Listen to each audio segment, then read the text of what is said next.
Fundur settur á Alþingi. Forseta hafa borist bréf frá heilbrigðisráðherra þar sem óskað eftir fresti til þess að veita skrifleg svör við fyrirspurnum á þingskjali 457 kostnað ríkisins vegna sýnatöku vegna heimsfaraldurs COVID-19 og á þingskjali 467 kostnað ríkisins vegna sóttvarnahótela, báðar frá Njáli Trausta Friðbertssyni, og fyrirspurn á þingskjali 481 samskipti við hagsmunaverði og skráningu þeirra frá Ásthildi Lóu Þórsdóttur.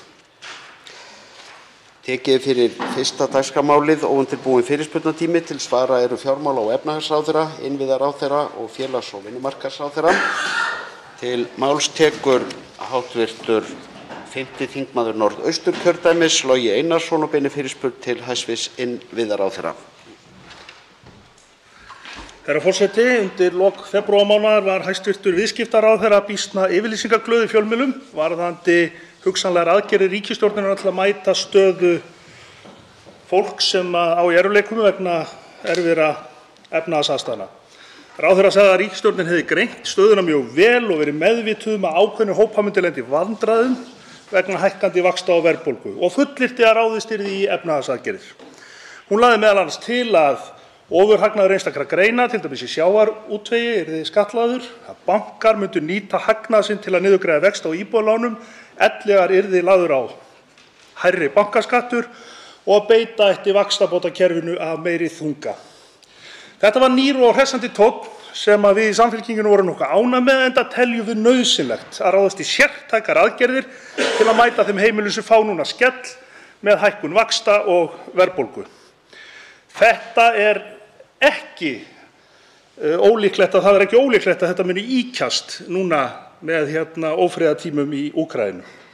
Við höfum raunar lagt fram þingsályktunartillögu ásamt öðrum flokkum stjórnarandstöðunnar þetta.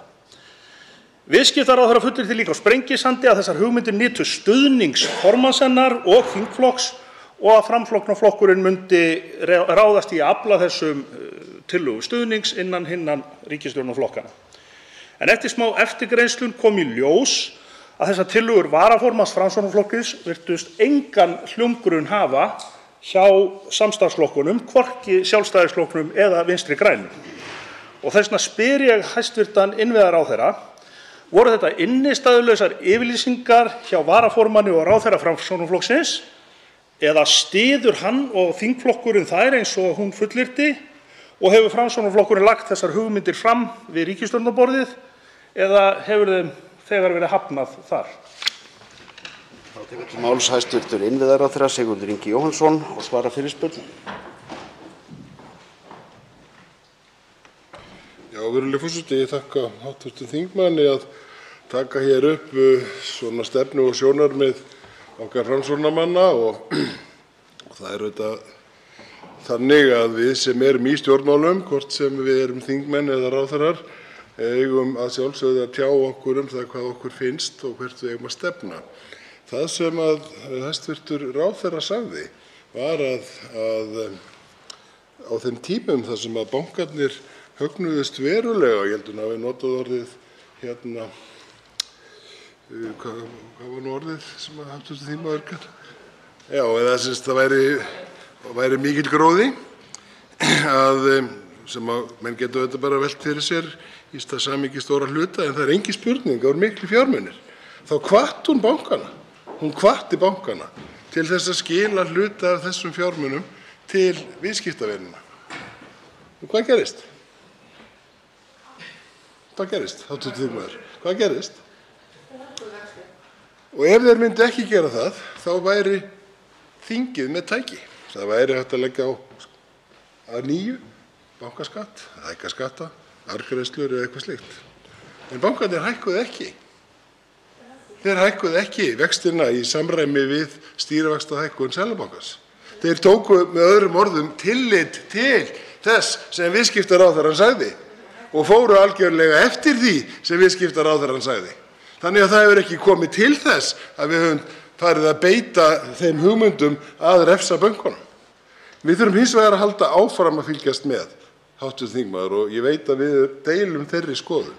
Við þurfum að fylgjast með þeim hópum sem að verða augljóslega fyrir meiri áhrifum af verðbólgunni, af stighækkandi verðlagi og þeim svona aðstæðum sem geta komið upp, hvort sem á húsnæðismarkaði eða annars staðar. Ég er sammála hv. þingmanni það. Þá tekur til máls að nýju hv. 5. þingmaður Norðausturkjördæmis. Herra forseti, hæstv. Þingmaður fer nú kannski í kringum þetta eins og köttur í kringum heitan grautinn. Auðvitað hækkuðu bankarnir víxtvexti. Landsbankinn 0,5% af þessum 0,75% stigum sem að hækkað var. En það sem var áhugavert hjá ráðherranum var að hann talaði að þingið hefði tæki. Hann talaði ekki að ríkisstjórnin hefði tæki. Vegna þess að vissulega kann að vera meirihluti hér á þingi þó það sé ekki meirihluti í ríkisstjórninni fyrir þessum tillögum. Og þá fyrsta spurningin, nýtur hann stuðnings fyrir þessum sjónarmiðum að beita ýtrustu úrræðum til þess að koma á móts við viðkvæmustu hópana? Nýtur það stuðnings innan hinna ríkisstjórnarflokkana? Og ef ekki, mun hann þá koma með málið sjálfur til þingsins þannig að þingið geti tekið ákvörðun hvað á að gera og í hvaða aðstæðum ríkisstjórn við þær aðstæður? Hæstv. ráðherra verður bara á þessari mínútu sem eftir að svara spurningunni. Styður hann tillögu ráðherra, styðja samstarfsflokkarnir tillögu ráðherra og mun hann koma með þetta til þingsins ef hann nýtur ekki stuðnings innan ríkisstjórnar? Hæstv. innviðaráðherra tekur til máls að nýju og svarar fyrirspurn.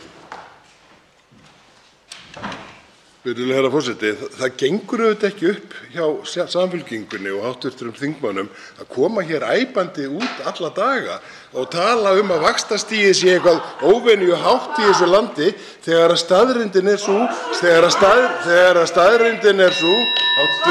hæstv. forseti. Forseti biður þingmenn að gefa hæstv. ráðherra hljóð til þess að svara. Og þetta þannig að vextir eru ekki mjög háir á Íslandi þó þeir hafi hækkað. Og það sem hv. þingmaður sagði hérna, já, Seðlabankinn hækkaði stýrivexti 0,75 en bankarnir hækkuðu bara 0,45 eða 5. Með öðrum orðum, vaxtamunurinn minni en á að áður. Ekkert að marka Framsóknarflokkinn? Og þar af leiðandi hefur það orðið staðreynd að bankarnir hlustuðu eftir því sem viðskiptaráðherrann sagði og fór Forseti verður að biðja þingmenn að gefa ræðumanni hljóð til þess að ljúka máli sínu. Það gengur ekki að hér séu 5 þingmenn.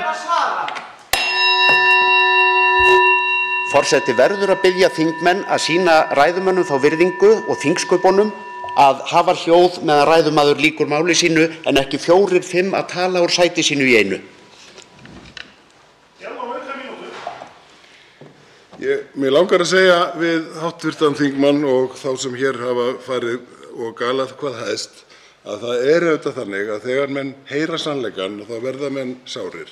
Staðreyndin þessi, bankarnir hlustuðu. Staðreyndin þessi, vaxtastigið í landinu lægra heldur en oft áður. Staðreyndin líka þessi að verðbólgan vex og við þurfum að vera á vaktinni. Og við verðum tilbúin til þess í ríkisstjórninni og ég veit að margir hér í þinginu verða tilbúinir að vera með okkur í því. Þá tekur til máls hv. þingmaður Þorgerður K. Gunnarsdóttir, 5. þingmaður Suðvesturkjördæmis og beinir fyrirspurn til hæstv. innviðaráðherra.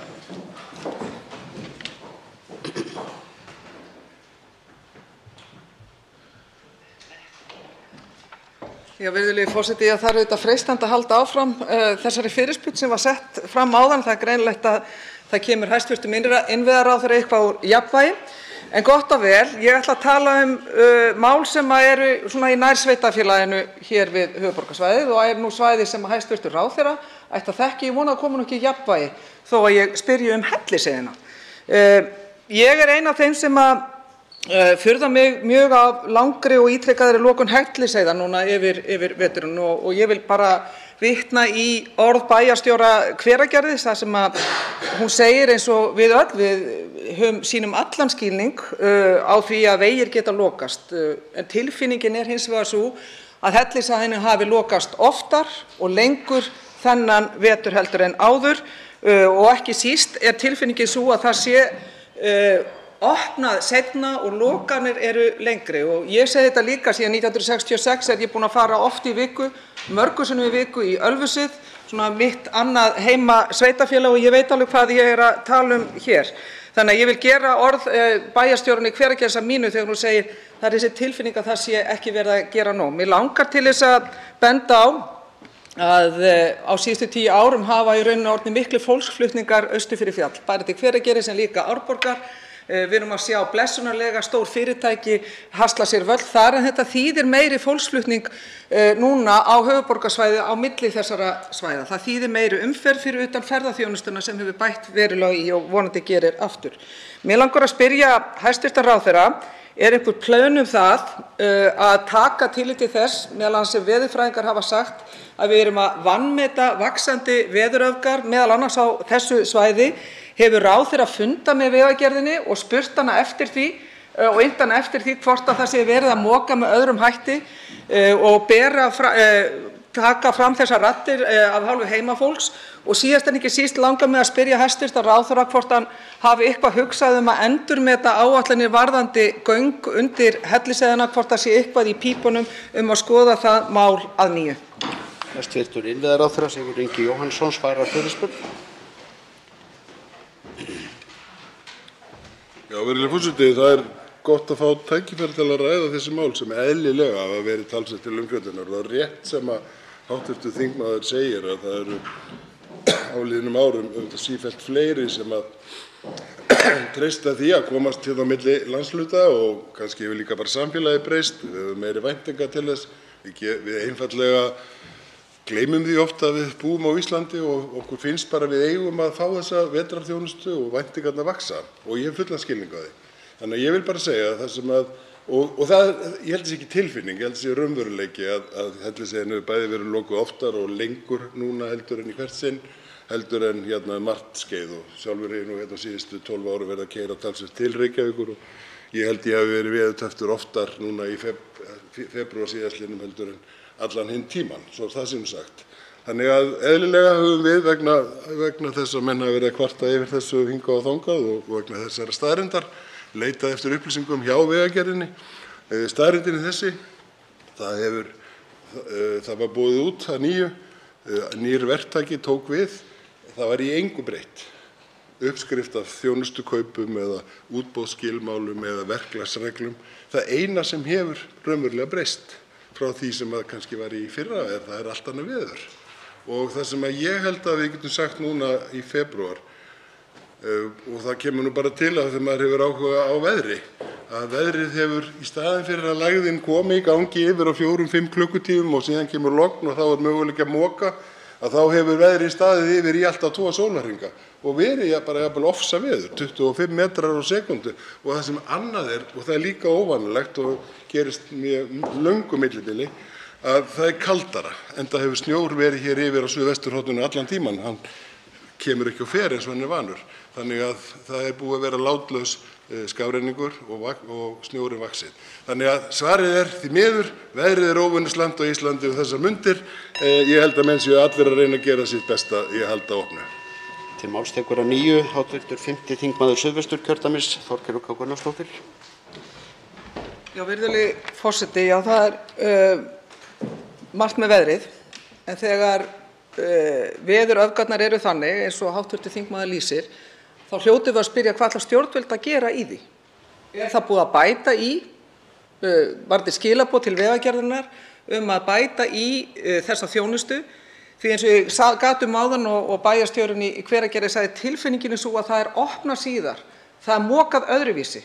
En nú er hæstv. Ráðherra búinn að segja að það hafi engu verið breytt. En er ekki ástæða einmitt til þess að breyta þá ferlum ef að veðrið er orðið með þeim hætti að það er verið að loka hér yfir heiðar? Yfir mun fjölmennari götur og heldur en áður. Það eru meiri traffík heldur en áður á þessum leiðum. Og ég vil spyrja og ítreka mína spurningu varðandi göng. Á sínu tíma, 2012 minnum það hafi verið, voru göng skoðuð, lágu ákveðin álitamál til grundvallar. Það er margt búið að breyta síðan eins og ég gat áðan. Umferðarþungin er miklu meiri. Við erum að kalla eftir umferðaröryggi og við erum að kalla eftir því að það fólk sem býr austan fjalls og þarf að koma hingað á höfuðborgarsvæði að það sé greiðfært fyrir þennan hóp. Þannig að ég vil inna ráðherra eftir því hver er hans skoðun á því að plön göng verði skoðuð betur heldur en áður. Hæstv. Innviðaráðherra svarar fyrirspurn öðru sinni. Já, virðulegi forseti, ég hef ekki nýlega ítrekað það að skoða hvort að göng séu vænlegur kostur, enda minnir mig að í þeirri umræðu hafi því nú verið slegið út af borðinu, meðal annars vegna mjög mikils jarðhita og reyndar mikils vatns sem þarna er. En ég hef hins vegar sjálfur fyrir allnokkru, og ættum kannski að fara að kalla eftir því, og það var ekki út af þessu veðri, spurt hvort að það væri með einhverjum hægt að byggja einhvers konar vegskála yfir vestursvæðin. Staðreyndin er náttúrulega sú að í þessum veðrum sem hafa verið núna þá myndu þeir ekki hafa hjálpað nokkurn skapaðan hlut, vegna þess að veðrið á Sandskeiðinu er kannski oft vest en ekki upp á Hellisheiði. Svo maður segir bara hlutina eins og þeir eru. Og staðreyndin er sú að kannski hefur það eina breyst að almannavarnir, það er að segja björgunarsveitirnar sem að hjálpa oft til, sem og lögreglan, hefur kannski verið með aukinn þrýsting á að loka frekar en ella. Og þegar versta ástandi varð daginn, þá lokuðu menn í raun og veru klukkutíma of seint. Og það voru tugir bíla sem tók síðan meira en sólarhring að losa. Þannig að ég held í miður, við erum að setja okkur við að veðrið er allavega á Íslandi og núna í febrúar var það sérstaklega skítt, en það er vonandi búið. Þá tekur til máls hv. 7. þingmaður Norðausturkjördæmis, Sigmundur Davíð Gunnlaugsson, og beinir fyrirspurn til hæstv. Fjármála- og efnahagsráðherra.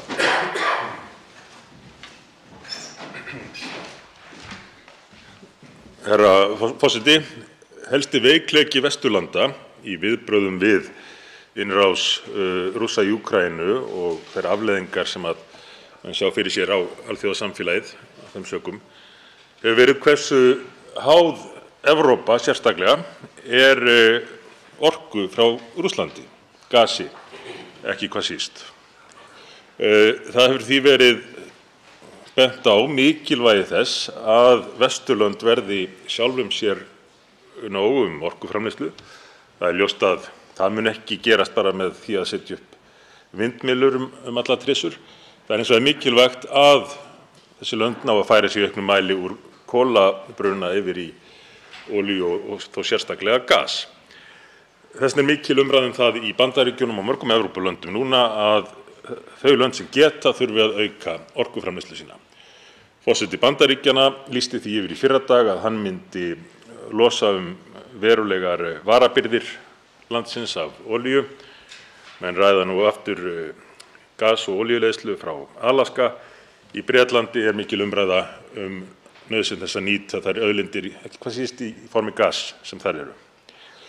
Og Norðmenn hafa nú fyrir fáeinum vikum gefið út 53 ný leitarleyfi fyrir leitar- og vinnsluleyfi fyrir olíu og gas í norskri lögsögu. Kemur ekki til greina að mati hæstv. Ráðherra að hverfa frá áformum að leggja bann við rannsóknum og vinnslu olíu og gas í íslenskri lögsögu. Þessi áform ríkisstjórnarinnar voru aldrei skynsamleg. Þau hefðu ekki gert neitt fyrir umhverfið, en nú er þetta líka orðið spurning stöðu Vesturlanda í breyttum heimi. Máls tekur hæstv. Fjármála- og efnahagsráðherra Bjarni Benediktsson og svarar fyrirspurn. Virðulegi forseti, í stjórnarsáttmála þessarar ríkisstjórnar segir að það verði ekki farið út í olíuleit á kjörtímabilinu, en það er ekki lagt varanlegt bann við því að nýta slíka möguleika í framtíðinni sem að væri annars konar ákvörðun í mínum huga. Og ég tek undir það að þessa hluti þarf meðal annars að skoða í samhengi við öryggismál og í því samhengi mögulega fullveldismál. En eigum við ekki að líta aðeins inn á við hérna í þinginu og horfast í augu við það að það gengur ekki að Alþingi Íslendinga ljúki ekki rammaáætlun í núna að verða 9 ár og það er verið að ræða hlutina í öfugri röð. Ef við án þess að ná einhverju framvindu í þeirri umræðu erum farin að snúa okkur að olíu og gasi. Það sem að blasir við okkur núna, meðal annars vegna efnahagslegra áhrifa af stríðsátökunum, eru þessi ofboðslegu tækifæri sem við getum sótt hér innanlands, hér heima fyrir, til þess að nýta sjálfbæra orku, til þess að mæta okkar orkuþörf inn í framtíðina. Það sem að snýr að möguleikanum á því að í framtíðinni verði hugsanlega hægt að nýta það sem að mögulega eru olíulindir í íslenskri efnahagslögsögu, ætti að koma aftar í forgangsröðunina. Og það sem þessi ríkisstjórn hefur einfaldlega sagt að þetta sé ekki á dagskrá og nú hefur ríkisstjórnin lagt fyrir þingið rammaáætlun og ég held að við verðum að taka höndum saman, finna leið til þess að ljúka afgreiðslu hennar þannig að við getum þá farið í beinu framhald af því að snúa okkur að 4. áfanganum og nýta þá kosti sem eru til staðar í landinu til sjálfbærrar orkuvinnslu. Máls tekur að nýju hv. 7. þingmaður Norðausturkjördæmis, Sigmundur Davíð Gunnlaugsson. Herra forseti, ég var nú tiltölulega sáttur við þetta svar því að mér fannst hæstv. Ráðherra vera svona frekar að færa sig frá meðal annars því frumvarpi sem liggur nú fyrir frá ríkisstjórninni í samráðsgátt stjórnvalda bann við leit og vinnslu olíu og gass í íslenskri lögsögu. Þannig að við höldum úti vonum að það verði að einhverju leyti þá endurskoðað.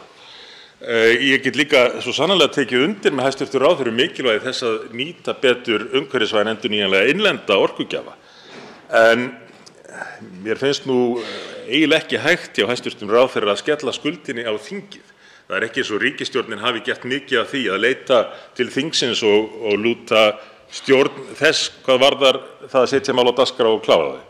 Hvers vegna hefur ríkisstjórnin ekki náð að klára rammaáætlun? Er miklu frekar spurningin. Getur ekki verið að það sé vegna einhver innbyrðis vanda í ríkisstjórninni. En önnur spurning fyrir hæstv. Ráðherra varðandi viðbrögð við ástandinu nú, kemur ekki til greina að lækka þó ekki væri nema tímabundið álögur á eldsneyti til að draga úr þeim miklu verðhækkunum sem eru fyrirsjáanlegar þar innanlands? Hæstv. fjármála- og efnahagsráðherra svarar fyrirspurn öðru sinni. Forseti, ástæðan fyrir því að ég legg áherslu á það að við náum niðurstöðu í þinginu rammaáætlun kannski tilurð laganna þetta efni sem að var í eðli sínu þverpólitísk sátt að finna nýtt verklag til þess að ná utan meðhöndlun og afgreiðslu á þeim orkunýtingarkostum sem að við hefðum í landinu, hvernig við vildum flokka þá, hvaða kosti við vildum vernda til framtíðar, hverja nýta og hverja við ætlum að skoða betur. Og ef að þingleg meðferð þessara mála verður áfram í átakafarvegi þá tel ég að sjálfur grundvöllurinn fyrir löggjöfinni sé að bresta. Og þá orðið stutt í það að það sé eins gott að afnema þá löggjöf og snúa sér bara aftur að gamla laginu og taka einn kost fyrir einu.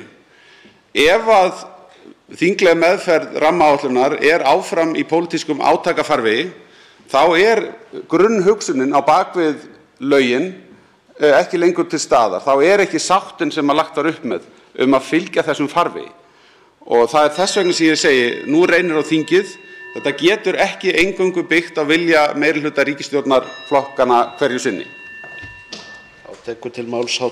9. þingmaður Suðvesturkjördæmis Guðmundur Ingi Kristinsson og beinir fyrirspurn til fjármála- og efnahagsráðherra.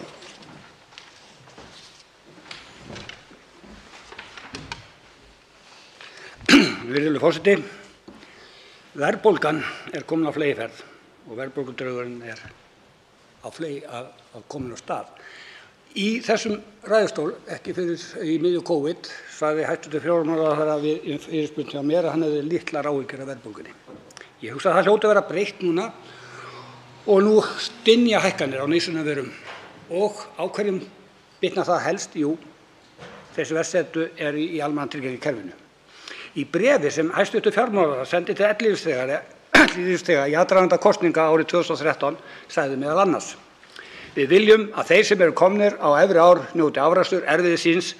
Stjórnvöld eiga að hlúa að öldruðum en ekki að íþyngja þeim með ósanngjörnu skattlagningu. Og við ætlum að afnema tekjutengingar ellilífeyris. Þar sannarlega réttlætismál að ræða. Hver staðan nú? 8 árum síðar, eftir viðstöðulausa setu í hæstv. fjármálaráðherra í ríkisstjórn. Lífeyrisgreiðslur skerða ellilífeyri 45%. Hvað þýðir það á mannamáli? Jú, það þýðir það að einstaklingur sem með 200.000 krónur í lífeyrissjóð, hann fær útborgað 64.000 krónur. 64.000 krónur af 200.000 krónur í almannatryggingakerfinu. Þetta nær 70% skattur og skerðingar. 70% skattur og skerðingar. Er það eðlilegt, hæstv. Fjármálaráðherra? Og ég spyr, hvað meinti hann með þessum orðum? Við ætlum að afnema tekjutryggingar ellilífeyris. Það er sannarlega réttlætismál að ræða. Ætlar hann að taka á þessum háum skerðingum í lífeyriskerfinu? Hæstv. fjármála- og efnahagsráðherra Bjarni Benediktsson svarar fyrirspurn. Virðulegi forseti, í tryggingakerfi almannatrygginga eins og það var byggt upp á sínum tíma, þá var til bótaflokkur sem hét grunnlífeyrir, sem að lengi vel var hinn eiginlegi ellilífeyrir, óskerðanlegur. Okkur fannst það á sínum tíma vera mikil ósvinna þegar að Jóhönnustjórnin tók upp á því að skerða grunnlífeyrinn. Og það er hann sem ég var að tala í tilvitnuðu bréfi, og við gengum í það strax sem eitt fyrsta verk ríkisstjórnar Sjálfstæðisflokks og Framsóknar sem kosin var 2013 að afnema tekjutengingar grunnlífeyris. Það gerðum við. Við skiluðum því loforði í hús. En við gerðum miklu meira en það. Við lækkuðum skerðingarprósenturnar, við drógum úr hvers kyns skerðingu sem höfðu verið innleiddar í almannatryggingar á árunum 2009-13 og svo gerðum við meira. Vegna þess að árið 2016 tókum við ný réttindi sem hafa sýnt sig að hafa aukið kaupmátt lífeyrisþega almannatrygginga umfram það sem gerðist varðandi kaupmáttarvöxt launþega. Þannig að þetta er megin ástæðan fyrir því að bætur almannatrygginga í ellilífeyriskerfinu hafa vaxið úr tæpum 40 milljörðum árið 2013 í 90 milljarða í dag. Það er 50 milljarða aukning í útgreiðslur til lífeyrisþega. Við verjum í ellilífeyri almannatrygginga meira en 10% af öllum tekjum ríkisins. 90 milljarða útgreiðslur, og þetta er ekki réttindakerfi, þetta er bótakerfi sem er ætlað að styðja við þá sem ekki hafa náð að nýta starfsævina til að byggja upp sín lífeyrisréttindi. Og skerðingarnar sem hv. þingmaður ræðir hér við skulum bara ræða það í fullri alvöru hvað það myndi kosta hinn almenna skattgreiðanda að afnema þær með öllu eins og látið er í skína. Ætli það myndi ekki kosta okkur vel rúmlega 100 milljarða á ári að bara taka allar skerðingarnar og afnema þær og breyta almannatryggingakerfinu í réttindakerfi sem það getur aldrei orðið. Og er það virkilega pólitík Flokks fólksins að senda bætur til fólks algjörlega óháð innkomu og efnahag? Til máls tekur að nýju hv. 9. þingmaður Suðvesturkjördæmis, Guðmundur Ingi Kristinsson. Virðulegur forseti, hæstv. fjármálaráðherra snýr út úr eins og hann er vanur til. Hann talar eins og allir séu í sömu körfunni. Þeir verst ekki í þessari körfu. Verst setta fólkið ekki í þessari körfu. Það ekkert að fá neitt kaupmátt og hefur ekki fengið neitt kaupmátt. Og ég hvet hæstv. fjármálaráðherra til að sanna það. Hvernig getur einhver fengið kaupmátt þegar það fær 4,6% hækkun í 6,2% verðbólgu? Og hvernig stendur á því, ef við tökum það sem dæmi, að núna eru fasteignaskattar að fara upp úr öllu valdi? Við segja kvartað í Garðabæ að fasteignaskattar hafa hækkað 8% umfram verðbólgu. Á hverjum bitnar það? Þeim verst settu. Og að snúa út úr hreinlega og segja það að allir séu að hafa það ótrúlega gott bara útúrsnúningur. Ég að tala um þá verst settu. Þið segja alltaf að þessu svo fáir, en að þú gerir ekkert til það. Ef þessum fáum, þá hlýtur það að kosta lífið. Hæstv. fjármála- og efnahagsráðherra svarar fyrirspurn öðru sinni. Virðulegi forseti, ég ætla nú að láta liggja á milli hluta hver að snúa út úr hér og hver ekki. En það rétt sem hv. þingmaður segir að núna á árinu 2022, þegar við sjáum vaxandi verðbólgu, þá kjörum lægst launaða fólksins og þeirra sem hafa minnst milli handanna ógnað. Það er bara hárrétt. Ég ger ekki ágreining um það. Þetta er akkúrat minn málflutningur að við þurfum að hafa áhyggjur af verðbólgunni vegna þessa fólks. En þegar við horfum tilbaka og skoðum árangurinn frá 2013 og spyrjum okkur hvernig hefur tekist að tryggja kaupmátt bóta í landinu, þá niðurstaðan alveg skýr og hún mælanleg. og það hefur tekist að lyfta verulega undir með þessum hópi. Þegar að vísa í mín orðum að ég segi að hópurinn sé smár, að hann sé ekki stór, þá er verið að vísa í þau orð mín að það eru fáir í ellilífeyrishluta almannatrygginga sem hafa enga aðrar tekjur en þær sem koma frá almannatryggingum. Það eru mjög fáir sem hafa engar lífeyristekjur, engar launatekjur, engar fjármagnstekjur, enga framfærslu af nokkrum öðrum toga heldur en bæturnar frá almannatryggingum. Þetta eru fáir einstaklingar. En við höfum verið að lyfta sérstaklega undir með þeim. Þá tekur til máls hv. 7. þingmaður Suðvesturkjördæmis Þórhildur Sunna Ævarsdóttir og beinir fyrirspurn til hæstv. félags- og vinnumarkaðsráðherra.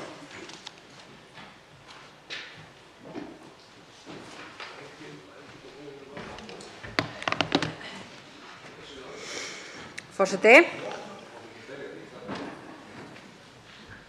Hæstv. dómsmálaráðherra lýsti yfir sérstökum áhyggjum af því að flóttafólk annars staðar frá en frá Úkraínu misnoti sér þær tilslakanir sem nágrannaríki Úkraínu hafa gert á landamærum sínum til þess að komast yfir landamærin. Orðrétt sagði ráðherra með leyfi forseta: mörg lönd sem hafa áhyggjur af því að fólk sem hefur ekki heilindin með sér sé að nota þetta tækifæri til að komast inn í Evrópu. Sami ráðherra hefur ekki einungis efast heilindi þess flóttafólks sem nú leggur á sig mikið erfiði við að komast frá Úkraínu og í skjól. Hann beinir einnig sjónum sínum og spjótum sínum að flóttafólki sem fyrir á Íslandi og sakar það að teppa veg Úkraínumanna í skjól til Íslands. Raunar að þau séu að koma í veg fyrir að hægt sé að taka við flóttafólki til Íslands frá Úkraínu. Hann vekur athygli á neyðarástandi hjá Útlendingastofnun og kyndir upp andúð gagnvart þessum hópum, egnir þeim upp hvor á móti öðrum. Ég hef séð viðtal við hæstv. félags- og vinnumarkaðsráðherra þar sem hann heldur því til haga að Útlendingastofnun muni ekki standa í vegi fyrir því að tekið verði á móti flóttafólki frá Úkraínu.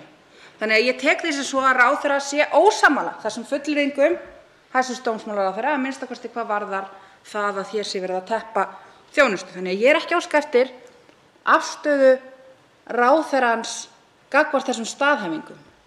Ég er að óska eftir því að ráðherrann tjái sig það þegar æðsti yfirmaður útlendingamála, sem skiptir þessum verkefnum á milli sín með hæstv. félags- og vinnumarkaðsráðherra, tjái sig með þessum hætti þessa viðkvæmu hópa eins og raun ber vitni. Ber ekki að mótmælunum af hálfu stjórnarliða á þetta hundaflaututal að fá að viðgangast algjörlega óáreitt af stjórnarliðum. Má þetta bara í ríkisstjórn Katrínar Jakobsdóttur? Þá tekur til máls hæstv. félags- og vinnumarkaðsráðherra Guðmundur Ingi Guðbrandsson og svara fyrirspurn. Hæstv. forseti, ég vil byrja á því að þakka hv. þingmanni fyrir fyrirspurnina og fyrir að taka upp málefni fólks á flótta frá Úkraínu, þessum hörmulega stríði sem að þarna geisar, og við erum öll sammála að sé hræðilegt fyrir ekki bara það fólk sem að þarna býr, heldur í rauninni fyrir það hvernig þetta ógnar heimsfriði. Ég hef lýst því skýrt yfir, utanríkisráðherra hæstv. forsætisráðherra, einnig hæstv. dómsmálaráðherra og fleiri hæstv. ráðherrar að Ísland mun taka á móti fólki frá Úkraínu. Það mergurinn málsins og við það munum við að sjálfsögðu standa. Ég tel það mjög mikilvægt að við sýnum samstöðu með flóttafólki frá þessu svæði og með öðrum Evrópuríkjum þegar að þau stíga fram og taka á móti fólki, opna arminn fyrir þeim sem að þarna búa við aðstæður sem að við öll eigum mjög erfitt með að setja okkur inn í. Ég er þeirrar skoðunar, svo ég komi nú að því að svara spurningu hv. þingmanns, að í svona málum þá fari best á því að tala varlega, að tala virðingu fólk og tala með þeim hætti að við höfum frið að leiðarljósi því að friðurinn, hann undirstaða þess að við getum áfram búið í bæði lýðræðissamfélögum og búið við velferð sem að við viljum öll halda áfram að byggja upp. Til máls tekur að nýju hv. 7. þingmaður Suðvesturkjördæmis, Þórhildur Sunna Ævarsdóttir. Virðulegi forseti, að tala varlega. Það nú kannski bara frekar veik afstaða gagnvart þessari orðræðu sem hefur verið í gangi, svo ég segi nú ekki meira. Ég fordæmdi þessi ummæli og sagði með ógeðfelldari atriðum í útlendingapólitík á Íslandi sem ég hefði upplifað. En jú, það hægt að biðja ráðherrann að tala varlega málaflokk sem hann fer fyrir. Ráðherrann sagði einnig að hann var að vekja athygli á þessari alvarlegu stöðu að flóttafólk frá Afganistan, Sýrlandi, fleiri stríðshrjáðum ríkjum væru að teppa aðstöðuna fyrir Úkraínumönnum. Hann ætlaði að koma með nýtt útlendingafrumvarp sem að muni leysa þessi brýnu mál fyrir okkur. Nú það í verkahring hæstv. Ráðherra að sinna húsnæðismálum hælisleitenda. Það nýbúið að færa þann verkefnaflokk yfir til hæstv. Ráðherra. Mun hann standa fyrir því að rýma húsnæði annarra flóttamanna heldur en þeirra frá Úkraínu til þess að það sé hægt að koma réttu flóttamönnunum fyrir? Hæstv. félags- og vinnumarkaðsráðherra svarar fyrirspurn öðru sinni. Hæstv. forseti, ég ætla að vera alveg skýr með það að það ekki verið að teppa eitt eða neitt þegar kemur að móttöku fólks frá Úkraínu. Við munum ekki láta málefni annarra hópa eða stöðuna hvernig hún hjá Útlendingastofnun hafa áhrif á það að við tökum á móti fólki frá Úkraínu. Það væri ekki mikil mannúð í því. Og hvað varðar frumvarp hæstvirts eða drög að frumvarpi hæstvirts dómsmálaráðherra sem að hv. þingmaður nefnir hér, þá það í samráðsgátt stjórnvalda, reyndar búið að leggja það þar fram. Ég hef ekki séð frumvarpið eftir að það kom úr samráði og við höfum ekki farið yfir þann hluta sem að snýra mínu ráðuneyti, en það munum við að sjálfsögðu gera og frumvarpið væntanlega koma síðan fyrir ríkisstjórn eins og ferlið og við skulum ræða málin þegar þau verða komið lengra. Undir fyrirspurnum lokið og tekið fyrir annað dagskrármálið. Hv. þingmaður Þorbjörg Sigríður Gunnlaugsdóttir óskar eftir að taka til máls fundarstjórn forseta.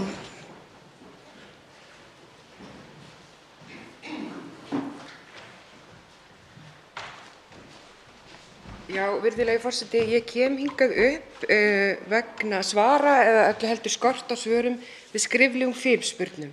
Þetta eitt af þeim verkfærum sem við þingheimur höfum til þess að kalla eftir upplýsingum og samtali við ráðherra gögn og ég sé að hér staddur hæstv. Félagsmálaráðherra sem á til dæmis eftir að svara spurningu sem ég lagði fram til hans skriflega miðjan janúarmánuð. Samkvæmt þingskapalögum á hann að hafa til þess 15 virka daga. Ég með aðra fyrirspurn sem að hæstv. Heilbrigðisráðherra, biðst velvirðingar, fékk til sín í desembermánuði. Auðvitað geta alltaf komið upp þær aðstæður og eitthvað sérstakt kemur upp á, en tíminn orðinn þannig að hér vantar mikið upp á og ég bið aðstoð og liðsinni forseta þingsins við það að setja þrýsting á ráðherra að koma fram með svör. Til máls tekur hv. þingmaður Björn Leví Gunnarsson fundarstjórn forseta.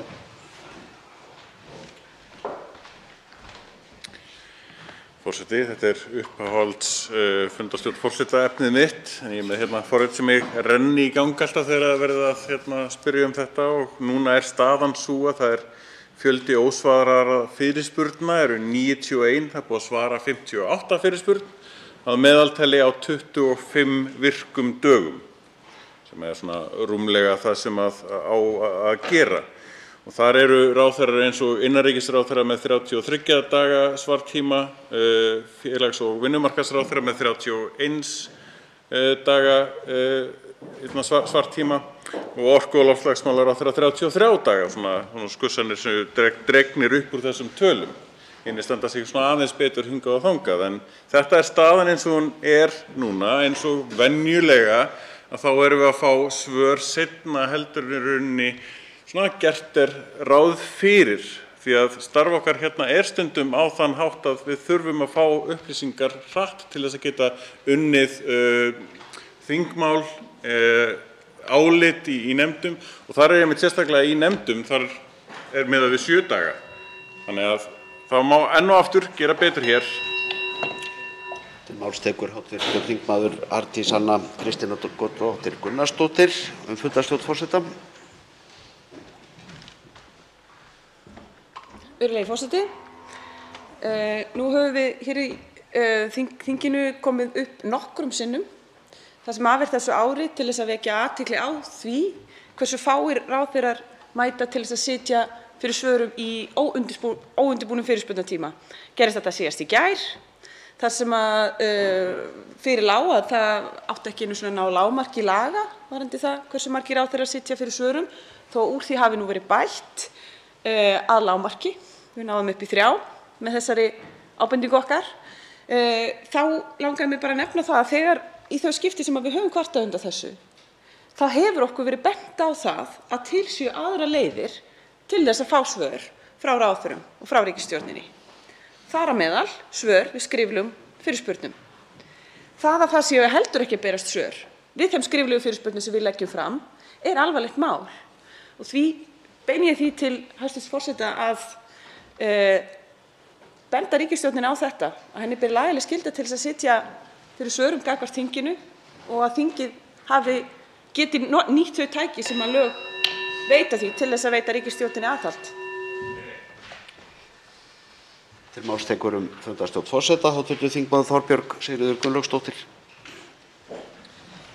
Já, virðulegi forseti, ég held að þetta sé einmitt það samhengi hlutanna sem að skiptir máli. Að við erum að hefja nýtt kjörtímabil með þeim hætti að hér hefur þetta fallið Íslandsmet í fjölda ráðherra og ráðuneyta.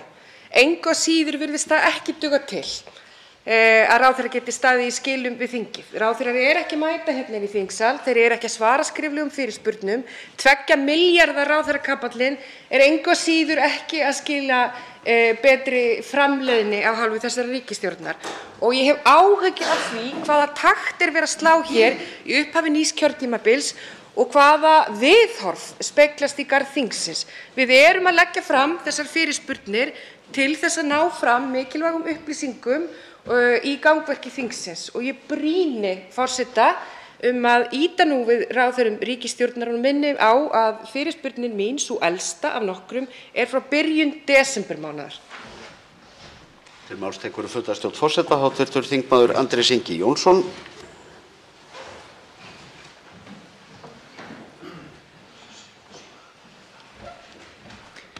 Herra forseti, varðandi svör ráðherra við skriflegum fyrirspurnum, það var kannski rétt að rifja að árið 2011 þá var frestur til að skila svörum lengdur úr 10 dögum upp í 15. Og hér á síðasta ári þá var reynt að lengja hann enn úr 15 dögum upp í 25. Bar þá svo við að stjórnskipunar- og eftirlitsnefnd öll sammæltist það að snúa þeirri þróun við og segja, nei, við höldum okkur við 15 daga. Nefndin bætti betur og sagði að það væri rétt að kallað verði eftir ítarlegri rökstuðningi fyrir því ef ráðherra tekst ekki að svara fyrirspurn innan frests. Nú það bara ekki svo. Þessu hefur ekki verið fylgt eftir, hvorki á ráðuneytum né þinginu sýnist mér. Vegna þess að þá sjaldan að ráðherrar skila en skriflegri beiðni það að fá að skila eftir tímafrest, þá engin rökstuðningur. Þetta þarf skrifstofa þingsins að gangi að laga, að hér sé fylgt skýrum vilja þingsins frá því fyrir ári. Hv. þingmaður Guðmundur Ingi Kristinsson tekur til máls fundarstjórn forseta. Virðulegur forseti, ég vil bara taka undir það, ég einn af þeim sem bíða eftir að fá skriflega fyrirspurnir og ég oft kannski furða mig á því vegna þess að eftir núna þegar ráðuneytin hafa fjölgað svona mikið og nafnabreytingarna. Ég spyr mér bara hvort að skriflegu fyrirspurningar hafi bara farið á rangan stað. Þeir vita eiginlega bara ekki hvert það eiga að fara.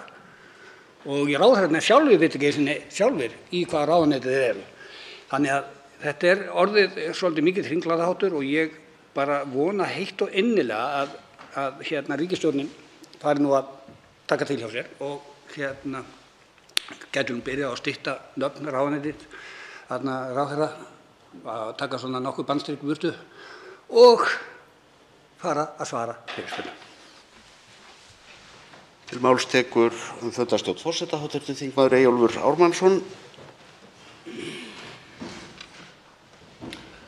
Já, virðulegi forseti, mér finnst þessi umræða bera þess merki að stjórnarmeirihlutinn og ráðherrar að þeir fara ekki eftir þingsköpum varðandi fyrirspurnir og ekki að virða 57. grein þingskapalaga.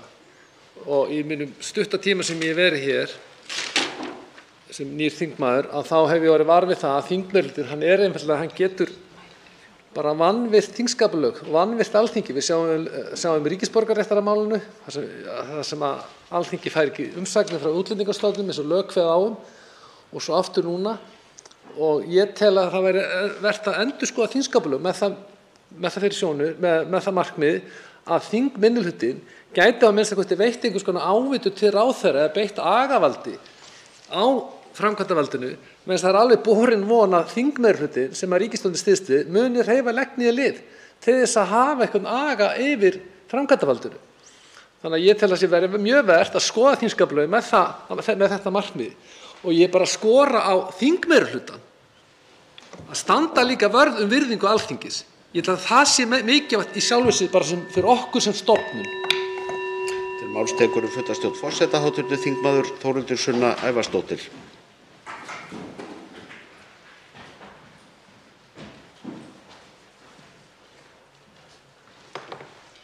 Virðulegur forseti, við tölum að svara fyrirspurnum og það er auðvitað líka mjög slæmur ósiður hjá ráðherrum þessarar ríkisstjórnar og eflaust margra annarra á undan henni að svara ekki óundirbúnum fyrirspurnum eins og við urðum vitni að hér fyrr í dag. Og einu tækin sem að þingmenn í raun hafa til þess að bregðast við því er að óska eftir því að þeir geri það en þá er á þá sussað. Þá velti ég fyrir mér hvaða tæki við í raun höfum til þess að fá ráðherra til þess að svara þeim spurningum sem að þeim er beint, vegna þess að talandi virðingu fyrir Alþingi, að þá hlýtur nú að vera lágmarksvirðing að minnsta kosti reyna að svara þeim spurningum sem að fólki er beint í staðinn fyrir að fara víðan völl og svara engu. En gott og vel, nóg það. Ég vildi líka koma hérna upp og nýta ferðina til þess að spyrja hæstv. Forseta hvað sé að frétta af lögfræðiáliti sem átti að vinna fyrir þingið þingskapalög og hvernig þau ynnu saman við beiðni allsherjar- og menntamálanefndar að fá afhent gögn í veitingu ríkisborgararéttar frá Útlendingastofnun. Ég vissi ekki betur en að þetta lögfræðiálit ætti að hafa verið komið og velti fyrir mér hvað veldur töfunum á því. Forseti vill geta þess að þegar forseti gekk eftir því í gær þá var sagt að þetta væri í lokavinnslu hjá lögfræðingum þingsins, þetta álit sem var talað. Þá tekur til máls fundarstjórn forseta hv. þingmaður Þorgerður K. Gunnarsdóttir.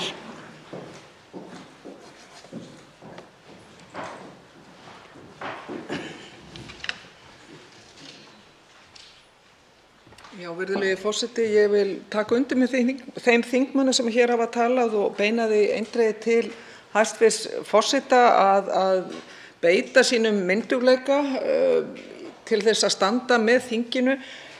Löggjafarvaldið er í ákveðinni glímu við framkvæmdarvaldið og þá verður forseti hæstvirtur að átta sig á að hann er í liði með löggjafarvaldinu, ekki framkvæmdarvaldinu. Og ég veit það og ég treysti forseta mjög vel til þess að stíga fram og eins og ég segi beita sínum myndugleika. Hér var áðan sárasaklaus frammíköll til ráðherra sem svaraði hér ekki spurningum í óundirbúnum fyrirspurnum. Fékk ráðherrann að vissu leyti úr jafnvægi en þá brást forseti mjög vel við og stýrði þinginu og beitti ákveðnum aga, gott og vel. Ég óska eftir því að hann beiti svipuðum aga þegar hann fer með okkar erindi til framkvæmdarvaldsins, það er að segja ríkisstjórnarinnar. Ég beini þessu eindregið til hæstv. Forseta. Þá tekur til máls fundarstjórn forseta hv. þingmaður Björn Leví Gunnarsson. forseti.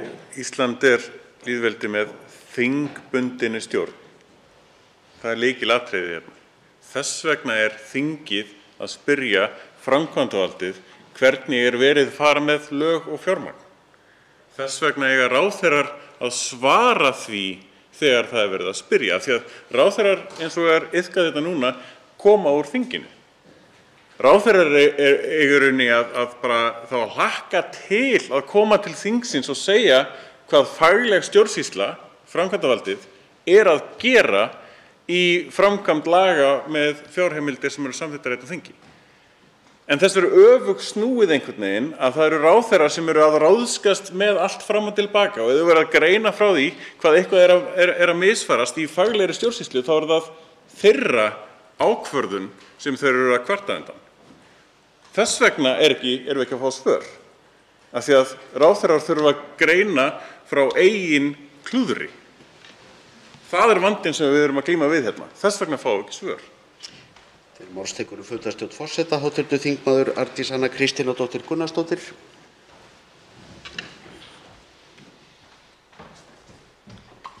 Virðulegi forseti. Ráðherra fyrirskipar undirstofnun að fylgja ekki lögum, sinna ekki skyldu sínum gagnvart þinginu. Hæstv. ráðherra kemur fram í fjölmiðlum og stoltur lýsir því yfir að það sé vegna hans fyrirmæla sem stofnun fylgir ekki skyldu sínum gagnvart þinginu. Hæstv. ráðherrar mæta ekki í óundirbúna fyrirspurnatíma gagnvart þinginu. Hæstv. ráðherrar svara ekki skriflegum fyrirspurnum þingmanna til ráðherra. Nú ég ný á þessu þingi, kom hingað í fyrsta skipti núna í haust og þar ég ekki ein. Það mjög mikið nýtt fólk hér á þinginu og ég velti fyrir mér hvort að það sé mögulega ein af ástæðum þess hversu lítið aðhald ríkisstjórnin virðist fá frá meirihlutanum á þessu þingi. Og ég vil því bara taka undir orð hv. þingmanns Eyjólfs Ármannssonar hér áðan. Ég skora á þingmenn í meirihlutanum og hv. forseta þingsins að standa vörð virðingu þingsins. Það þingið sem segir ríkisstjórnin fyrir verkum, ekki öfugt. Tekur til máls hv. þingmaður Andrés Ingi Jónsson, fundarstjórn forseta.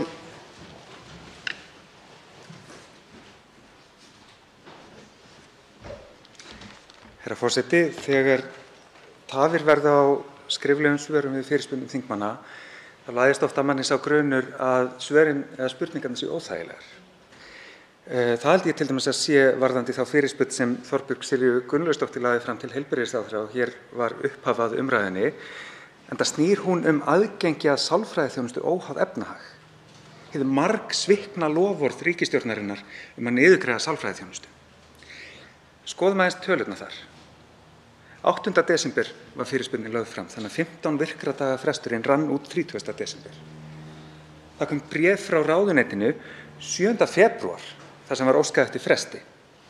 Þetta bréf uppfyllti ekki einu sinni lagabókstafinn það að gera skriflega grein fyrir ástæðum tafa eða hvenær megi vænta svars. Þetta kom hvorugt fram og það, eins og hv. þingmaður Eyjólfur Ármannsson segir, lögbrot af hálfu ráðuneytis. Þess þá og því síður farið eftir skýrum vilja allrar stjórnskipunar- og eftirlitsnefndar frá því fyrir ári að þetta sé skýrt. Verður við þetta unað, herra forseti? Þá tekið fyrir annað dagskrármálið, sérstök umræða samspil verðbólgu og vaxta. Málshefjandi hv. þingmaður Guðbrandur Einarsson. Hæstv. fjármála- og efnahagsráðherra Bjarni Benediktsson verður til andsvara. Hefst nú umræðan og til máls tekur hv. 10. þingmaður Suðurkjördæmis Guðbrandur Einarsson.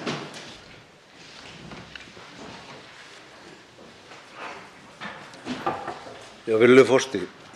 Þegar ég ákvað að óska eftir umræðu samspil verðbólgu og vaxta var það vegna þess að við erum að upplifa þessar mundir mikinn óstöðugleika og aukna verðbólgu í íslensku samfélagi. Óstöðugleika sem virðist hellast yfir okkur með reglulegu millibili og íslenskur almenningur þarf að takast á við í formi verðhækkana, vaxtabreytinga, verðbólgu og kaupmáttarrýrnunar. Íslenskur almenningur stjórnar ekki þessum öflum sem mestu ráða breytingarnar en verður á endanum fyrir mestum skaða vegna þeirra áhrifa sem þetta hefur áhrif á lífskjör. Hver er að velta fyrir sér vaxtamunaviðskiptum, bindiskyldu bankana, sveiflujöfnunarauka í daglegu lífi? Ég leyfi mér að fullyrða að flesta skortir þekkingu til þess að átta sig á slíkum hugtökum. Hins vegar er það þannig að hvert þessara atriða geta ráðið miklu afkomu almennings. Að kaupa sér húsnæði er stór og mikil ákvörðun fyrir flesta sem gerir það að verkum að fólk þarf að setja sér markmið og gera áætlanir til áratuga endurgreiðslu lána. En því miður er það svo, í fæstum tilfellum standast þessar áætlanir vegna ytri þátta sem fólk ræður ekki við. Að lokum verður staðan alltaf sú að búið er að greiða margfalt verð fyrir fasteignina. Ég hef til dæmis upplifað margar niðursveiflur á þeim tíma frá því að ég keypti mína fyrstu íbúð 20 ára gamall og ég óska ekki börnunum mínu þess að þurfa að ganga í gegnum það sama og mín kynslóð hefur þurft. Ég er hins vegar ekki að sjá neina breytingar séu í farvatninu. Ég fæ ekki annað séð en að íslensk örmynt sem þarf bæði belti og axlabönd sé ástæða þessa óstöðuleika sem við búum við. Á sama tíma er óumdeilt að hagstjórnaraðgerðir bæði ríkisstjórnar og Seðlabanka síðustu 2 árin hafa skilað sér í sögulegri hækkun íbúðaverðs. Af þeirri ástæðu vil ég spyrja hæstv. Fjármála- og efnahagsráðherra 4 spurninga sem eru svohljóðandi. Númer 1, var framkvæmd greining á því hvaða áhrif lækkun stýrivaxta og bindiskyldu og breyting á sveiflujöfnunarauka kynni að hafa á eftirspurn eftir húsnæði? Ef ekki, hvers vegna var það ekki gert? Númer 2, hefur fjármála- og efnahagsráðuneytið rætt við Seðlabanka Íslands hvaða aðgerða hann geti gripið til annarra en stýrivaxtahækkana til að vinna gegn verðbólgu. Númer 3, eftir hrun var stýrivaxtahækkunum beitt ótæpilega með skelfilegum afleiðingum fyrir skammtíma skuldbindingar þjóðarbúsins og skammtíma og langtíma skuldbindingar heimila. Nú eru 400 milljarða viðbótarskuldbinding heimilanna augljós hættumerki. Hvaða lærdóm ætlar ríkisstjórnin að draga af þessu og hvernig hyggst hún koma í veg fyrir að hún endurtaki minnstökin frá í hruninu? Hækkun stýrivaxta eykur vaxtamunaviðskipti. Hvernig mun fjármála- og efnahagsráðherra beita sér fyrir takmörkun þeirra og neikvæðum afleiðingum? Þetta var spurning númer 4. Þessi stýritæki sem verið er að nota til að stilla af íslenskt efnahagslíf hefur alltaf 2 hliðar. Mun til dæmis verða aukning á vaxtamunaviðskiptum sem getur haft styrkingu gengis í för með sér sem aftur hefur neikvæð áhrif á útflutningsgreinarnar. Á Seðlabanki sýnt og heilagt að grípa inn í þróun gengis þegar endalaust er verið að tala kosti þess að vera með fljótandi krónu. Má íslenskur almenningur ekki njóta þess ef krónan styrkist? Eiga allar okkar aðgerðir að miðast við útflutningsgreinar? Virðulegur forseti, ég hef áhyggjur af því að komandi kjarasamningar verði erfiðir vegna þeirrar stöðu sem upp er komin. Þegar Seðlabankinn hækkar frekar vexti en að leyfa krónuna að styrkjast, kemur það sér vel fyrir útflutningsgreinar en bitnar á hag fólksins. Við virðumst vera komin í sömu hringavitleysuna aftur. Það sem unga fólki okkar hefur lagt allt undir í kaupum á húsnæði en þarf nú að kljást við það sem við af minni kynslóð þurftum að glíma við. Það er víxlverkun vaxta og verðbólgu sem enginn veit hvar endar. Virðulegur forseti, það er eins og við höfum ekkert lært. Tekur til máls hæstv. Fjármála- og efnahagsráðherra Bjarni Benediktsson.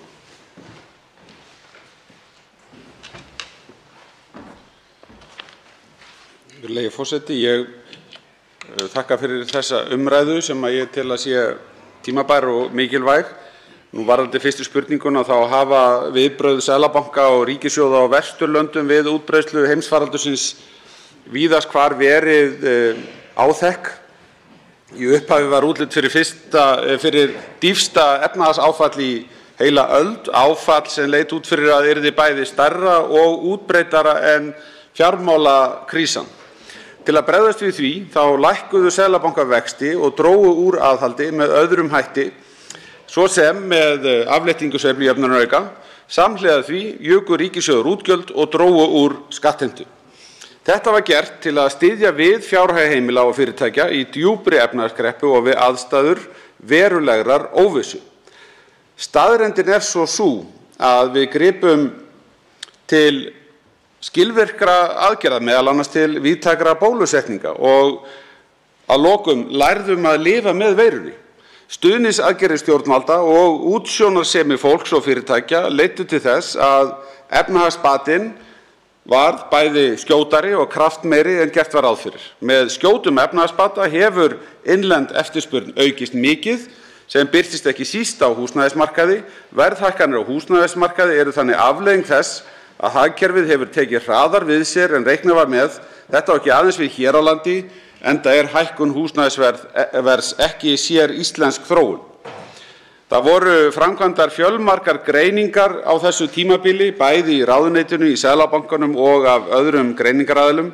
Engar þeirra gerðu ráð fyrir að innlend eftirspurn yrði eins kraftmikil og raun ber vitni. Í því samhengi má til dæmis nefna í peningamálum Seðlabankans frá því í maí 2020, eftir að gripið var til þeirra ráðstafana sem spurt segir, með leyfi forseta, að líklegt sé að það hægi enn frekar á verðhækkunum íbúðarhúsnæðis. Tilvitnun lýkur. Varðandi aðra spurninguna, þá hefur Seðlabanki Íslands meðal annars það markmið að stuðla að stöðugri og lágri verðbólgu og hann hefur sjálfstæði sitt að lögum fyrir sérstaka ástæðu. Til þess að ná þessum markmiðum hefur bankinn bæði sérþekkinguna og hann hefur tækin sem þarf. Og hann notar þessi tæki til þess að ná þessu markmiði með skilvirkum hætti og hægt er. Það rétt sem fram komið að eitt helsta vopn bankans í baráttunni við verðbólgu hækkun stýrivaxta. Seðlabanki Íslands ekki einn að hafa fyrst og fremst það tæki, því stýrivextir eru helsta tæki allra vestrænna ríkja til þess að hafa áhrif á verðbólguna. Það ekki tilviljun, heldur eru stýrivextir almennt taldir besta tækið til að ná stjórn á verðbólgu. Bankinn hefur svo ýmis önnur tæki til að ná markmiðum sínum, ekki síst varðandi fjármálastöðugleika. Til að hemja verðhækkanir á húsnæði hefur bankinn til dæmis sett takmarkanir á veðsetningarhlutföll íbúðalána og lágmark greiðslubyrðar hlutfalls. Seðlabankinn hins vegar, eins og áður komin fram, sjálfstæð stofnun og fjármála- og efnahagsráðuneytið hlutast ekki til það með hvaða hætti hann nær markmiðum sínum, en við leggjum hins vegar áherslu á að Seðlabankinn hafi þau tæki sem hann telur sig þurfa til að ná markmiðunum og við leggjum áherslu á að stefna í opinberum fjármálum styðji við verðbólgumarkmiðið og dragi þannig úr þörf á verulegri hækkun stýrivaxta. Nú að þriðju spurningunni, þá voru stýrivextir vissulega hækkaðir í október 2008, en við getum ekki jafnað þessu við það sem að gerast núna. Í fyrsta lagi fóru stýrivextir hæst í 18% í kjölfar fjármálakreppunnar. Á undanförnum mánuðum hafa meginvextir Seðlabankans hækkað úr 0,75 í 2,75. Það munar töluvert miklu á 2,75% vaxtastigi eða 18%. Það munar reyndar nákvæmlega 15,25% stigum. Nú í öðru lagi ber að líta til þess að það eru gjör ólíkar ástæður fyrir því að vextir hækka nú og markmiðið í kjölfar fjármálakreppunnar var fyrst og fremst að verja gengi krónunnar, en það engin hætta á fjármagnsflótta nú eins og menn höfðu áhyggjur af á þeim tíma. Nú, það má bæta við að skuldir hagkerfisins eru lágar í sögulegu samhengi núna og fjárhagsstaða heimilanna sterk.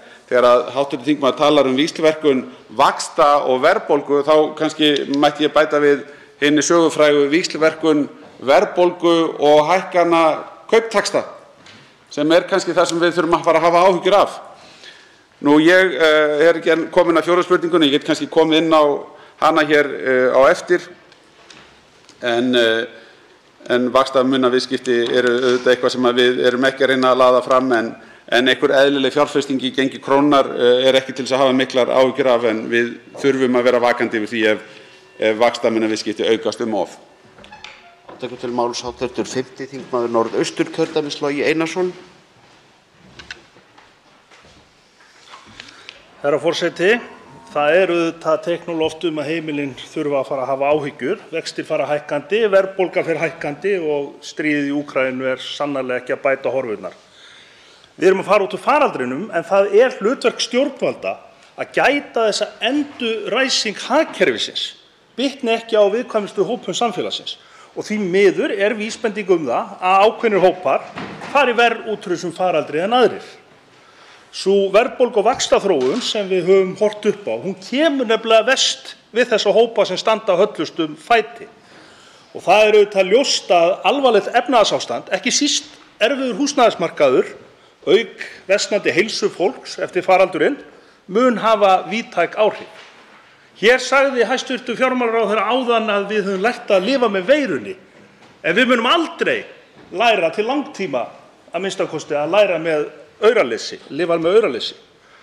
Og ríkisstjórnin, hún ber á sinn hátt ábyrgð á þessari stöðu.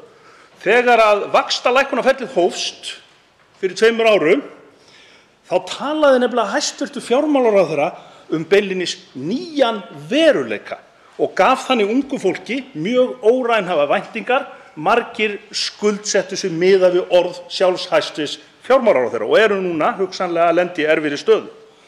Og nú verður ríkisstjórnin einfaldlega að bregðast við. Og hún hefur auðvitað bara tækin til þess. Hún getur til dæmis stigið fastar inn á framboðshlið húsnæðismarkaðarins eins og Samfylkingin hefur talað og hún getur stutt tillögur Samfylkingarinnar og annarra stjórnarandstöðuflokka mótvægisaðgerðir við heimilin. Og ég trúi ekki öðru en að þessar tillögur hafi stuðning hjá almennum stjórnarþingmönnum, að minnsta kosti þeirra sem að kenna sig og flokkar þeirra við jöfnuð. Til máls hv. 7. þingmaður Suðurkjördæmis, Hafdís Hrönn Hafsteinsdóttir.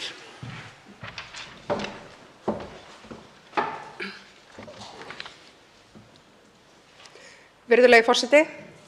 Undanfarnar vikur og mánuði höfum við séð stjarnfræðilegar hækkanir á húsnæðisverði sem hefur veruleg áhrif á vísitölu neysluverðs.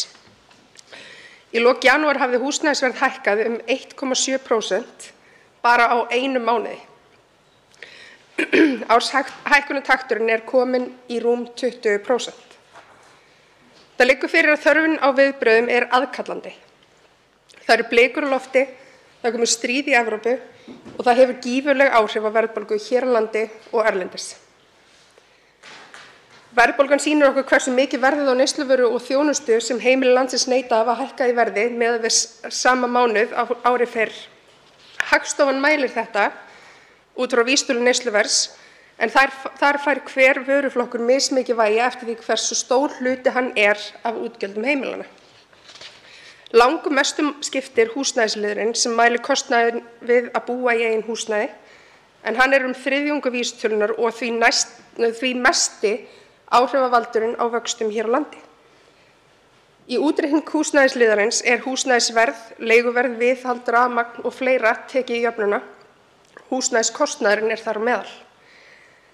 Það sem við þurfum að huga að er að húsnæðisliðurinn er ekki eins mældur í samræmdu vísitölunni og þeirri íslensku og munurinn liggur í því að notuð greidd húsaleiga ásamt öðrum kostnaði sem lýtur að húsnæði í samræmdu en í íslensku er notuð greidd húsaleiga ásamt reiknaðri húsaleigu. Virðulegi forseti, þegar verðbólguhorfur hafa versnað umtalsvert þá hafa þær ákvarðanir sem teknar eru hér í þessum sal gífurleg áhrif á efnahagslífið eðli málsins samkvæmt og það er mikilvægt að við setjum tóninn. En viðbrögðin ekki byrja né enda hér, heldur þurfum við að fá fleiri í lið með okkur til að tempra ástandið. Við þurfum að fara að hugsa málið öðruvísi og hugsa reikningsstemmur öðruvísi og nú þegar höfum við í Framsókn lagt fram tillögur að lausnum hvernig við getum gefið sanngjarnari mynd á vísitöluna og þar með verðbólguna og hvernig væri það að forstjóri Hagstofunnar myndi koma með okkur í þá vegferð sem framundan er og fara að hugsa í lausnum. Forseti minnir á að ræðutími þingmanna er takmarkaður í 2 mínútur í sérstakri umræðu og til máls tekur þá hv. 3. þingmaður Suðurkjördæmis, Ásthildur Lóa Þórsdóttir.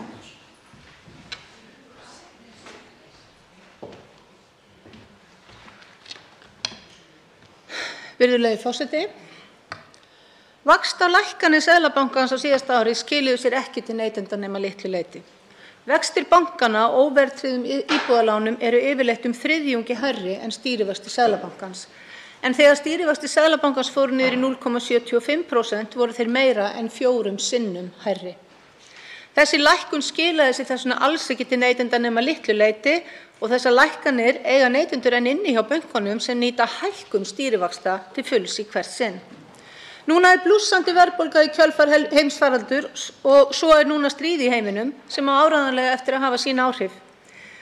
Verðbólgan stafar ekki af atburðum hér heima nema litlu leyti. Það verðbólga út allan heim og því verður að takast á við hana út frá þeim forsendum. Sú leið sem alltaf hefur verið farin til þess að slá á þenslu að hækka meginvexti Seðlabankans og svo einnig við nú. En ef verðbólgan fyrst og fremst vegna utanaðkomandi áhrifa, hvernig eiga þá hærri álögur á heimili og fyrirtæki landsins að slá á hana? Það eina sem hærri vextir gera að auka á erfiðleika heimila og fyrirtækja sem oft eru nægir fyrir meðal annars vegna heimsfaraldurs og afleiðinga hans. Ástandið erfitt víða heim vegna COVID og rof hefur komið í framleiðslu og flutningslínur heimsins, hina svokölluðu virðiskeðju, og flutningskostnaður til landsins hefur þannig hækkað gríðarlega sem og vöruverð á ýmsum vörum. Hærri álögur á íslensk heimili mun ekki hafa nein áhrif á þessa þróun. Núna ætti þvert á móti að koma íslenskum heimilum í skjól fyrir afleiðingum þessara verðhækkana og sjá til þess að þau skaðist ekki meira af COVID-faraldrinum en þegar orðið. Það sem að margir hafa orðið fyrir tekjumissi og standa illa undir auknum álögum vegna vaxtahækkana sem vafasamt að beri tilætlaðan árangur. Stærsti útgjaldaliður flestra heimila númer 1 húsnæðiskostnaður, númer 2 matarkostnaður. Hverjum hjálpar það ef báðir þessi liðir hækka vegna utanaðkomandi verðbólgu?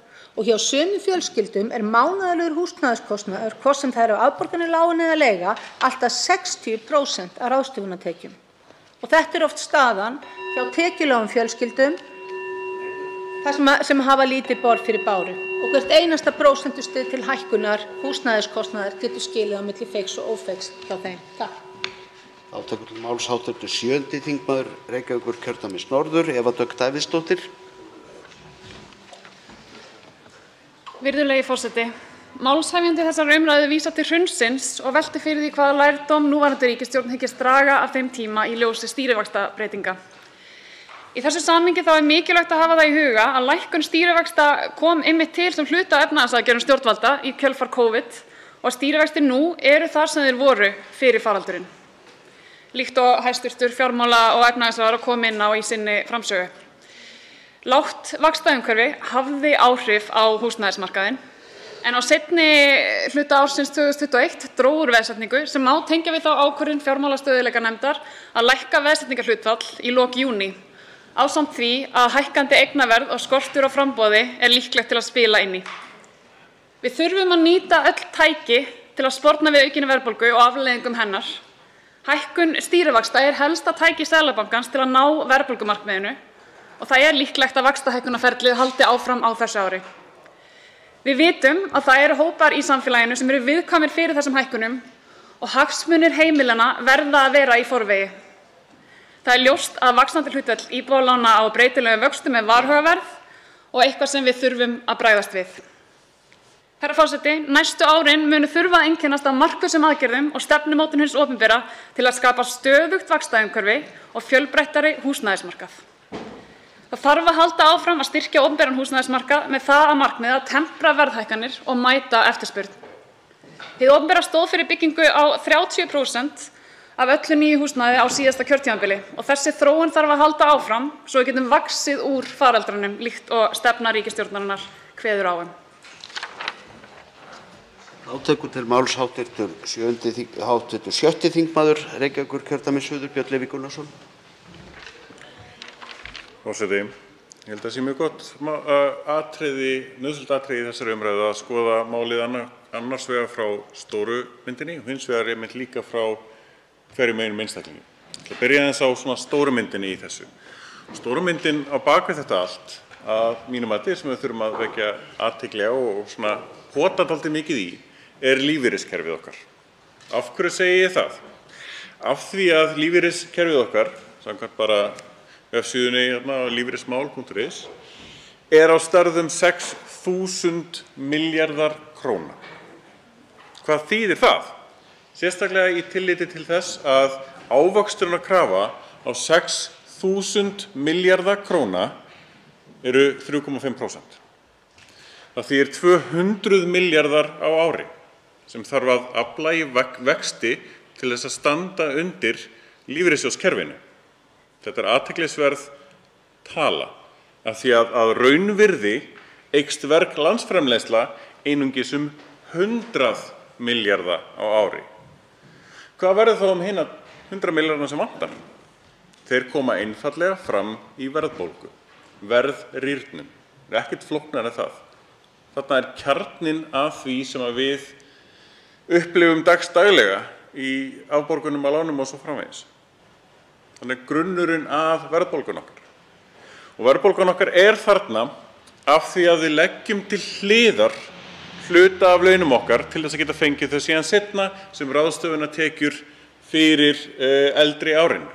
En það þarf að viðhalda verðgildi þessarar innlagnar okkar til þess að við eigum fyrir henni þegar að kemur á efri árin. Og þetta hún að kosta okkur þegar allt kemur til alls.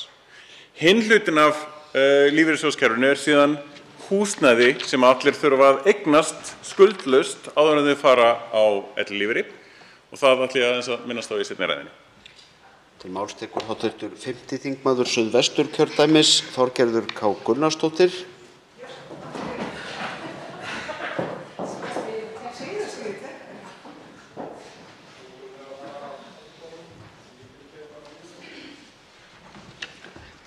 Já, virðulegi forseti, vandinn sem hér ræðir, hann að mörgu leyti heimatilbúinn og fyrirséður. Þó að alþjóðlega vanda sé að ræða, þá hefur fjöldi sérfræðinga líka bent á þau mistök sem hafa verið gerð hér í hagstjórninni.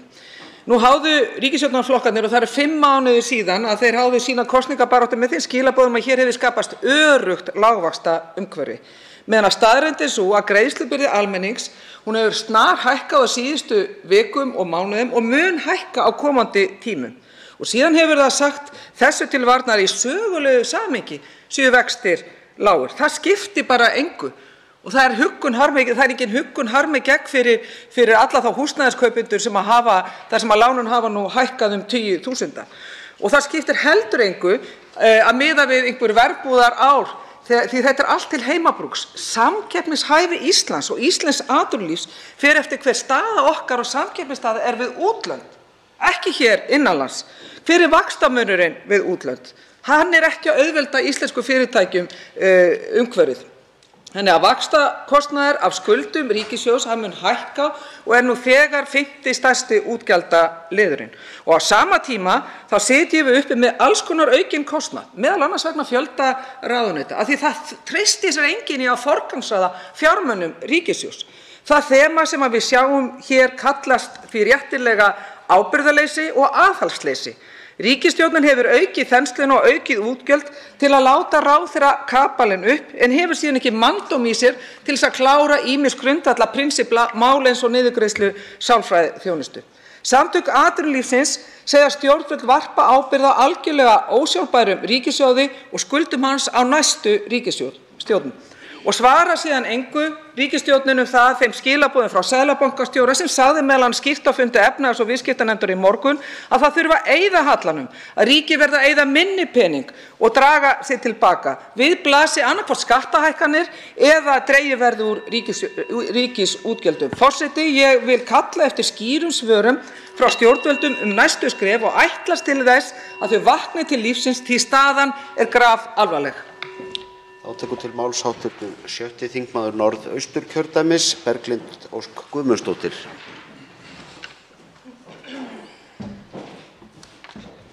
Virðulegi forseti, nú ætla ég bara að leyfa mér að vera rödd bjartsýninnar, en nú eru uppi gerólíkar aðstæður en þær sem málshefjandi vísa til eftir hrun. Í fyrsta lagi reyndust efnahagsleg áhrif heimsfaraldursins ekki verið jafn langvinn og margir óttuðust og í öðru lagi voru viðbrögð stjórnvalda við faraldrinum til þess að efnahagsbatinn varð meiri en spár gerðu ráð fyrir. Ein helsta breytan sú að eftir hrun var atvinnuleysi mikið en nú skortur á vinnuafli. Og þá hefur regluumhverfi tekið verulegum breytingum frá hruni til marks einmitt það að stjórnvöld hafi lært af mistökum úr hruninu. Þessar breytingar eru bæði til hagsbóta fyrir neytendur sem og fjármálastofnanir og neytendur njóta nú betri verndar og hafa aukið frelsi til að taka sjálfstæðar ákvarðanir eigin fjárhag og viðskipti við fjármálastofnanir. Á meðan húsnæðismarkaðurinn drífur áfram verðbólguna mestu vegna skorts á framboðshliðinni hefur Seðlabankinn fá aðra kosti en að hækka stýrivexti og fullt tilefni til þess að beita áfram öðrum þjóðhagsvarúðartækjum.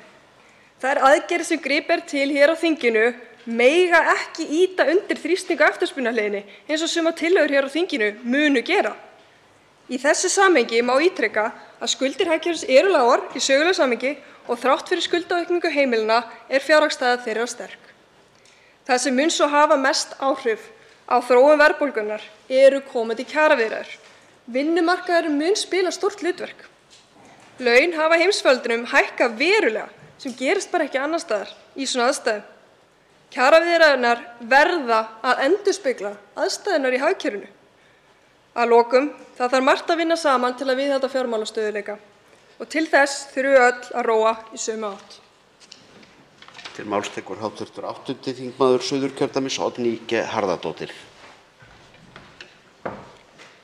Herra forseti, framkvæmd peningamála hefur breyst mjög til þess betra frá bankahruni og fyrir það getum við fyrst og fremst þakkað mikilvægum lagabreytingum í tíð ríkisstjórnar Jóhönnu Sigurðardóttur. Þá var loksins til sjálfstæður seðlabanki á Íslandi, peningastefnunefnd sett á laggirnar og pólitískum skipunum seðlabankastjóra hætt. Því miður var samningur aðild að Evrópusambandinu ekki kláraður. Því með aðildinni hefðum við fengið efnahagslegan stöðugleika til framtíðar og gjaldmiðil sem borinn er uppi af 500 milljónum manna. Í stað þess þurfum við að búa við íslensku krónuna, örmynt sem leikur íslenskan almenning grátt með reglulegu millibili. Síðustu stýrivaxtahækkanir Seðlabankans komu illa við þá tekjulægstu og þá sem verja nú þegar langstærstum hluta ráðstöfunartekna sinna í húsnæðiskostnað. Heimili sem í þeirri stöðu að mega ekki við neinum óvæntum útgjöldum. Staða fólks á leigumarkaði er erfið og ótrygg, ekki síst nú stundir þegar verðbólgan vex og leiga sem bundin er vísitölu hækkar sjálfkrafa. Verðbólgan sem mun vaxa enn vegna stríðsins sem nú geisar í Evrópu og vaxtahækkanir verða til þess að húsnæðiskostnaður fólks með lágar og meðaltekjur fer enn lengra yfir viðmiðunarmörk af ráðstöfunartekjum.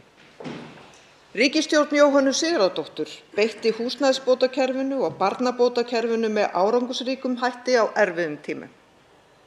Nú ættum við að nýta þá reynslu og beita kröftugum vaxtabótum, leigubótum og barnabótum til að létta fólki róðurinn. Það þarf einungis að stilla af eigna- og launaviðmið og skerðingamörk. Kerfin eru til og það hægt að bregðast við strax. Það eina sem vantar er pólitískur vilji til að standa með fólki sem vegna ástandsins nær ekki endum saman. Þá tekur til máls hv. 11. þingmaður Suðvesturkjördæmis, Ágúst Bjarni Garðarsson. Virðulegur forseti, ég þakka hv. þingmanni Guðbrandi Einarssyni fyrir þessa umræðu hér í dag. Aukin verðbólga snerta öll heimili landsins. Það er ástæða fyrir því að Seðlabankinn hefur nú hækkað vexti. Það er gert til þess að bregðast við núverandi aðstæðum, þá sérstaklega á fasteignamarkaði. Síðustu ár hafa verið óvenjuleg, meðal annars vegna alheimsfaraldurs kórónuveirunnar. Ég hef þó sagt það áður að það er líklega ekki skynsamlegt fyrir Seðlabankann að auka taumhald peningastefnunnar of hratt. Nú hillir undir lok faraldursins, atvinnulífið er að komast í gang og við höfum raunhæfa möguleika á að verðbólgan gangi hratt niður með náttúrulegum hætti, en þá þarf líka meira til. Ýmislegt hefur áhrif og það er meðal annars staðan á fasteignamarkaði. Hún er erfið, fasteignaverð hefur hækkað gríðarlega hratt og mikill skortur er á framboði á húsnæði. Framboðið hefur ekki haldið í við eftirspurn. Það er staðreynd sem ekki hægt að líta framhjá að húsnæðisverð sem knýr verðbólguna áfram á Íslandi ásamt hækkun á hrávöru. Ástæðan fyrir er einfaldlega vegna þess að það er skortur á íbúðum, meðal annars vegna þéttingarstefnu borgarinnar, sem hefur leitt til þess að verð á húsnæði er hátt. Það er verið að byggja dýrt á dýrum svæðum. Það er ekki það sem við þurfum að byggja hraðar og við þurfum að byggja hagkvæmt. Okkur Íslendingum er að fjölga hratt, þá sérstaklega á höfuðborgarsvæðinu. Ábyrgð sveitarfélaga á hækkun fasteignaverðs er mikil og þá sérstaklega Reykjavíkurborgar. Reykjavíkurborg er langstærsta sveitarfélag á Íslandi og því skiptir gríðarlegu máli hvað sé gert. Þessi viðvarandi skortur á lóðum og nýbyggingum hjá Reykjavíkurborg hefur ýtt undir þessa miklu hækkun og knúið áfram verðbólgu. Virðulegur forseti, við þurfum að gera þetta saman ef við ætlum að halda sjó. Við þurfum að vinna okkar vinnu, við þurfum að tryggja lóðaframboð og kraftmikla uppbyggingu íbúðarhúsnæðis til framtíðar fyrir alla. Þar hefur Reykjavíkurborg, langstærsta sveitarfélag á höfuðborgarsvæðinu, skilað auðu undir forystu jafnaðarmanna í allt of langan tíma.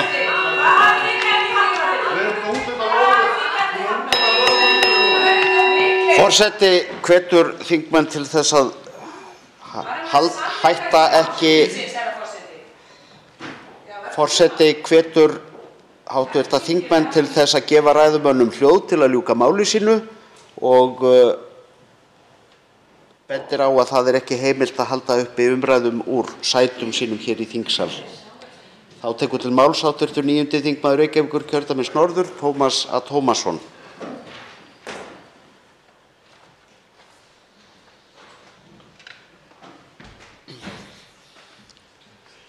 Virðulegi forseti, hæstv. ráðherra Bjarni Ben, hv. þingmenn og kæru landsmenn sem fylgjast með. Ég vil geta þess strax í upphafi að sem virðingu við Úkraínu þá ég í litum þjóðarfánanna þeirra, blátt og gult, og ég ákvað að svíkja lit og vera í gallabuxum þó að það sé bannað hér í þinginu bara í dag. Nema hvað, margt skrítið í kýrhausnum. Í minni minningu að þá var það þannig einhvern tímann upp úr 1980 að það var ákveðið að bæði laun og annað væri verðtryggt, sem síðan kom í ljós að var dregið tilbaka, þannig að launin hætti að vera verðtryggð.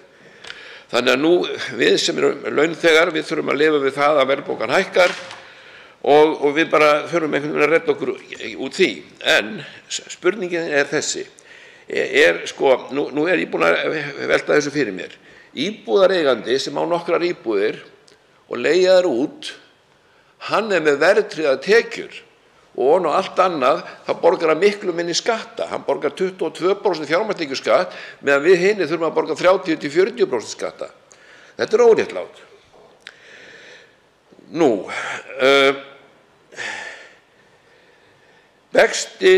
Besta ávöxtun í dag, það er verið að tala hérna að sé lítið framboð af fasteignum á Reykjavíkursvæðinu aðallega, og ég hef þá kenningu að meðal annars þetta ástæðan sú að fjármagnseigendur, þeir að kaupa íbúðir í gríð og erg vegna þess að það ekki hægt að fá betri ávöxtun í dag.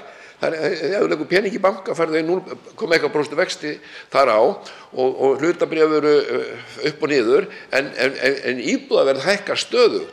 Þannig að þeir sem eiga peninga, þeir kaupa íbúðir og græða því þeir geta selt þær um leið og þeir vilja aftur. Til máls tekur hv. 7. þingmaður Reykjavíkurkjördæmis suður, Björn Leví Gunnarsson. Virðulegi forseti,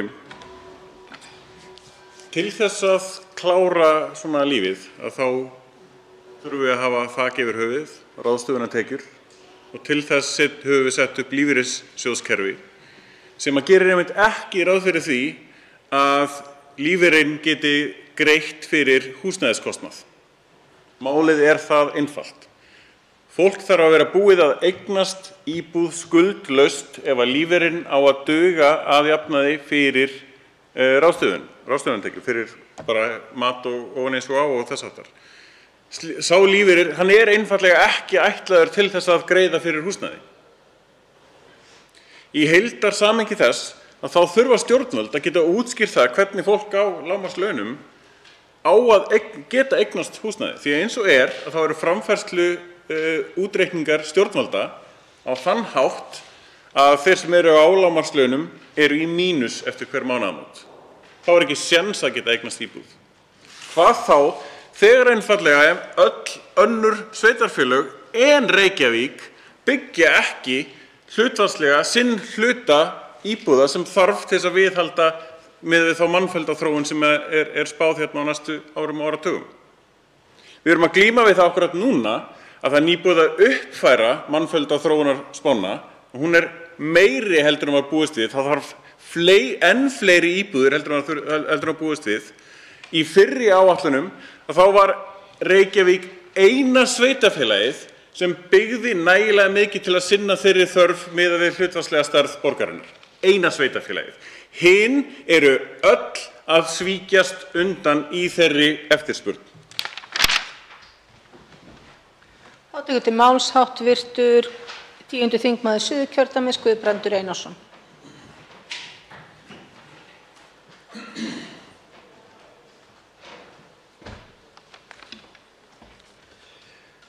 Virðulegur forseti, hér hafa farið fram ágætisumræður og mörg sjónarmið hafa komið fram sem að ég er að mörgu leyti sammála en öðrum ekki.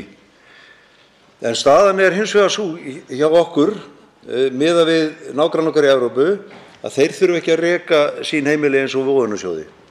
Þeir neyðast ekki til að spá endalaust í því hvaða áhrif vaxtabreytingar muni hafa á heimilisbókhaldið. Þeir þurfa ekki að endurfjármagna lánin sín á nokkurra fresti og eiga ekki á hættu að tapa tugum þúsunda á mánuði vegna skyndilegra ákvarðana Seðlabankanna. Venjulegt fólk þarf ekki að hafa ígildi háskólaprófs í hagfræði til að lágmarka skaðann af sveiflukenndum gjaldmiðli. Fullyrðingar hér í dag að lóðaskortur í Reykjavík sé helsta orsök hækkana á fasteignaverði standast ekki. Fasteignaverðið hefur hækkað allt land og Reykjavík hefur staðið fyrir metuppbyggingu á tímabilinu og mun meira en nágrannasveitarfélögin á höfuðborgarsvæðinu. Aftur á móti hafa lægri vextir og aðgengi að lífeyrissparnaði aukið eftirspurnina á fasteignamarkaði margfalt umfram það sem verið hefur undanfarin ár. Ríkisstjórnin mætti því líta sér nær áður en hún kennir öðrum þessa miklu aukningu í skuldbindingum heimilanna. Það er mikið áhyggjuefni að hún hafi ráðist í þessar aðgerðir án þess að skoða möguleg áhrif þeirra. Og hæstv. Fjármálaráðherra minnist hér á í sögulegu samhengi þegar ég tala víxlverkun verðbólgu og vaxta, þá minnist hann á víxlverkun launa og verðlags. Illu heilli þá var þetta tekið úr sambandi og launafólk stóð bara óvarið. Við erum kannski að sjá, og það sem ég óttast að þegar að verið að skella vaxtahækkunum á skuldsett fyrirtæki, að það muni bara fara beint út í verðlagið og valda því að það þarf áfram að hækka vexti. En að minni hyggju á hagstjórn líka að snúast hag heimilanna og kannski fyrst og fremst. Þá tekur til máls hæstv. Fjármálaráðherra Bjarni Benediktsson. Virðulegi forseti, þetta hefur verið ágætisumræða. Kannski verið skautað dálítið léttilega yfir hinn raunverulegu efnahagslegu viðfangsefni og hvað er til bóta miðað við stöðuna eins og hún blasir við okkur núna. Við höfum verið að ræða hér í dag verðbólguna. Ég hef ekki heyrt margar hugmyndir til þess að slá á verðbólguna. Ég hef heyrt margar hugmyndir ný útgjöld hjá ríkissjóði. Það hafa verið uppi kröfur hér að auka útgjöldin í hina og þessa málaflokkana, en það er eitt og sér ekki líklegt til þess að hjálpa okkur að takast á við þann vanda sem við erum að ræða hér, sem er í raun og veru verðbólgan og áhrif hennar á kjör fólks í landinu vegna vaxtahækkana sem hafa fylgt í kjölfarið. Það hefur verið rætt töluvert vaxtahækkunina og fólk segir að það hjálpi ekki þó að vextir séu lágir í sögulegu samhengi. Ég ætla nú samt að halda því fram að það skiptir máli að skoða hvaða hlutfall af ráðstöfunartekjum heimilanna er að fara í afborganir af húsnæðislánum. Og það er lágt hlutfall.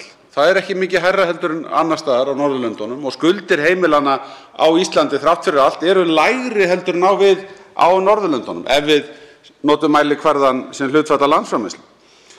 Staða heimilanna er miklu sterkari heldur en að umræðan hér í dag ber með sér og það er allt of lítið sem við fáum út úr þessari umræðu því miður sem innlegg inn í markvissar aðgerðir til þess að fást við hinn undirliggjandi vanda. Ég hef verið að segja við þurfum að beita ríkisfjármálunum af skynsemi við þessar aðstæður og við eigum ekki að horfa í hina áttina þegar Seðlabankinn segir að nú sé framleiðsluslakinn horfinn og við séum komin inn í nýtt tímabil og ég furða mig á því hvað formaður Samfylkingarinnar á við þegar hann lætur sem svo að það hafi verið slæm ákvörðun hjá fólki að endurfjármagna lánin sín eða fara í fasteignakaup.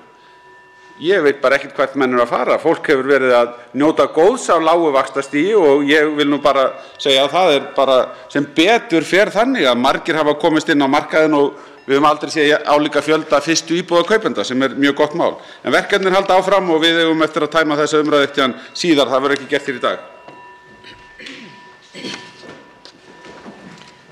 Tekið fyrir 3. dagskrármálið, lýsing verðbréfa og fleira, ESB endurbótalýsing og fleira, stjórnarfrumvarp 385. mál, þingskjal 549, 1. umræða. Til máls tekur hæstv. fjármála- og efnahagsráðherra Bjarni Benediktsson. Forseti, ég mæli hér fyrir frumvarpi til laga breytingu á annars vegar lögum lýsingu verðbréfa sem boðin eru í almennu útboði eða tekin til viðskipta á skipulegum markaði, nr. 14/2020, og hins vegar lögum upplýsingaskyldu útgefanda verðbréfa og flöggunarskyldu sem eru nr. 20/2021. Með frumvarpinu lagt til að reglugerð Evrópuþingsins og ráðsins nr. 2021/337 sem tekin hefur verið upp í EES-samninginn verði veitt lagagildi hér á landi.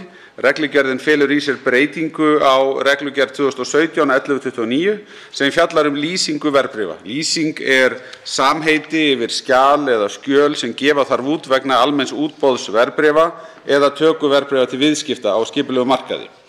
Reglugerð 2021/337 hluti af ráðstöfunum Evrópusambandsins til að tryggja greiðsluhæfi og aðgengi að fjármagni til að styðja við endurbætur eftir efnahagslega áfalli sem heimsfaraldur kórónuveiru hefur valdið. Í reglugerðinni er kveðið á tímabundnar breytingar á fyrirkomulagi lýsinga í því skyni að gera útgefendum og aðilum á fjármálamarkaði kleift að draga úr kostnaði og losa fjármagn fyrir endurbótaferlið í kjölfar heimsfaraldursins. Tvær meginbreytingar felast í reglugerðinni. Annars vegar hámarksundanþága lánastofnana frá skyldunum að birta lýsingu hækkuð úr 75 milljónum evra í 150 milljónir evra á 12 mánaða tímabili ef er að ræða útboð eða ef verðbréf sem ekki eru hlutabréfatengd og sem gefin eru út eru tekin til viðskipta á skipulegum markaði samfellt og endurtekið. Hins vegar kveður reglugerðin á nýtt tímabundið og stuttra form lýsingar, svokallaða ESB endurbótalýsingu til fyllingar við áður útgefnar lýsingar. Heimilt að notast við endurbótalýsingu ESB og hámarksundanþágan fellur úr gildi 31. desember 2022. Þá kveður frumvarpið á breytingar á lögum upplýsingaskyldu útgefanda verðbréfa og flöggunarskyldu nr. 20/2021 sem ætlar að tryggja að hugtakanotkun og vísanir á milli laga samræmist lögum markað fyrir fjármálagerninga nr. 115/2021. Forseti, með þessu frumvarpi létt tímabundið og við tilteknar aðstæður á kröfum efni lýsingu og verðbréfa. Breytingunum ætlað að gefa lánastofnunum svigrúm til að styðja við fyrirtæki sem þurfa endurfjármögnun að halda eftir efnahagslega áfallið vegna heimsfaraldursins. Hér því ívilnandi lagasetningu að ræða. Það er talið æskilegt að lögin taki gildi eins fljótt og auðið þar sem gildistíminn skammur og hefur hún þegar tekið gildi innan Evrópusambandsins.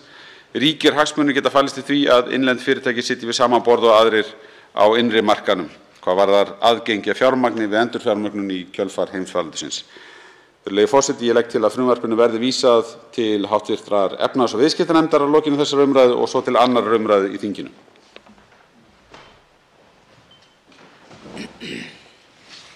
Fleiri hafa ekki kvatt sér hljóðs og umræðu lokið. Frumvarpið gengur nú til annarrar umræðu og efnahags- og viðskiptanefndar ef enginn hreyfir andmælum. Það er samþykkt. Tekið fyrir 4. dagskrármálið, fullgilding fríverslunarsamnings Íslands, Noregs og Liechtenstein og Stóra-Bretlands og Norður-Írlands, stjórnartillaga 206. mál, þingskjal 259, nefndarálit 611, síðari umræða. Til máls tekur framsögumaður utanríkismálanefndar, hv. 2. þingmaður Norðausturkjördæmis, Njáll Trausti Friðbjörnsson.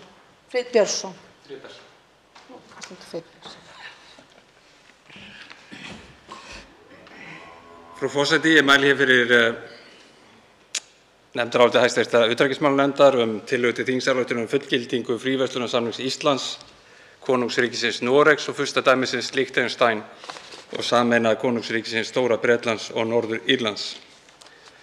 Með tillögunni er leitað heimildar Alþingis til fullgildingar á fríverslunarsamningi milli Íslands, konungsríkisins Noregs og furstadæmisins Liechtenstein og sameinaða konungsríkisins Stóra Bretlands og Norður-Írlands sem undirritað var 8. júlí 2021. Eins og fram kemur í greinargerð með tillögunni var útganga Bretlands úr ESB og þar með EES-samstarfinu vendipunktur í samskiptum Íslands og Bretlands. Viðskipta- og efnahagssamstarf ríkjanna hefur á undanförnum aldarfjórðungi nær alfarið byggst á EES-samningnum, sem er víðtækasti og ítarlegasti fríverslunarsamningur sem Ísland á aðild að. Hann tryggir bæði tollfrelsi og hindrunarlaus viðskipti með flesta vörur og þjónustu.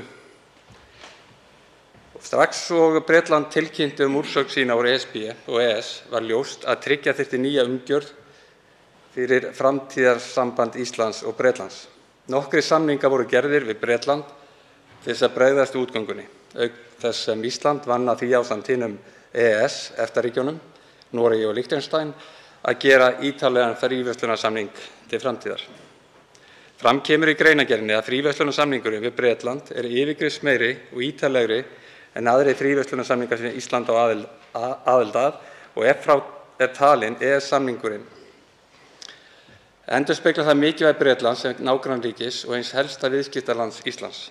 Þrátt fyrir umfang samningsins er grundvallarmunur á honum og EES-samningnum sem áður gilti viðskiptasamband ríkjanna.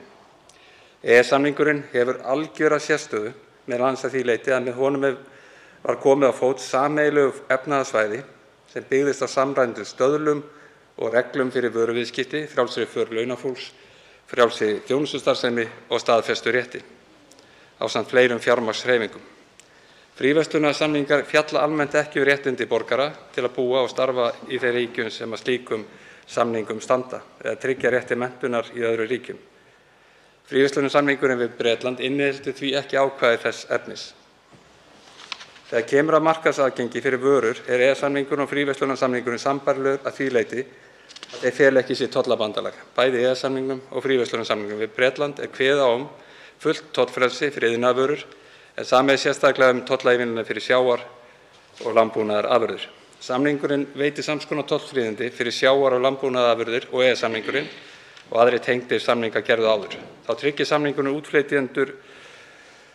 að útflytjendur íslenskra sjávarafurða og landbúnaðarafurða fá að minnsta kosti sömu ívilnandi meðferð vegna dýraheilbrigðisreglna við innflutning til Bretlands og önnur samkeppnisríki á EES-svæðinu.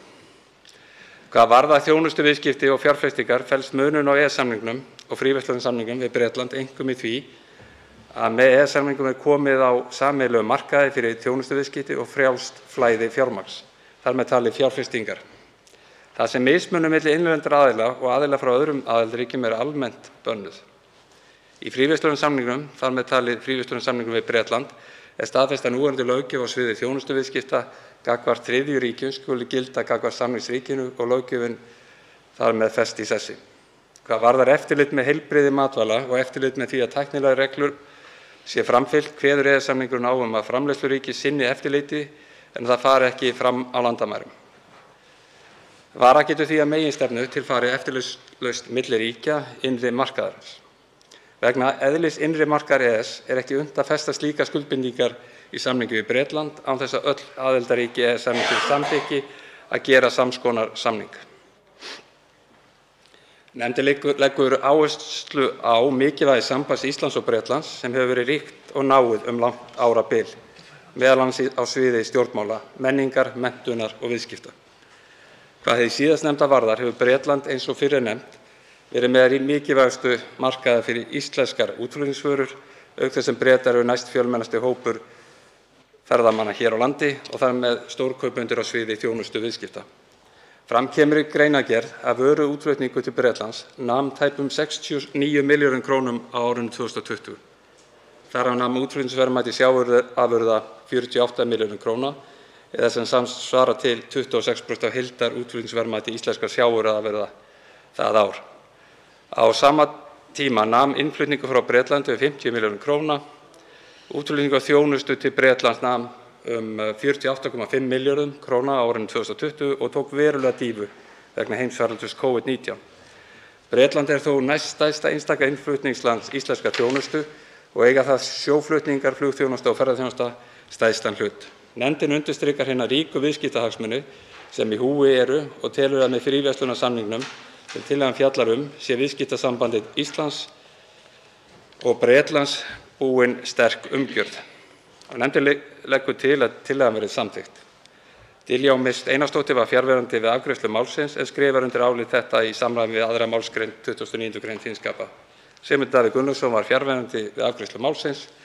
Gísli Rafn Ólafsson, áheyrnarfulltrúi í nefndinni, er samþykkur áliti þessu. Og undir álitið hæstv. Utanríkismálanefndar skrifa Diljá Mist Einarsdóttir, Birgir Þórarinsson, Njáll Trausti Friðbertsson, Jakob Frímann Magnússon, Jóhann Friðrik Friðriksson, Logi Einarsson, Orri Páll Jóhannsson og Þorgerður Katrín Gunnarsdóttir. Þá veitir andsvar hv. 6. þingmaður Norðvesturkjördæmis Eyjólfur Ármannsson. Virðulegi forseti, ég þakka hv. þingmanni fyrir framsöguna. Hér gríðarlega mikilvægan samning að ræða, fríverslunarsamning Íslands, Noregs, Liechtenstein við Bretland. Nú er það þannig að EES-samstarfið, EES-samningurinn kom upp í hendurnar okkar. Það var sameiginlega fyrir okkur af EFTA-ríkjunum á sínum tíma og í dag er EES-samstarfið fyrst og fremst drifið áfram á Noregi. Ég held að 90% þetta í Bretlandi er þetta kallaði Norwegian System eða norska kerfið og mig langar að spyrja hv. þingmann að því og ég efast ekki það að Norðmenn hafi verið algjörlega drifkrafturinn í þessu og það hafi verið fyrst og fremst verið þá samningaviðræður milli Noregs og Bretlands, að minnsta kosti líta Bretar alltaf á það þannig að það sé fyrst og fremst Noregur sem hérna undir. Er tekið tillit til að kom Ísland með einhverjar sérkröfur inn í þennan samning og var tekið til þeirra og hverjar voru þessar sérkröfur og hvar og var tekið til þeirra og hverjar voru þær? Er þessi samningur eingöngu saminn bara á forsendum Norðmanna?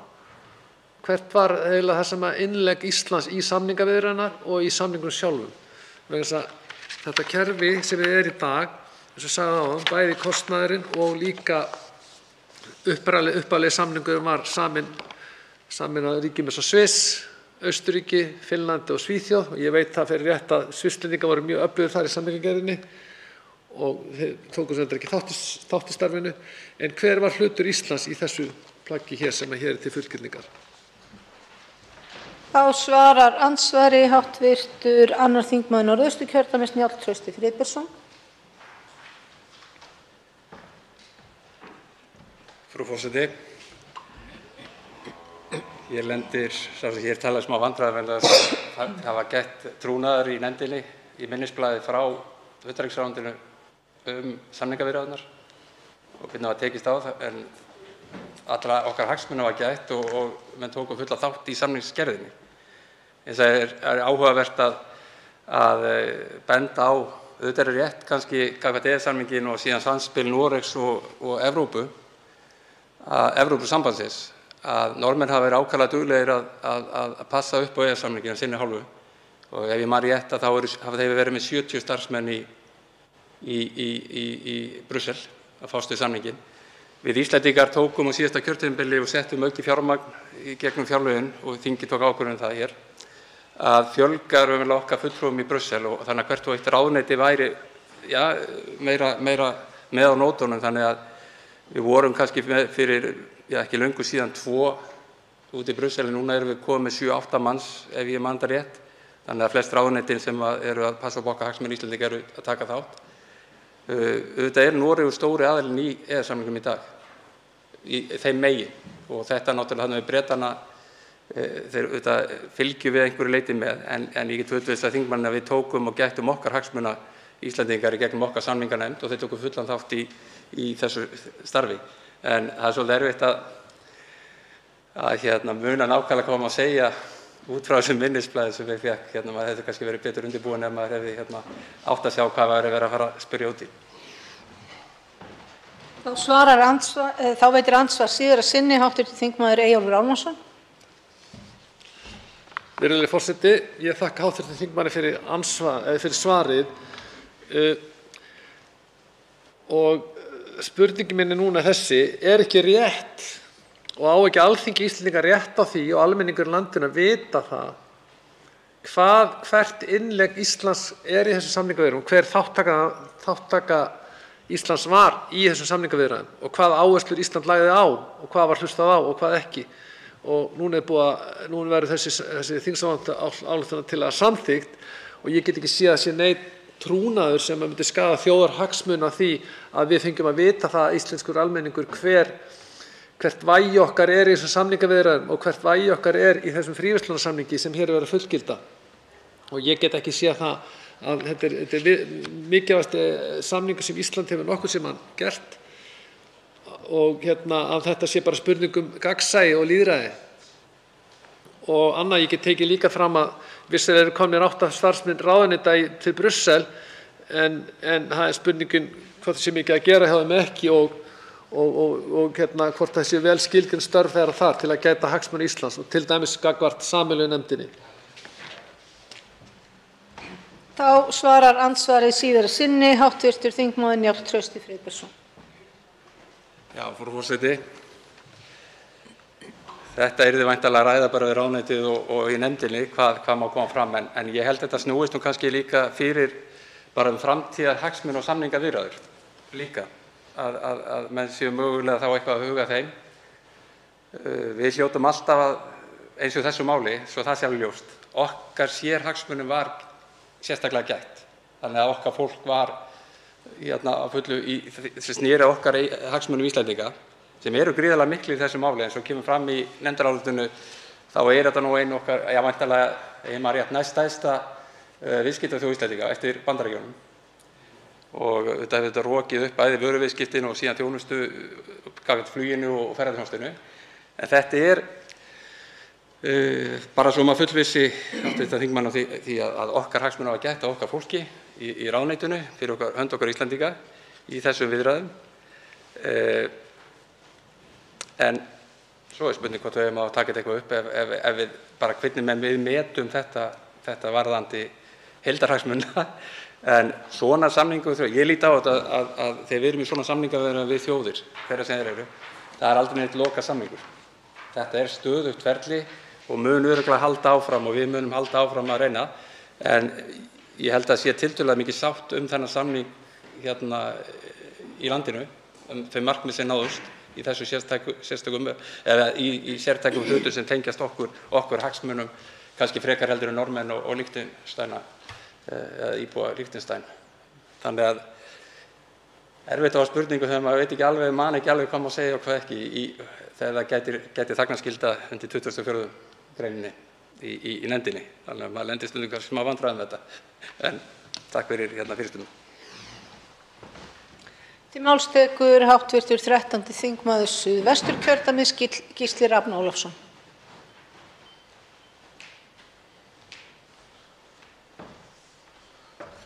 Frú forseti.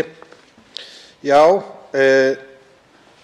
að vissu leyti má segja að þegar hlutir gerast eins og Brexit þá þarf allt í einu að búa til nýja samninga við nýjan aðila og þá er það náttúrulega þannig að það þarf að skrifa mikinn texta og stór hluti af þeim texta er kannski bara svo sami fyrir öll lönd. En svo eru það sértæku ákvæðin fyrir Ísland sem að kannski skipta okkur mestu máli og allavega miðað við það sem ég heyrði sem áheyrnarfulltrúi í utanríkisnefnd og þá ekki eitthvað sem var sérstaklega stimplað sem trúnaðarmál var að þar hefði okkar teymi unnið hörðum höndum að því að reyna að tryggja hagsmuni Íslendinga. Það er sjálfsögðu þannig með svona samninga að þetta þurfti að vinna svolítið hratt af því að menn héldu nú að Brexit myndi bara ekkert gerast. Svo bara allt í einu var það orðið og sem betur fer var hægt að setja einhverja tímabundna samninga til þess að svona brúa bilið en nú er verið að klára það ferli að koma á þessum sértæka samning við Stóra-Bretland og Norður-Írland. Og Er allt það sem að íslensk stjórnvöld vildu? Nei, örugglega ekki. Það nú bara þannig þegar að gerðir eru samningar milli tveggja aðila að það þarf að finna einhvern góðan gullinn meðalveg sem báðir geta sætt sig við. Getum við gert betri samning? Eflaust. En á þessum tíma held ég að þetta sé ágætur, ég ætlaði bara að blanda orðinu varnarsigur og samningur í eitt og segja ágætis varnarsamningur. Og að það sem við getum búist við að það þarf að sjálfsögðu að halda áfram. Það fullt af hlutum sem að við vorum kannski orðin vön sem hluti af EES. Má þar til dæmis nefna, ef ég man rétt, ekki coverað í þessum samning, sko að nota íslenskuna, frú forseti, ekki í þessum samning það sem að íslenski námsmenn fengu til dæmis lækkuð námsgjöld áður fyrr. Það reyndar við held ég alla Evrópubúa fá ekki lengur lækkuð námsgjöld, heldur bara þegnar Stóra Bretlands og Norður-Írlands. Þannig að það ýmislegt sem að eflaust má laga. Menn geta eflaust rifist það hvort á einu sviði mætti hafa gengið lengra og öðru gengið styttra eða svo framvegis. En það mikilvæga að við getum haldið áfram viðskiptum. Við getum haldið áfram ferðalögum, við getum haldið áfram að selja þangað vöru og þjónustu og við vonum bara að það sé hvatning til ráðuneytisins að halda áfram að vinna að betri og betri samningum eftir því sem að tíminn líður. Fleiri hafa ekki hvatt sér hljóðs og umræðu lokið en atkvæðagreiðslu frestað. Tekið fyrir 5. dagskrármálið, gjaldfrjálsar tannréttingar fyrir börn, þingsályktunartillaga 58. mál, þingskjal 58, fyrir umræða. Til máls tekur hv. 4. þingmaður Reykjavíkurkjördæmis norður, Helga Vala Helgadóttir. Frú forseti, ég mæli hér fyrir þingsályktunartillögu þingflokks Samfylkingarinnar gjaldfrjálsar tannréttingar fyrir börn, sem hljóðar svo: Alþingi ályktar að tannréttingar barna verði gjaldfrjálsar og felur heilbrigðisráðherra að leggja fram frumvarp þess efnis eigi síðar en í maí 2022. Frú forseti, þessi tillaga var lögð fram á síðasta þingi af þá þingmanni Samfylkingarinnar Ágústi Ólafi Ágústssyni en tillagan náði ekki fram að ganga og lögð fram nú að nýju. Með tillögunni lagt til að Alþingi álykti að tannréttingar barna verði gjaldfrjálsar og að heilbrigðisráðherra verði falið að leggja fram frumvarp þess efnis eigi síðar en í maí 2022. Tannréttingar barna heyra undir heilbrigðismál barna og telja flutningsmenn óboðlegt að börnum sé mismunað eftir efnahag foreldra og leggja því til að tannréttingar barna verði gerðar gjaldfrjálsar eins og tannlækningar barna sem voru gerðar að fullu gjaldfrjálsar árið 2018. Kostnaður við tannréttingameðferð barns getur hæglega farið langt yfir 1 milljón króna og meðferðin tekur að meðaltali 3 ár. Foreldrar bera nú kostnaðinn og við blasir að efnaminni foreldrar veigra sér við og geta alls ekki ráðist í að aðstoða börn sín þegar kemur að tannréttingum.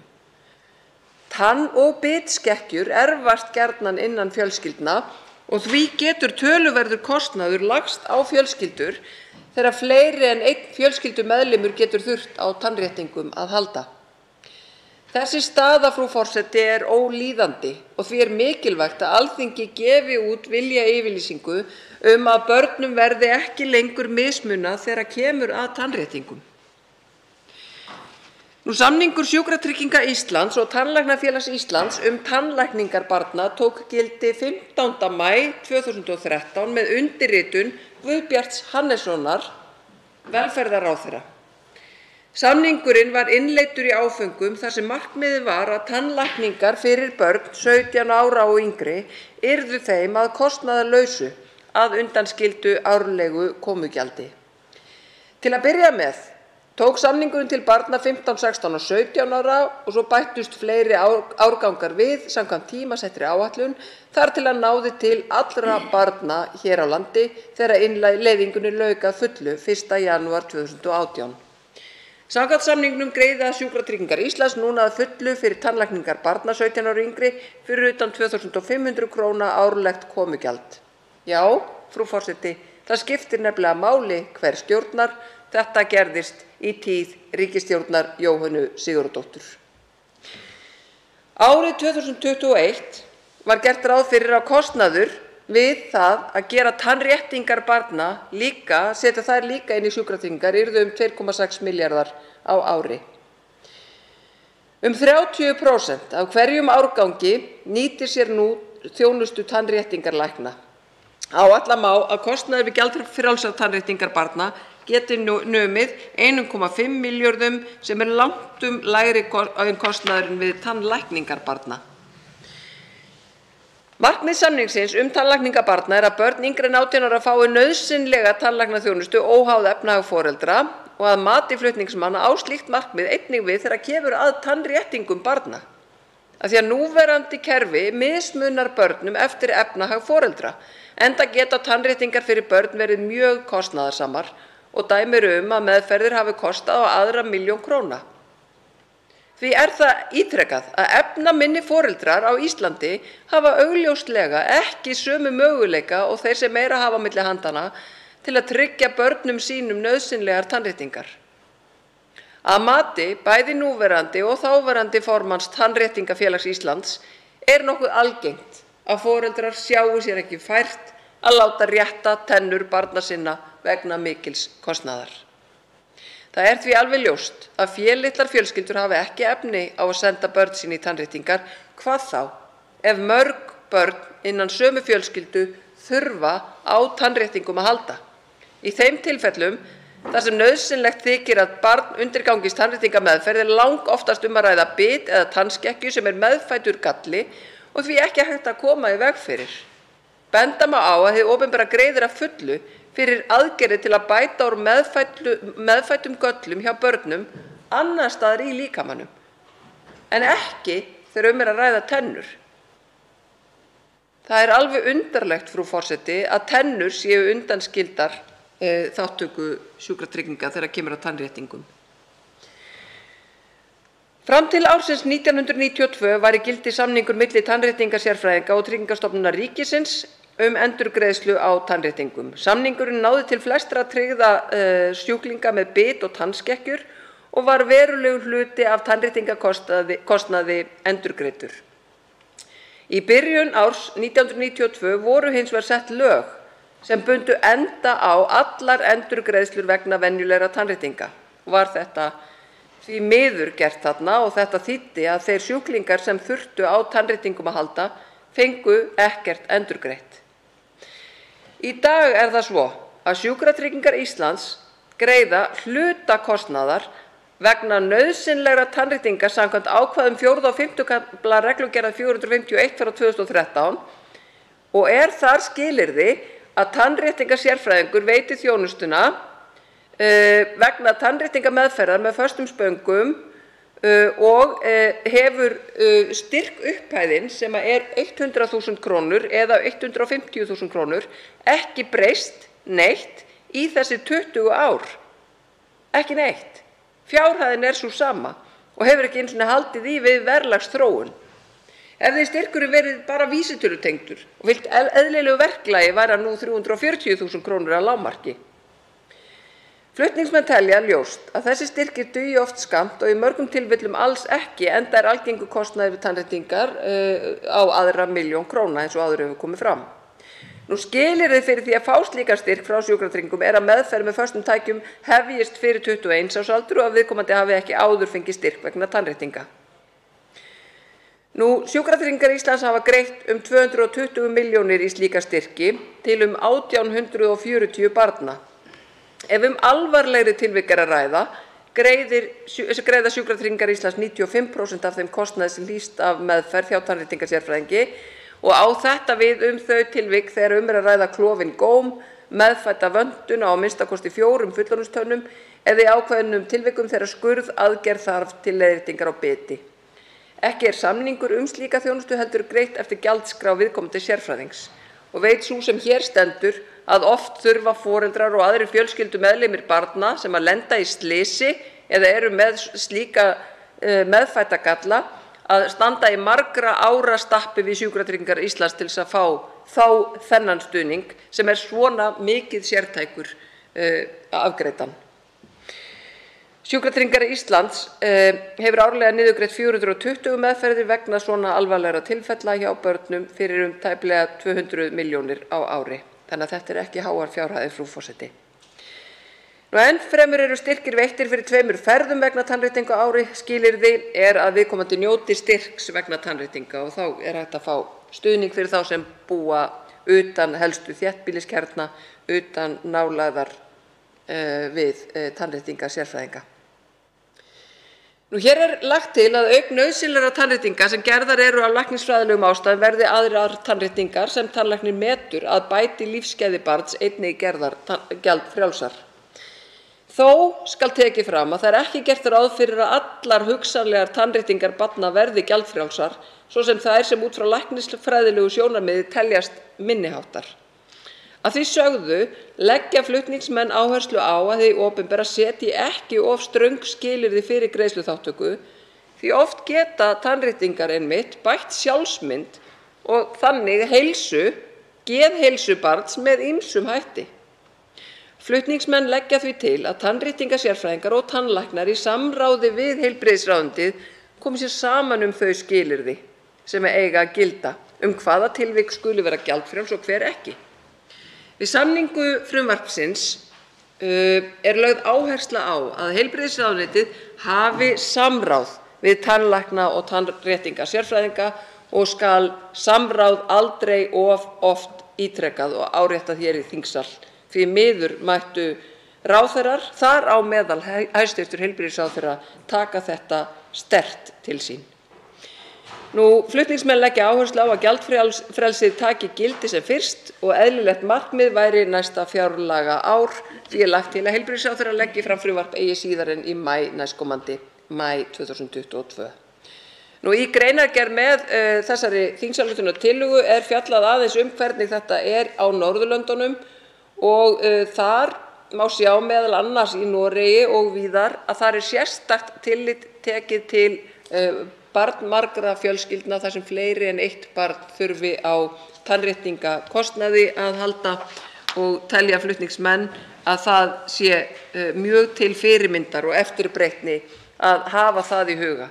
Þegar að tannréttingakostnaður hleypur á milljónum þá skiptir mjög miklu máli að okkar sameiginlega sjúkratryggingakerfi komi þar til aðstoðar. Eins og áður sagði þá það þingflokkur Samfylkingar sem stendur fyrir þessu máli, þessari þingsályktunartillögu og óskum við að þessari umræðu lokinni eftir því að málið verði sent háttvirtri velferðarnefnd. Þá tekur til máls háttvirtur 13. þingmaður Suðvesturkjördæmis Gísli Rafn Ólafsson.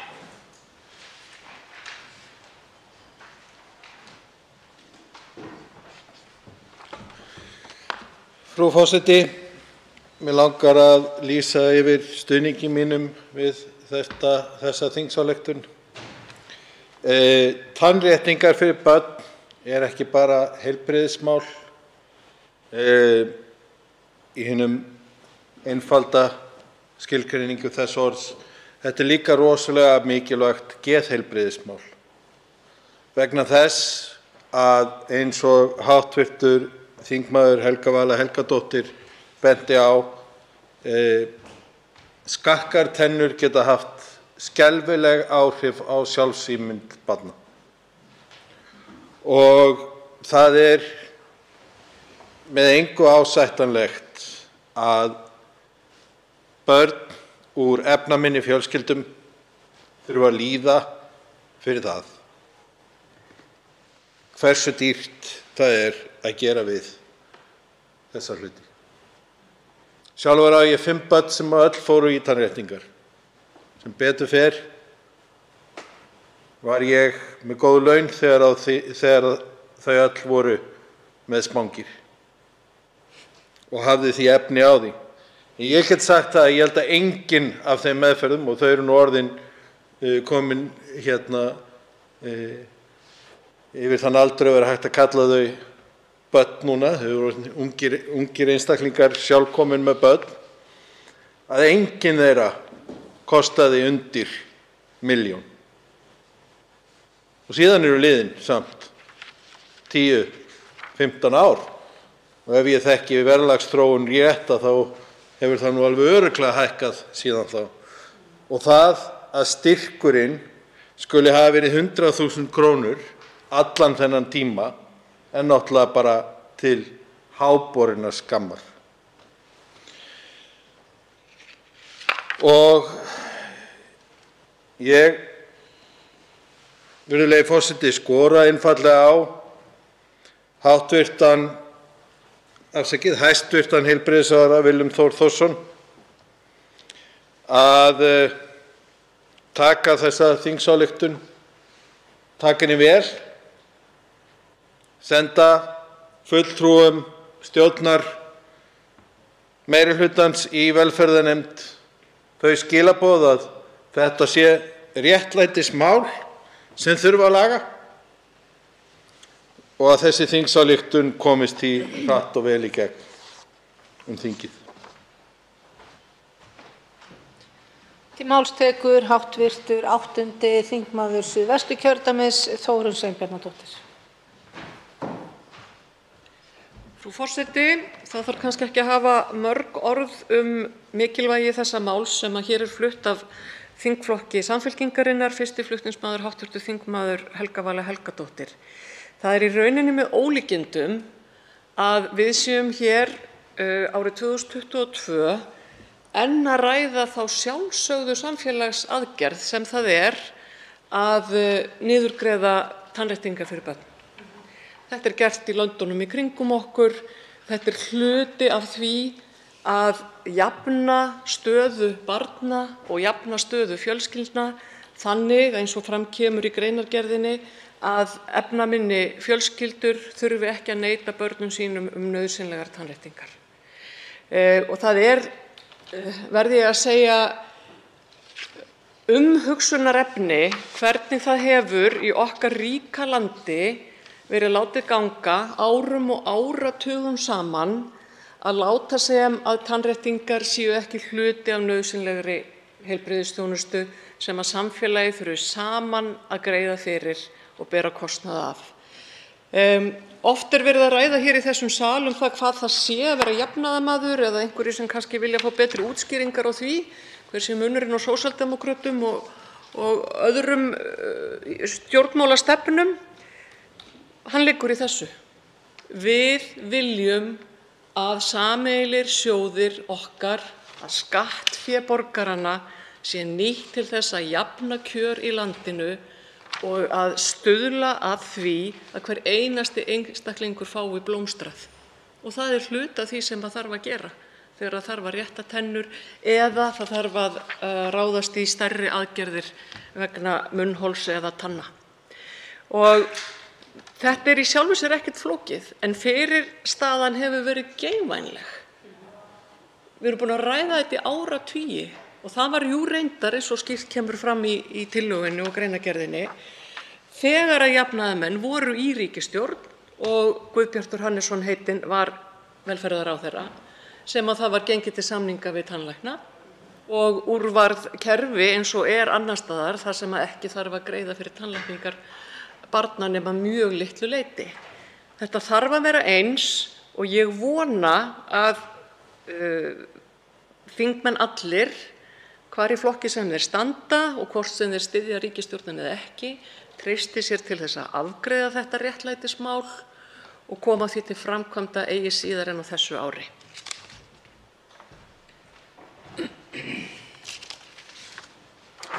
Fleiri hafa ekki kvatt sér hljóðs og umræðu lokið. Tillagan gengur nú til síðari umræðu og velferðarnefndar ef enginn hreyfir andmælum. Það er samþykkt. Tekið er fyrir 6. dagskrármálið, opinber fjármál, styrkir og framlög ráðherra, frumvarp 65. mál, þingskjal 65, 1. umræða. Til máls tekur hv. 4. þingmaður Reykjavíkurkjördæmis norður, Helga Vala Helgadóttir. Frú forseti, ég mæli hér fyrir hönd þingflokks Samfylkingar fyrir frumvarpi til laga breyting á lögum opinber fjármál er varðar styrki og framlög ráðherra. Frumvarpið er ekki stórt í smíðum, ber með sér 2 greinar og er svohljóðandi að við 42. grein laga opinber fjármál bætist við ný málsgrein svohljóðandi: Þrátt fyrir heimild samkvæmt 1. málsgrein er ráðherra óheimilt að veita tilfallandi styrki og framlög til verkefna sem varða þá málaflokka sem hann ber ábyrgð á 8 vikum fyrir auglýstan kjördag til Alþingis. Og í 2. grein segir að lög þessi öðlist þegar gildi. Frú forseti, í aðdraganda lýðræðislegra kosninga er nauðsynlegt að tryggja að jafnræði sé sem mest milli framboða. Sú hætta er fyrir hendi að sitjandi ráðherrar nýti sér forréttindastöðu sína til að afla sér hylli kjósenda, hvort tveggja með aðgangi að fjölmiðlum og ekki síður aðgangi að opinberu fjármagni. Í 1. málsgrein 42. greinar laga opinber fjármál er ráðherrum heimilað að veita tilfallandi styrki og framlög til verkefna sem varða þá málaflokka sem þeir bera ábyrgð á. Í aðdraganda alþingiskosninga hefur borið á því að ráðherrar hefji úthlutanir til einstakra mála í svo stórum stíl að almenning blöskrar. Svo stórum stíl allt fram að kjördegi til að vekja athygli á sér og sínu framboði. Flutningsmenn telja það vera ólýðræðislegt að svo sé farið með almannafé og að aðstaða sé misnotuð með þeim hætti. Af þeim sökum telja flutningsmenn nauðsynlegt að setja takmarkanir á úthlutun styrkja og framlaga í aðdraganda kosninga þannig að ráðherrum sé óheimilt að veita slíkt fjármagn úr opinberum sjóðum síðar en 8 vikum fyrir kjördag. Er þetta gert í þeim tilgangi að ekki megi efast tilgang fjárveitinga, að gæta jafnræðis milli móttakenda hins opinbera fjármagns úr hendi ráðherra og loks til að takmarka misvægi aðstæðna frambjóðenda til Alþingis. Frú forseti, í aðdraganda síðustu þingkosninga þá fóru ráðherrar í ríkisstjórn Katrínar Jakobsdóttur ríðandi héruð með stórkostleg loforð að byggja þyrluskýli, að veita fjármagn til nemendagarða, að opna geðdeildir og þar fram eftir götunum.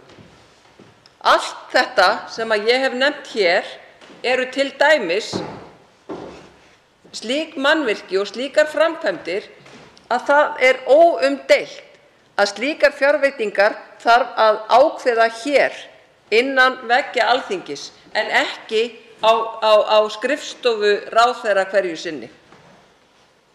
Þetta er ekki skúffufé ráðherra, mörg 100 milljóna króna stuðningur og jafnvel milljarða kostnaður. Það er ekki í boði að ráðherrar fari ríðandi héruð með innihaldslaus loforð sín af því að þeir hafa ekki fjárveitingavaldið. Þeir hafa það ekki. Það er Alþingi sem hefur hér fjárveitingavald. Með þessu eru ráðherrar að beita blekkingum og þeir jafnvel gerðust svo grófir að láta nafngreina sig og segja að þeir persónulega væru að úthluta einhverjum fjármunum. Og þetta varð mjög áberandi í tíð síðustu ríkisstjórnar og því miður er farið að örla á því aftur við upphaf starfs þessarar ríkisstjórnar. Að ráðherrar stilli sér upp eins og þeir séu að gefa eigin fjármuni. Svo er auðvitað ekki, frú forseti. Þetta eru fjármunir skattgreiðenda á Íslandi og það er ekki lýðræðislegt að ráðherra einn og sér taki ákvörðun slíka úthlutun eða jafnvel lofi slíkri úthlutun sem að hann hefur ekki færi á að lofa vegna þess að fjárveitingavaldið hér hjá Alþingi. Frú forseti, við verðum að koma í veg fyrir þennan óskunda. Fyrir síðustu kosningar voru gerðar breytingar á kosningalögum þess efnis að almennir þingmenn hér sem að mögulega eru í framboði í gríðarlega stórum kjördæmum gætu ekki nýtt starfskostnað þingmanna til þess að greiða fyrir slíkar ferðir. Það var tekið fyrir það. Það þótti ósköp eðlilegt og voru greidd atkvæði það hér í þingsal. En meirihlutinn passaði sig á því að láta þessar reglur ekki gilda ráðherra. Þeir fengu áfram að nýta fjármuni ráðuneyta sinna til þess að fara ríðandi héröð til þess að lofa þyrluskýlum, nemendagörðum, geðspítulum og þar fram eftir götunum á kostnað sömu skattgreiðenda og það þótti ótækt að þingmenn gerðu slíkt. Mögulega það rétt að þingmenn borgi bara sjálfur úr eigin vasa fyrir slíkt. En við skulum samt muna það að þingmenn eru hér í vinnu fyrir almenning.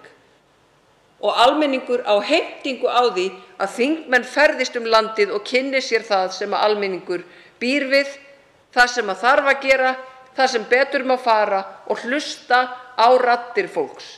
Það ekki nóg að taka upp símtólið. Það þarf að hitta fólk. Það þarf að skoða aðstæður. Og það skylda þingmanna að fara og gera slíkt á vinnutíma og í sínum frítíma. En það ekki í boði að ráðherrar skundi héröð með loforð sem þeir geta ekki staðið við. Og það ólýðræðislegt að gera það með þeim hætti eins og birtist hér í aðdraganda kosninga. Nú að þessu sögðu þá legg ég til að þetta frumvarp verði sent inn til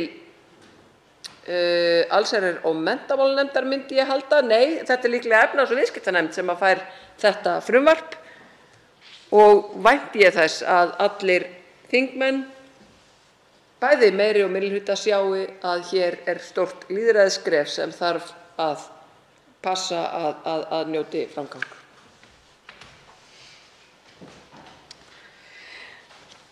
Fleiri hafa ekki kvatt sér hljóðs og umræðu lokið. Frumvarpið gengur nú til 2. umræðu og fjárlaganefndar ef enginn hreyfir andmælum. Það samþykkt. Tekið fyrir 7. dagskrármálið, stjórn fiskveiða, frjálsar handfæraveiðar, frumvarp 73. mál, þingskjal 73, 1. umræða. Til máls tekur hv. 6. þingmaður Norðvesturkjördæmis, Eyjólfur Ármannsson.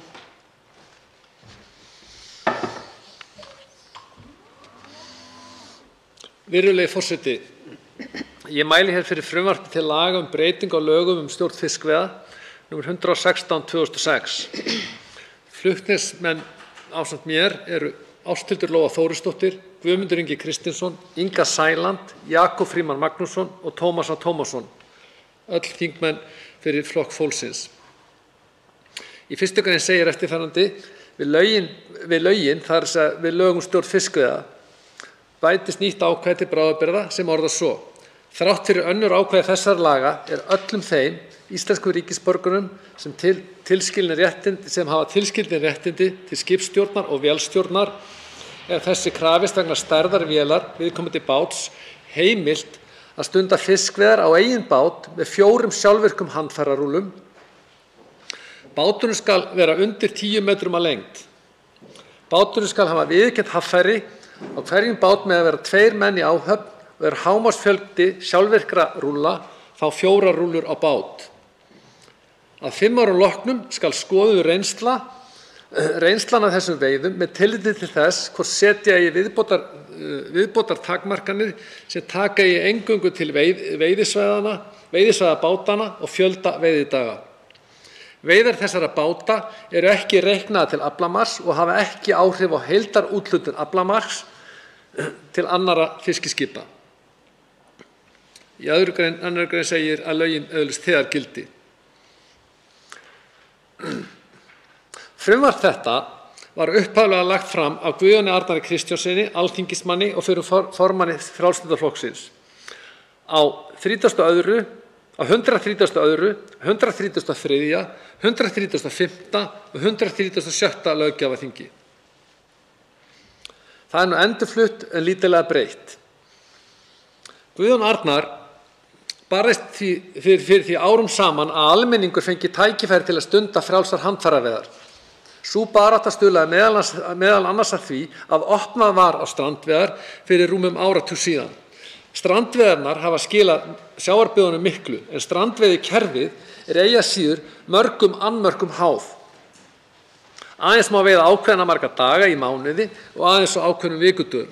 Þá er potturinn lítill og klárast reglulega áður en strandveiðitímabilinu lýkur. Með þeim afleiðingum að margir ná ekki að fullnýta veiðirétt sinn. Og þess að geta einnig að hæstv. Sjávarútvegsráðherra, hann er þegar búinn að skerða pottinn, svokallaðan pott sem að strandveiðimenn veiða nú úr, sem var nú lítill fyrir, 1500 tonn og var það eitt fyrsta embættisverk hans í embætti 23. desember síðastliðinn. Flokkur fólksins hefur ávallt stutt frjálsar handfæraveiðar. Mikilvægt er að endurreisa rétt íbúa sjávarbyggðanna til að nýta sjávarauðlindina á þann hátt að fjölskyldur geti lifað af fiskveiðum. Öflug smábátaútgerð hleypur nýju lífi í sjávarbyggðirnar og verður forsenda enn fjölbreyttara atvinnulífs og mannlífs. Það heldur landinu í öllu í byggð og er þjóðhagslega hagkvæmt. Frelsi til handfæra er skref til sátta í deilum sjávarútvegsmál sem hafa áratugum saman skafað tiltrú almennings á stjórnkerfið og stjórnmálin. Og er nú kominn tími til að við leyfum þessu litla frumvarpi að koma hér fram, að vera samþykkt að lögum. Það væri gott skref til sátta fyrir Alþingi Íslendinga í þessari deilu sem búin að taka áratugum saman, sem búin að vara í áratugi. Og má hér benda meðal annars á það að verið gera bíómyndir. Það var gerð bíómynd fyrir 20 árum síðan sem hét Hafið, sem olli mikilli umræðu kvótakerfið og núna er í febrúarmánuði eða núna eftir áramót þá voru þættir sem hétu frábærir þættir sem hétu Verbúðin og sköpuðu mikla umræðu í samfélaginu það óréttlæti og rangindi sem þetta kvótakerfi og stjórn fiskveiða hefur verið áratugum saman og hvers konar hernaður það er gegn byggðum landsins og hreinlega svik stjórnvalda við almenning í landinu og sérstaklega íbúa landsbyggðarinnar. Á þessum sökum er nú lagt að nýju þetta frumvarp til handfæra frjálsar handfæraveiðar með þeim skilyrðum sem lögð eru til í frumvarpinu. Þess að geta handfæraveiðar hafa verið stundar á Íslandi frá landnámi og Íslendingar voru árhundruðum saman bændur sem stunduðu sjávarútveg frá verum og lög Íslands bera þess merki. Í Jónsbók sem var löggilt árið 1282 segir í 2. kapítula, með leyfi forseta: allir menn eigu að veiði fyrir utan netlu að ósekju. Tilvitnun lýkur. Þetta grundvallarregla hefur verið grundvallarregla í íslensku rétti áratugum saman, árhundruðum saman og er enn. Það er að segja að allir menn og konur eigi rétt á veiði fyrir utan netlög án takmarkana. Og landsmenn sóttu í hafalmenningum utan netlaga eftir föngum án takmarkana hálfu stjórnvalda. Sett voru lög á ofanverðri 19. öld sem veittu heimildir til að takmarka og banna notkun einstakra veiðarfæra á tilteknum svæðum. Í kjölfarið komu heimildir til að friða einstök svæði fyrir veiðum. Síðan voru löglegt ákvæði að einstakar veiðar skyldu háðar leyfi sjávarútvegsráðherra. Jafnt og þétt auku síðan takmarkanir og skerðingar sem komið var á í fiskveiðum. Með útfærslu landhelginna í 200 sjómílur árið 1975 sköpuðu síðan forsendur fyrir tiltölulega fullkominni stjórnun. Sama ár birti Hafrannsóknastofnun skýrslu sem fram kom að þorskurinn væri ofveiddur og takmarka þyrfti veiðar verulega. Með lögum númer 81/1976 veiðar í fiskveiðilandhelgi Íslands fékk ráðherra heimild til að ákveða hámark þess afla sem veiða mátti að hverri fisktegund á tilteknu tímabili og á árinu 1977 voru í fyrsta sinn á grundvelli tillagna Hafrannsóknastofnunar innleiddar almennar takmarkanir á þorskveiðum. Þessi aðferð við fiskveiðistjórnun byggðist fyrst og fremst á sóknartakmörkunum og var kölluð skrapdagakerfi og var óbreytt við lýði fram til ársins 1983. Þá þótti sýnt að með kerfinu næðust engan veginn þau markmið sem stefnt var að og þá þyrfti til að afstýra ofveiði. Og þá hafði fiskveiðifloti stækkað verulega með tilheyrandi ofveiði úr þeim stofnum sem sættu engum takmörkunum. Og þetta aðdragandinn af kvótakerfinu í dag. Markmiðið með kvótakerfinu og hin málefnalegu rök fyrir kvótakerfinu eru þau að draga úr ofveiði eins og hér hefur verið rakið.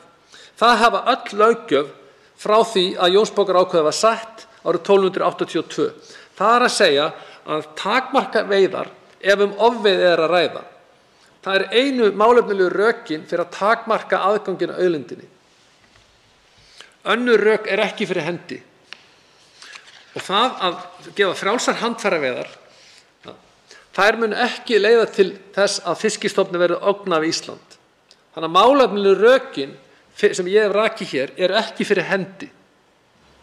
Þú eyðir ekki fiskistofnum í Íslandi með öngli og krókaveiðum. Það bara er ekki hægt. Þó að landsmenn myndu reyna vel og í gætu, það myndu aldrei nokkuð tímann takast. Þannig, vegna þessa á að gefa handfæraveiðar frjálsar. Undan ströndum Íslands er einn gjöfulustu fiskimið í heimi. Þessa auðlind hafa Íslendingar neytt frá því að land byggðist. Íbúar sjávarbyggðanna eða tilkall fyrir fiskimiðana undan ströndum landsins. Þar hefur byggð frá landnámi byggst á fiskveiðum og landbúnaði. Nýjar atvinnugreinar, fiskveld og ferðaþjónusta sem eru árstíðabundin aukabúgrein. Takmarkanir stjórnvalda á veiðum íbúanna undan ströndum sjávarbyggðanna eru skerðing á búseturétti þeirra og eru það rök fyrir frjálsum handfæraveiðum. Takmarkanir á atvinnufrelsi þurfa að byggjast á sterkum rökum og ekki ganga lengra en nauðsyn krefur.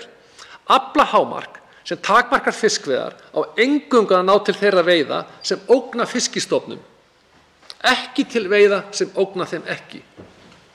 Handfæraveiðar ógna ekki fiskistofnum eins og áður sagði. Atvinnulíf er grundvöllur allra byggðar og á landsbyggðinni þá eru fiskveiðar og landbúnaður grundvöllur þeirra byggðar. Ferðaþjónusta er vissulega góð aukabúgrein en hún er árstíðabundin eins og áður sagði. Og þetta tengist líka varðandi atriði sem lýtur að jöfnu búsetuskilyrðum í landinu og er grundvallarréttur allra landsmanna. Val á búsetu á landsbyggðinni á ekki að vera val skerta þjónustu eða skert búsetuskilyrði eða lífsgæði. Skerðing á veiðum til handfæraveiða er þessi skerðing, skerðing á lífsgæðum. Sagt að leiðin til heljar sé verður góðum áformum. Kvótakerfið sem komið var á til bráðabirgða árið 1984 slík varða fyrir margar sjávarbyggðir. Aflamark í þorski var þá lækkað í 220.000 tonn til að byggja upp þorskstofninn sem eru sömu veiðiheimildir og í dag. Árangurinn er enginn. Það er enginn árangur á núverandi kvótakerfi. Tölunar sanna það. Örfáir útgerðarmenn náðu með tímanum til sín mestum hluta aflamarksins og skeyttu litlu sjávarbyggðirnar. Kvótakerfið er óbreytt og sjávarbyggðum heldur áfram að hnigna og íbúðum fækkar. Þessi þróun mun halda áfram verði nýtingarréttur sjávarbyggðanna ekki viðurkenndur. Það er viðurkenning á atvinnufrelsi og búseturétti í landinu. Mikilvægt er að endurreisa rétt íbúa sjávarbyggðanna til að nýta sjávarauðlindina á þann hátt að fjölskyldur geti lifað af fiskveiðum. Öflug smábátaútgerð mun hleypa nýju lífi í sjávarbyggðirnar og verða forsenda enn fjölbreyttara atvinnulífs og mannlífs. Það heldur landinu öllu byggð og er þjóðhagslega hagkvæmt. Flokkur fólksins mun því berst fyrir því að íbúar sjávarbyggðanna og þjóðin fá að njóta auðlinda sinna. Við viljum nýtingarstefnu fiskimiðanna þar sem auðlindin er sameign þjóðanna en ekki einkaeign fárra útvaðalana.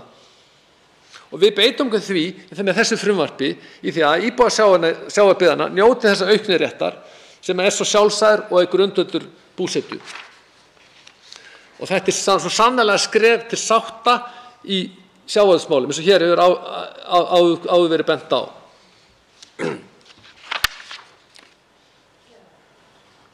Strandveiðar, þar sem komið var á fyrir áratug síðan, hafa reynst vel fyrir hinar dreifðu sjávarbyggðir, þó litlar séu. Strandveiðar valda minnstu raski í hafrýminu og hafa minnsta kolefnasporið og hámarka verðmæti aflans. Smábátaútgerð hefur spornað gegn samþjöppun og komið í veg fyrir að fjölbreyttur sjávarútvegur legðist af á landsbyggðinni. En með áframhaldandi stefnu stjórnvalda mun það ekki verða. Það er alveg ljóst að núverandi kerfi strandveiða, það er ekki nægilega, það er farið einfaldlega ekki nógu mikil umsetning, ekki nógu mikla tekjur af þessu, að fjölskyldur í landinu geta ekki lifað á þessu á ársgrundvelli. Og við getum séð þetta líka í fjárfestingum á bátum sem er nánast engin. Þetta eru litli bátar og það er engin endurnýjun í bátaflótunum. Og aðgengi að þessum veiðum er takmörk með 48 daga á ári, 12 daga á mánaðarins og það er ljóst að ungt fólk sem vill fara í útgerð það er ekki aðgangur fyrir það og það mun væntanlega flytja til Noregs. Og ég get tekið sem dæmi núna í tímaritunni Fisk og Kust í Noregi að það er stór aukning á ungu fólki sem að sæki núna í þessa atvinnugrein. Það er eitthvað annað en er á Íslandi. Og það er eins og tekið fagnandi, það er vegna þess að það er búið að stuðla því að fá aukna endurnýjun, fá að nýja kynslóð geti tekið þátt í fiskveiðum og byggt upp líf og lífsviðurværi á strandveiðum. Það er það sem Ísland á að gera og það er það sem er markmið þessa frumvarps. Barátta fyrir frjálsum strandveiðum er réttindabarátta. Það er barátta fyrir atvinnufrelsi og búseturétti. Og þessar takmarkanir sem eru atvinnufrelsi mega ekki ganga lengri en nauðsyn krefur. Og það að takmarka strandveiðar og það að hafa ekki frjálsar er ólögmætt. Ég vil meina það að sé ómálefnaleg takmörkun atvinnufrelsi sem stenst nánast ekki í stjórnarskrá. Af hverju er það? Jú, það er vegna þess að veiðar á handfæri, þær ógna ekki fiskistofnum við landið. Þær gera það ekki. Og einhver ætlar að koma inn upp í pontu og halda þið fram, þá verður honum á góðu. Það verður mjög fróðlegt að heyra þau rök sem myndi færa þau rök fyrir því að veiðar á öngul, veiðar á krók, ógni fiskistofnum, en gjöfurustu fiskimiðum í heimi. Og þá skora ég þá eins sama að fara að prófa að stunda þær veiðar. Þetta er erfið vinna og það er mikið þrautsegið og mikið úthald og oft erfiðum veðrum og þetta er ekki fyrir hvern sem er. Og þetta eru veiðar sem byggjast á hæfileika einstaklingana og engu öðru. Þessi barátta fyrir jöfnum búseturétti og rétti íbúa sjávarbyggðanna á landsbyggðinni mun halda áfram. Og þetta frumvarp er bara lítið skref í þá átt. Og byggð í landinu, þetta er spurningu það hvort við ætlum að byggja þetta land allt eða eingöngu hér á höfuðborgarsvæðinu. Og það verður líka byggt í dreifðum byggðum eins og á Vestfjörðum, Austfjörðum og kringum allt land. Og þetta er spurningum það að fólk fá að standa á eigin fótum en ekki það að vera að þiggja alla ölmusu frá höfuðborgarsvæðinu eða Reykjavík. Og það sem er verið að krýja út einstaka störf, opinber störf og reyna að redda einhverju hingað og þangað. Fólki, þetta er spurningu það að flytja völdin aftur til fólksins, aftur heim í hérað og þessi réttur verður einungis tryggður með eflingu strandveiða. Ég mun vísa þessu máli núna til atvinnuveganefndar og vænti þess að fái góða meðferð og verði vonandi samþykkt sem lög frá Alþingi síðar á þessu þingi. Þá veitir andsvar hv. 7. þingmaður Norðvesturkjördæmis Halla Signý Kristjánsdóttir. Virðulegi forseti, ég vil þakka hv. þingmanni Eyjólfi Ármannssyni fyrir flutning frumvarpsins. Það er margar spurningar hérna sem að vakna og eiginlega fleiri heldur en ég kem fyrir hérna á þessum 2 mínútum. En eins og segir hérna í greinargerð þá var frumvarpið upphaflega lagt fram af Guðjóni heitnum Arnari Kristjánssyni sem leiddi svo til þess að hans barátta leiddi til þess og stuðlaði að því að opnað var á strandveiðar fyrir rúmum áratugum síðan. Í fyrsta lagi þá langar mig til að spyrja hafa flutningsmenn þessara frumvarps eitthvað skoðað áhrif þessa frumvarps á það frábæra kerfi sem að ég styð innilega, strandveiðarnar, Flutningsmaður talar það að þetta frumvarp verði til þess að það væri hægt að stunda svona fjölskyldu eða útgerð sem að fjölskylda gæti stundað. Hér á að fara á bát sem ekki meira en 10 metrar. Inn í umhverfis- og samgöngunefnd er ég flutningsmaður, framsögumaður frumvarps sem er áhafnir skipa og fjallar mikið öryggi sjómanna.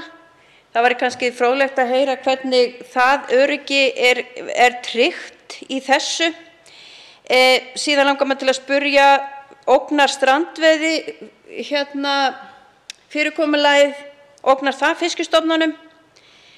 Og síðan langar mig til þess að líka að spyrja hvort að það geti verið mögulegt hvernig flutningsmenn hugsa sér að reka þetta kerfi samhliða strandveiðikerfinu án þess að það verði einhverjar heimildir eða takmarkanir þar á. Þá svarar andsvari hv. 6. þingmaður Norðvesturkjördæmis, Eyjólfur Ármannsson. Þakka hv. þingmanni fyrir andsvarið.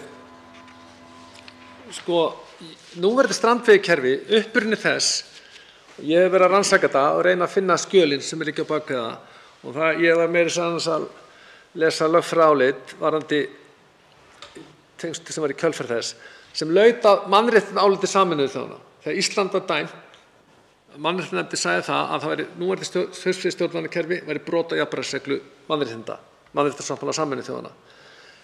Núverandi lög, hún minnist á 10 metrana. Við höfðum 10 metra inni, ekki undir 10 metra. Það var í gamla frumvarpinu 30 brúttólestir, rúmlestir. Og það hugtak ekki lengur við höfum ekki ruglað saman með 30 tonn, þetta annað hugtak. Þetta spurning 10 metra eða jafnvel 12. 10 metra ætti að vera nóg. Og varðandi öryggi, það segir lögunum að báturinn skal hafa viðurkennt haffæri og smábátarnir í dag eru yfirleitt undir 10 metrum. Og það varðandi haffæri og öryggismálin að þau eru að sjálfsögðu tryggt. Þetta að vera skip sem með viðurkennt haffærnisskírteini, þannig að öryggið ætti að vera alveg fyrir hendi og bara í núverandi kerfi. Varðandi núverandi kerfi sem 48 daga kerfi, þá sé það fyrir mér að með því að gefa strandveiðar algjörlega frjálsar, að þá myndi núverandi kerfi væntanlega leggjast af með tíð og tíma. Ég tel að myndi leggjast af nánast með það saman. Það algjör óþarfi að hafa 48 daga þegar við erum búin að gefa frjálsar strandveiðar. Við þurfum ekki, strandveiðikerfi í dag byggist á frelsi. Það byggist á því að einstaklingarnir sjálfir fá sér bát og þetta á að vera þannig að þeir eiga bátana sjálfir. Stórútgerðin getur ekki fara að kaupa 50 báta og fara að gera menn út. Það grundvallaratriði. Og þetta ógnar ekki fiskistofnum en þetta kom í staðinn fyrir núverandi kerfi. Þá veitir andsvar öðru sinni hv. 9. þingmaður Suðvesturkjördæmis, Halla Signý Kristjánsdóttir. Virðulegi forseti, ég þakka hv. þingmanni fyrir svarið. Þetta ætti að koma í stað núverandi strandveiðikerfis. Við erum nú þegar á síðasta ári veitt 11.000 tonn og við erum með ráðgjöf upp á 220.000 tonn eins og hv. þingmaður kom inn á og fullyrti það að engin árangur hefði orðið af kvótakerfinu sem var sett á fyrir 40 árum. Og þá langar mig til að spyrja hv. þingmann, hvernig liti dæmið út núna hefði ekki verið sett á þær takmarkanir þá fyrir 40 árum ef að ráðgjöfin ennþá 220.000 tonn? Hefði kvótinn ekki verið settur á 83, hvernig liti fiskistofninn út núna ef að engin árangur hefur orðið af kvótakerfinu sem við getum tekið aðra umræðu Það eru þá komnar tvær spurningar varðandi þetta og síðan finnst mér mjög undarlegt að það sé ekki frekar verið að horfa á að við skulum efla þá frekar strandveiðikerfið sem hafa skilað sjávarbyggðum miklu og mjög mikilvægt fyrir byggðir landsins. Og þegar við erum að fara að horfa til minni báta, í strandveiðikerfinu eru stærri bátar, alltaf hægt að notast við stærri báta, öruggari báta En við færum að horfa til minni báta og þá erum við náttúrulega farin að ógna svolítið örygginu og við erum að tala um það að þessi stóru 9 metra bátur getur gert út með 2 mönnum allt árið kring. Þá finnst mér vanta inn í þetta að við þurfum að horfa svolítið til þess hvað þetta þýðir í takmörkunum á að því við höfum núverandi kerfi, við höfum þessa ráðgjöf og förum ákveðið kvótakerfi, þá skil ég ekki hvernig hægt að afmarka þessa veiðar ef við ætlum að hleypa frjálsum allt árið kring. Þá svarar andsvari öðru sinni hv. 6. þingmaður Norðvesturkjördæmis Eyjólfur Ármannsson. Virðulegur forseti, ég þakka hv. þingmanni fyrir seinna andsvar sitt. Árangur, hvernig mæla menn árangur? Það var 220.000 tonn 1984, það var þorskveiðin. Í dag held ég að hún sé núna 220.417 tonn. Það er 417 tonn árangur. Þú stendur í stað, það er engin árangur. Það bara það ekki. Og varðandi þetta, og við erum reyndar að tala núna kerfi sem er ekki strandveiðikerfið. Svo það liggi alveg fyrir.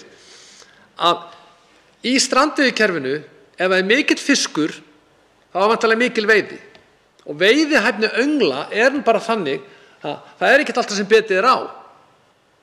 Ef þú hendir öngli eða krók út í Faxaflóa, þá er ekki viss hvort hann fari stundi handfæra veiða þar. Það er ekki viss hvort að fiskurinn beit á. Hann getur vel verið synd. Og ég sá eitthvað tölum að það væri 0,6% veiðihæfni. En 0,06%, það þurfti að synda nokkur 100 fiskar áður en hann beit á. Með trolli, hann sópar þessu öllu upp. Öllum. Hann myndi taka alla 1000 fiskana. En með öngli, þá er það bara allt öðru sem veiðihæfni. Og það að allir fiskar myndu spýta á öngulinn sem færi onni í hafinu og þeir myndu þá bara allir deyja að útrýma fiskistofnum, það bara er ekki að fara að gerast. Það mun aldrei gerast nokkuð tíma. Og varðandi stærðina, við erum með 10 metra af því að það er stærðin sem er verið að nota í dag. Það er það sem er. Og við vorum að hugsa 12 metrana, en það að 4 rúllur, þú ferð ekki á 20 metra skip með 4 rúllur. Það bara gerist ekki. Það bara er ekki þannig. Það komast 4 rúllur á bát á þessum 10 metra skipum, alltaf 10 metrum, og það má alveg opna fyrir það að hafa 12 metra eða stærri báta. Það er alveg sjálfsagt mál. En 4 rúllur, þú ferð ekki að setja á risa skip. Það gerist ekki. Þetta frumvarp á að gefa tækifæri fyrir landsbyggðina, tækifæri fyrir sjávarbyggðina, og það er alveg sjálfsagt mál. Ef hv. þingmaður er á móti frjálsum strandveiðum, þá er bara að segja það. Saman með Vinstri græna, saman með sjávarútvegsráðherra. En guðanna bænum verið ekki að fara í kosningabaráttu og segja að það ætla að efla strandveiðar, efla byggð í landinu, efla sjávarbyggðirnar og gera svo allt annað þegar komið inn í þennan sal.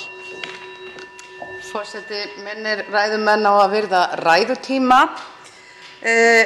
Andsvörum þá lokið. Næst tekur til máls hv. 9. þingmaður Suðvesturkjördæmis, Guðmundur Ingi Kristinsson. Já, virðulegur forseti. Hér við að flytja mál, mjög þarft mál. Mál sem ég hef stutt síðan ég liggur við mann eftir mér. Hef ég kynnst strandveiðum?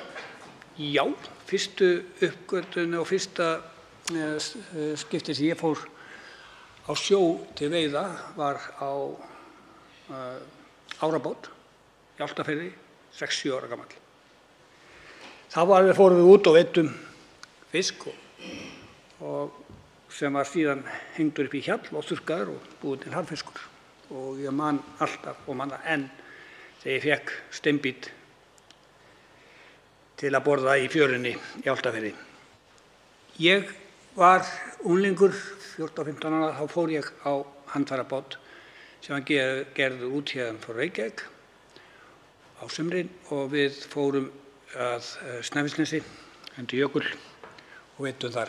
Þar voru ekki neinar rafmagnsrúllur, það voru bara venjulegar handfærarúllur og það veiddist virkilega vel yfirleitt og þetta var góður sumarpeningur sem við fengum fyrir þann. Þess vegna og eftir að hafa kynnst þessum málum þá er þetta frumvarp Flokks fólksins sem flutningsmaður, hv. þingmaður Eyjólfur Ólafsson Ármannsson kom svo vel að hér áðan, gjörsamlega frábært. Við erum ekki að gera neitt annað en það að gefa öllum byggðum kringum landið tækifæri. Tækifæri sem er búið að vera kerfisbundið að drepa niður.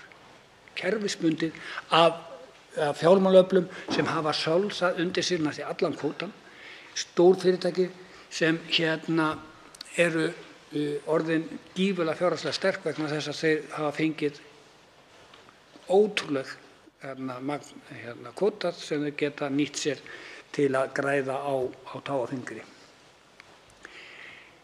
Eins og kom ég þetta fram þá er árangurinn að þessu stórkostlega fiskveiðikerfi sem allir eru að hæla, einhver 400 tonn á 40 árum af þessum 220.000 tonnum. Og ef við tökum bara 10% af þessum 220.000 krónum þá er það 22.000 tonn og ég efast það þó að við myndum gefa frjálsar handfæri þegar það yrði niðurstaðan og þó það yrði niðurstaðan þá er það bara algjörlega óásættanlegt vegna þess að það myndi gefa þvílíkt líf í þær byggðir við landið sem hafa nú þegar mist frá sér allan kvótann, það verður seldu burtu og fólki skilir eftir án þess að eiga nokkra möguleika á að róa til sjávar og bjarga sér. Við erum ekki að tala neitt óskup eins og komið hérna fram. Þetta 10 metra bátar og með 4 rúllur og þessar 2 rafmagnsrúllur á mann. Þannig að við ættum á mjög einfaldan hátt að geta stutt þetta og ef við tökum núverandi strandveiðikerfi þá er það að mörgu leyti gott en líka að mörgu leyti meingallað. Vegna þess að það eru þessi 48 daga regla og þessi furðulegu reglum að það megi ekki fara út nema ákveðnum dögum. Ég meina, hvaða fíflagangur er það á Íslandi að segja við einhvern, þú mátt ekki, það er bara blanka logn og besta veður til að fara að veiða. Nei, þú mátt það ekki, það er ekki réttur dagur. Ég spyr mig, ég held að þeir sem hafa búið til þetta kerfi eru sama liðið og koma byggingu almannatryggingakerfi sem er meingallað kerfi, fáránlega uppbyggt og einhvern veginn búið til einhverju algjöru heimsku til að einhver hefur fengið á hugmynd að klekkja á einhverjum, að gera einhverjum að setja fótinn fyrir fólk og reyna að plata það. Og þetta kerfi er á mörgu leyti byggt þannig líka upp, sem er algjörlega óskilvægt fyrirbrigði. Og að einhver skuli reyna að verja þetta og það skuli ekki vera bara strax sest niður og reyna að breyta og koma þessu kerfi í þannig að sé sáttuna og sérstaklega sátt með þjóðina því þjóðin er sannarlega ekki sátt við núverandi fiskveiðikerfi.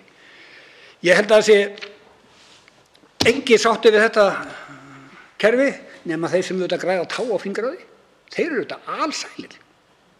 Þeir eru alveg bara, við bara fáum að halda, bara berjast með kjaftaskál, notum alla okkar fjármuni til þess að berjast fyrir því að halda kerfinu í eins og óbreyttu eins og hægt er. Og fullyrða það ef frjálsar handfæraveiðar með 4 rúllum myndi rústa kerfinu. Hverjum dettur svona fíflagangur í hug? Jú, þeir áráðsmennirnir sem vilja ekki gefa eftir. Og á sama tíma við erum kannski að neita handfæra sem eru vistvænar og umhverfisvænustu veiðarnar. Spáðu umhverfisvænar. Akkur er hrunin rækjustofninn? Akkur er hrunin humastofninn? Jú, það er þess að við erum búin að draga og við erum búin að eyðileggja botnana með trolli og öllu. Trollið er eitt versta veiðarfæri sem við getum verið að djöflast með. Við eyðileggjum botnana alveg kerfisbundið á stórum svæðum. En við höldum þessu áfram. Nei, það er allt í lagi að hafa það. En vistvænt kerfi sem eyðileggur ekki neitt, þar sem aflinn kemur í land og fer 90% á markað, nei. Það er allt of skynsamlegt fyrir ríkisstjórnina og þá sem styðja þetta gamla kerfi, úrelta kerfi sem stór hluti þjóðarinnar vill ekki sjá. Og eins og ég segi, bara þessi fáinu prósentur sem eiga þetta allt og geta grætt á táafingri af þessu kerfi. Þannig að málið er ekki flókið. Við eigum að sjá til þess í eitt skipti fyrir öll að taka stöðuna með landsbyggðinni, tökum stöðuna með litlu þorpunum allt kringum landið, það sem var blómleg veiði, þar sem fólk gat með góðu móti siglt út bara örfáa metra, okkur 100 metra til þess að komast í gjöful fiskimið og draga fisk að landi og koma með hann beint ferskan og vistvænasta leiðina beint heim. En því miður þá það bara, hefur það sýnt sig að ríkisstjórn, það ekki til nein heilbrigð skynsemi hjá þeim. Þeir munu setja undir sig hausinn, þeir munu halda áfram að verja arfavitlaust sem segir að sjómenn megi ekki veiða nema ákveðna daga og í viku, sama hvernig viðrar og þá bara verða þeir bara að gera svolítið að sleppa því að veiða. Þetta eins og ég segi, að það stuðla frekar að því ef að maður horfir á það að menn sé að fara út í viðsjárlegum veðrum sem getur skapað hættu, heldur en hitt að það skuli ekki vera, þó þeir hafi 48 daga í kerfinu, að þeir skuli ekki fá bara að velja sjálfir eftir skynsemi, vegna þess að við hljótum að treysta sjómönnum, vegna þess að þeirra öryggið, það þeirra líf undir. Þannig að við ættum alveg að geta treyst þeim að velja svona, bara þetta einfalda sýnir hversu arfavitlaust kerfi og hversu vitlaust kerfi verið að verja hér. Til máls tekur hv. 6. þingmaður Norðvesturkjördæmis, Eyjólfur Ármannsson.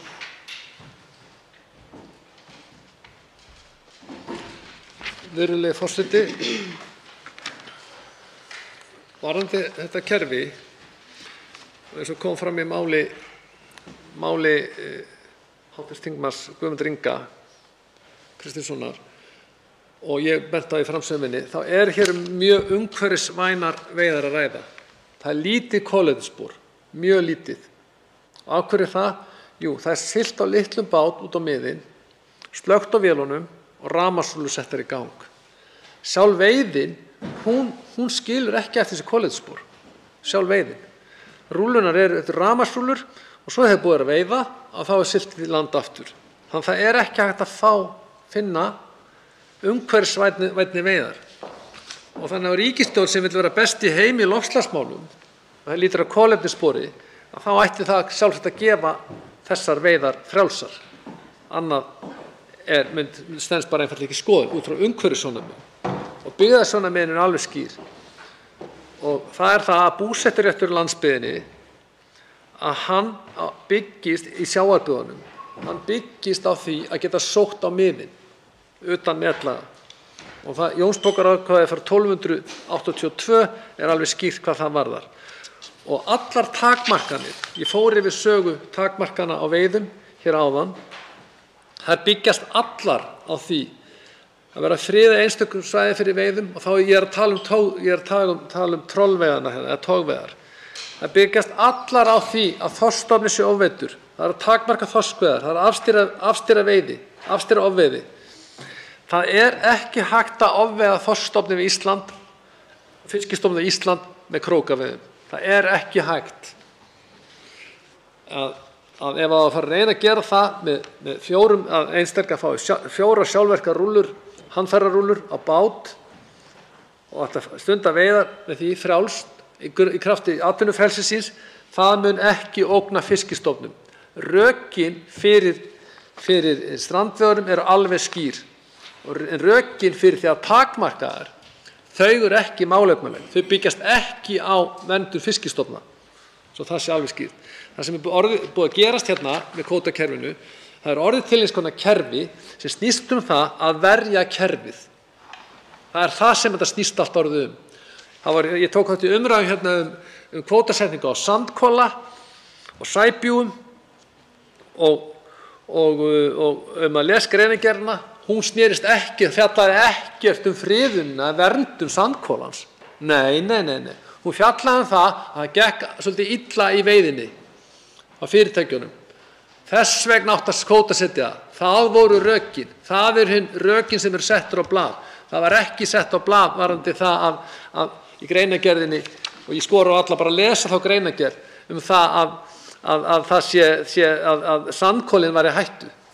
Og við getum tekið líka grásleppuna. Það var umræður hana á síðasta þingi, skilst mér, það var áður en ég kom til starfa hér á Alþingi. Það hefur ekkert verið vandamál núna varðandi grásleppuna, en samt er krafa að kvótasetja hana. Það getur vel verið að séu ákveðin vandamál varðandi lagnir og annað slíkt. Það eru meðal annars í netlögum sem að lúta eignarrétti einstaklinga. En þetta snýst orðið mikið það að verja núverandi kerfi og það að gefa bara 12 daga veiðidaga í mánuði, 40 daga á ári að veiða sem átt klárast strax mjög fljótlega á veiðatímabilinu áður en því lýkur. Það er bara einfaldlega engan veginn nægjanlegt, engan veginn, og það er allt og lítið frelsi og fjölskyldur í dag geta ekki lifað á þessum veiðum á ársgrundvelli. Það er ekki hægt. Og meira þess að SFS, samtök fyrirtæki sjávarútvegi, þau líta ekki á þetta sem alvöru atvinnugrein meira að segja. Það hefur komið fram í umsögn þeirra. Þau bara líta ekki á þetta sem alvöru atvinnugrein. Og ef maður skoðar tölunar, fjárfestingar í greininni, það er verið að halda þessu úti sem einhverju bita til að friða fólk og ég myndi telja að þetta heldur bara fram, þetta er bara blekking. Og ég ber mikla virðingu fyrir strandveiðimönnum sem eru í þessu kerfi, núverandi kerfi. Það er bara ekki nógu mikið frelsi í því. Það er bara ekki nógu mikið atvinnufrelsi. Það er ekki nógu miklar tekjur og þeir eru að fá að veiða allan ársins hring. Og ég fengi upplýsingar af mönnum sem eru í strandveiðum, þeir eru að leigja kvóta á 330 kr. Kílóið, selja síðan á 365 kr. Kílóið, fá 35 kall, það er kannski aðeins meira því að það er kannski út af ís og öðru slíku sem kemur á landi, en það eru leigulega líka í strandveiðunum sem er að kaupa sér kvóta til að reyna að bjarga sér. Og það að séu leigulegar í strandveiðikerfinu á þessu veiðum, það er bara algjört hneyksli. Það er algjört hneyksli. Auðvitað þá gefa þetta frjálst, þetta myndi leysa læðingi og gera gríðarlega mikið gagn fyrir sjávarbyggðirnar og þeir sem að styðja þetta frumvarp, þeir styðja sjávarbyggðirnar. Þeir sem eru á móti þessu frumvarpi, þeir eru á móti sjávarbyggðunum. Það sé algjörlega kristaltært. Út af það gengur þetta ekkert annað. Og það að einhverju þingmenn skuli vera að koma upp í ansvör og halda öðru fram, það er bara einfaldlega ekki rétt. Og hræsnin í kringum þetta kvótakerfi er algjörlega með ólíkindum og það skal enginn efast réttmæti þeirra gagnrýni sem hefur komið fram.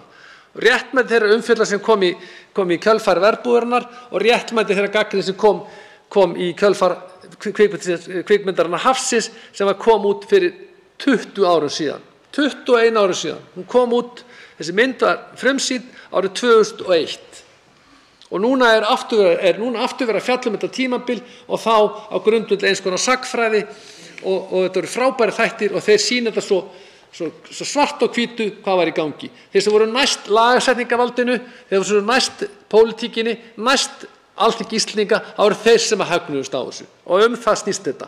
Kvótakerfi snýst það að búa til verðmæti úr kvótanum. Framseljanum kvóta, þetta veðsetjan, það verður löggjafinn, lagasetningarvaldið er að búa til verðmæti sem eru óháð veiðunum sjálfum. Og hérna er bara lítið frumvarp sem er ætlað það að virða þau sjálfsögðu mannréttindi sem eru þau að allir eiga rétt á veiði utan netlaga með handfærarúllum, með frjálsum veiðum og það er engin takmörk sem á að vera á þessu nema það stærð bátsins og svo loftslag og veðurfar sem hefur mikil áhrif og takmarka veiðarnar. Þetta er erfið vinna, mjög erfið vinna og það er ekki öllum fært. Það er ekki allir sem eru með veiðieðli í sér og vita og hafa getu til að stunda þessar veiðar. Og ég benda aftur á því svo í Noregi, það er miklu meira aðgengi fyrir ungt fólk að veiðum og mikil fjölgun á ungu fólki. En hér á Íslandi mun ungt fólk fara til Noregs til að stunda veiðar og það er líka að fara á öðrum orsökum til flytja land héðan. Og þetta er eina vonin fyrir sjávarbyggðirnar og landsbyggðina, það er það að gefa þetta frjálsar svo við getum aftur fengið rétt okkar tilbaka.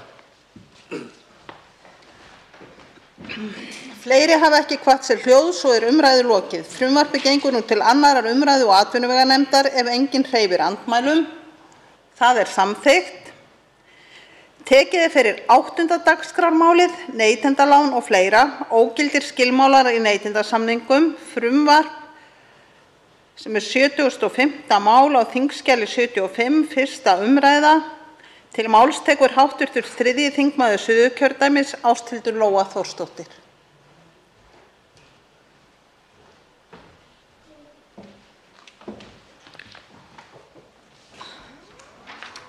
Virðulegi forseti.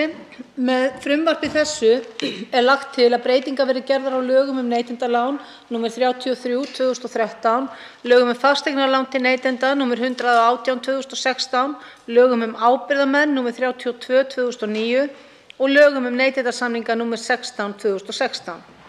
Annars vegar lúta þær að hlutlægri bótaskyldu vegna brota gegn lögum á sviði neytendaréttar og hins vegar lúta þær að því að tryggja að neytendur verði ekki bundnir af óréttmætum samningsskilmálum með því að kveða á að slíkir skilmálar séu óskuldbindandi en viðkomandi samningur skuli þó að öðru leyti standa óbreyttur. Meðflutningsmenn mínir eru Eyjólfur Ármannsson, Guðmundur Ingi Kristinsson, Inga Sæland, Jakob Frímann Magnússon og Tómas A. Tómasson. Markmið frumvarps þessa er að efla réttarvernd neytenda á íslenskum fjármálamarkaði og samræma hana þeim viðmiðum sem hafa mótast í réttarframkvæmd á sviði Evrópuréttar. Einkum með hliðsjón af lögskýringargögnum að baki fyrrnefndum lögum, tilskipun Evrópusambandsins óréttmæta skilmála í neytendasamningum, 2 ráðgefandi álitum EFTA-dómstólsins þetta efni og margítrekaðri dómaframkvæmd Evrópudómstólsins. Frumvarpinu er ætlað að skjóta styrkari stoðum undir þá meginreglu að neytendur skuli ekki vera bundnir af óréttmætum skilmálum. Þar sem sú meginregla hefur ekki enn komið til nægilega skilvirkrar framkvæmdar hér á landi er nauðsynlegt að kveða á þessi réttindi neytenda með skýrari hætti en hingað til hefur verið gert. Það gefur augaleið að neytendur bera hvorki sömu ábyrgðarskyldur og fjármálafyrirtæki við gerð samninga. Enda ekki hægt að ætlast til þess að þeir hafi þekkingu til þess, auk þess sem neytendur eiga geta treyst því að fjármálastofnanir standi rétt að málum. Ábyrgðin er því öll þeirra megin. Hér verður fyrst fjallað hlutlæga bótaskyldu. Til að útskýra hlutlæga bótaskyldu, sem er það sem verið er að ræða í frumvarpinu, þarf að skoða aðeins grunnreglu skaðabótaréttar. Almennt gildir sú regla að sýna þurfi fram á saknæma háttsemi tjónvalds svo að tjón fáist bætt. Takist ekki að sýna fram á það eru tjón jafnvel óbætt og tjónþoli situr einn uppi með skaðann. Það er hætt við að tjónþolar, til dæmis í umferðaróhöppum, ættu erfitt með að sætta sig við þennan skilning væri hann lagður til grundvallar þar. Hlutlæg ábyrgð felur það aftur á móti í sér að þó ekki hafi verið sýnt fram á saknæma háttsemi sé skaði tjónaþola engu að síður bættur af þeim sem olli honum. Ákvæðin hlutlæga ábyrgð eiga sér fyrirmynd í lögum skaðsemisábyrgð og lögum sjúklingatryggingu svo dæmi séu tekin. Ákvæði hlutlæga ábyrgð eiga sér þannig fyrirmynd víða og ættu hvergi betur við en í viðskiptum neytenda við seljendur vöru og þjónustu þar sem aðstöðumunur milli aðila er oft gríðarlegur.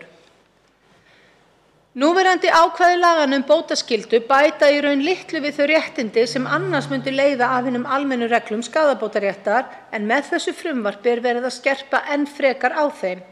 Tjón er tjón, hvers eðlis sem það er og hver sem hugsun tjónvalds var þegar hann olli tjóninu. Það er því í hæsta máta óeðlilegt að tjónþolið sitji uppi með skaða sem tjónvaldur olli einfaldlega af því að ekki er hægt að sanna saknæma háttsemi. Ekki síst ef sérfræðiábyrgð hvílir á tjónvaldi eða augljós aðstöðumunur er á milli aðila. Með því að kveða á hlutlæga ábyrgð vegna brota gegn lögunum er gengið út frá því að skilyrði bótaréttar ólögmæta háttsemi séu þá þegar uppfyllt. Án þess að sýna þurfi fram á saknæma háttsemi að öðru leyti og er þannig stefnt að því að skýra réttarstöðu neytenda svo þeir eigi auðveldara með að fá tjón sitt bætt. Næst verður vikið að ógildingu ólöglegra samningsskilmála. Ákvæðin ógildi samninga og samningsskilmála sem brjóta í bága við lögin eiga sér fyrirmynd í samkeppnislögum, í lögum samningsgerð, umboð og ógilda löggerninga. En síðarnefnda ákvæði var liður í innleiðingu á tilskipun ESB óréttmæta skilmála í neytendasamningum. Með þeim ákvæðum lagt til að skýrt verði áréttað að samningur og samningsskilmálar sem brjóta í bága við ákvæði laga á sviði neytendaréttar séu ógildir og að kröfu neytenda skuli samningur gilda áfram án ógildra skilmála. Ákvæðin sækja sér meðal annars fyrirmynd í 33. grein samkeppnislaga og 36. grein C í lögum samningsgerð, umboð og ógilda löggerninga. En síðarnefnda ákvæðið var liður í innleiðingu á tilskipun Evrópusambandsins óréttmæta skilmála í neytendasamningum. Svipuð ákvæði voru í 14. grein laga neytendalán nr. 121/1994 sem giltu einnig fasteignalán til neytenda frá 11. janúar 2001 þar sem kom fram að óheimilt væri að innheimta lánskostnað sem ekki hefði verið upplýst við lántöku í samræmi við ákvæði laganna. Ekkert slíkt ákvæði hins vegar í núgildandi lögum lán til neytenda, en að fenginni reynslu ríkt tilefni til að árétta reglur ógilda skilmála, sérstaklega í þeim lögum. Einnig tekið fram í ákvæðunum að samningur skuli að kröfu neytenda gilda að öðru leyti án breytinga verði hann á annað borð efndur án ógildra skilmála. Þessi áskilnaður sá sami og í samningalögum nr. 7/1936 með breytingum samkvæmt lögum nr. 14/1995 sem voru liður í innleiðingu á tilskipun Evrópusambandsins óréttmæta skilmála í neytendasamningum. Að fenginni reynslu ríkt tilefni til að árétta að þetta eigi einnig við samninga neytendalán.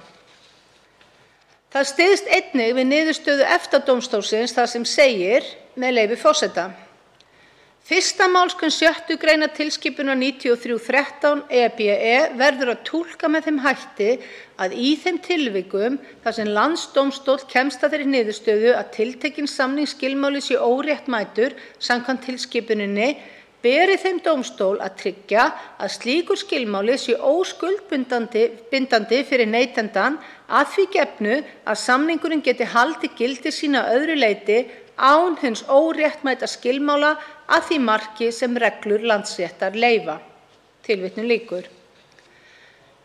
Enn fremur má vísa til dóms Evrópudómstólsins, til dæmis í máli C-618/10 og fleirum, þar sem komið var að eftirfarandi niðurstöðu með leyfi forseta: Túlka ber 1. málsgrein 6. greinar tilskipunar 93/13/EBE þannig að hún útiloki lagasetningu aðildarríkis sem heimilar innlendum dómstól ef hann kemst að þeirri niðurstöðu að ósanngjarnt skilmáli í samningi milli seljanda eða veitanda og neytenda sé ógildur að breyta þeim samningi með því að endurskoða efni skilmálans.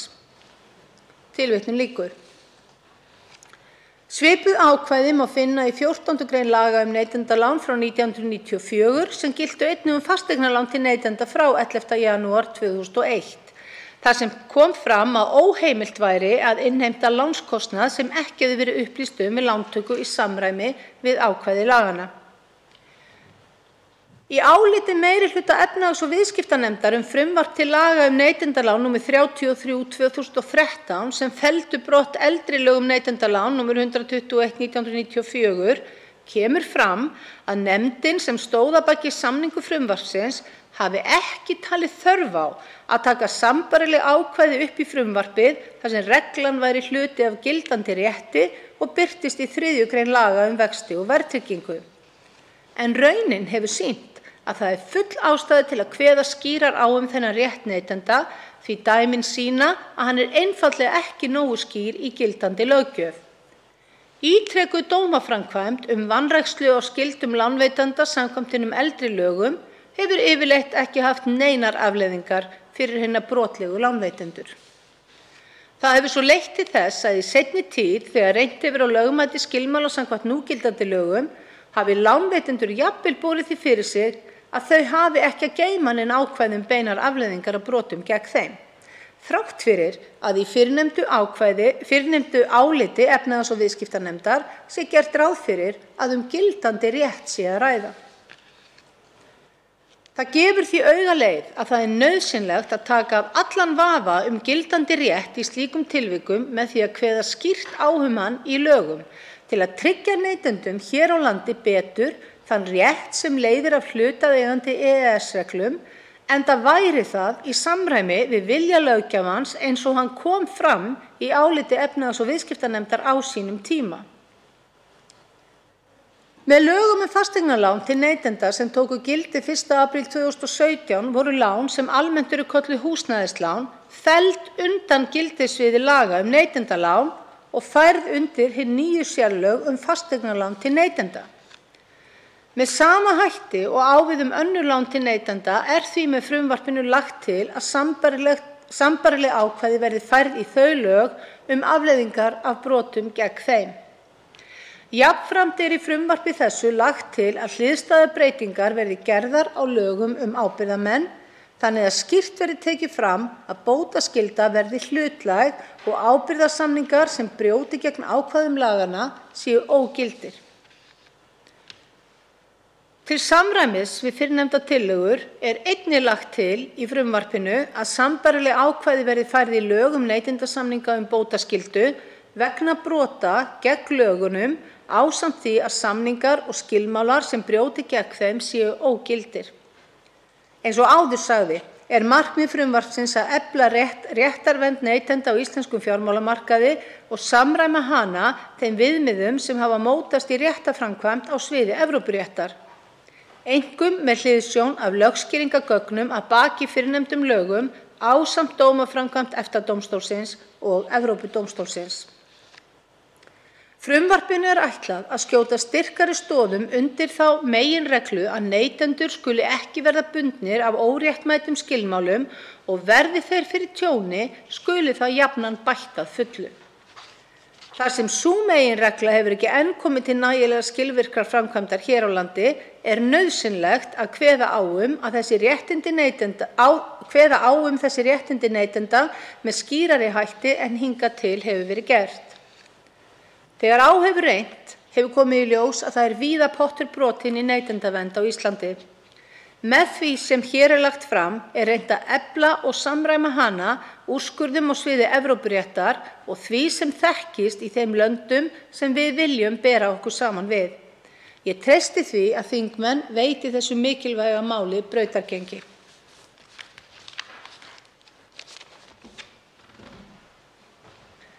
Til máls tekur hv. 9. þingmaður Suðvesturkjördæmis Guðmundur Ingi Kristinsson.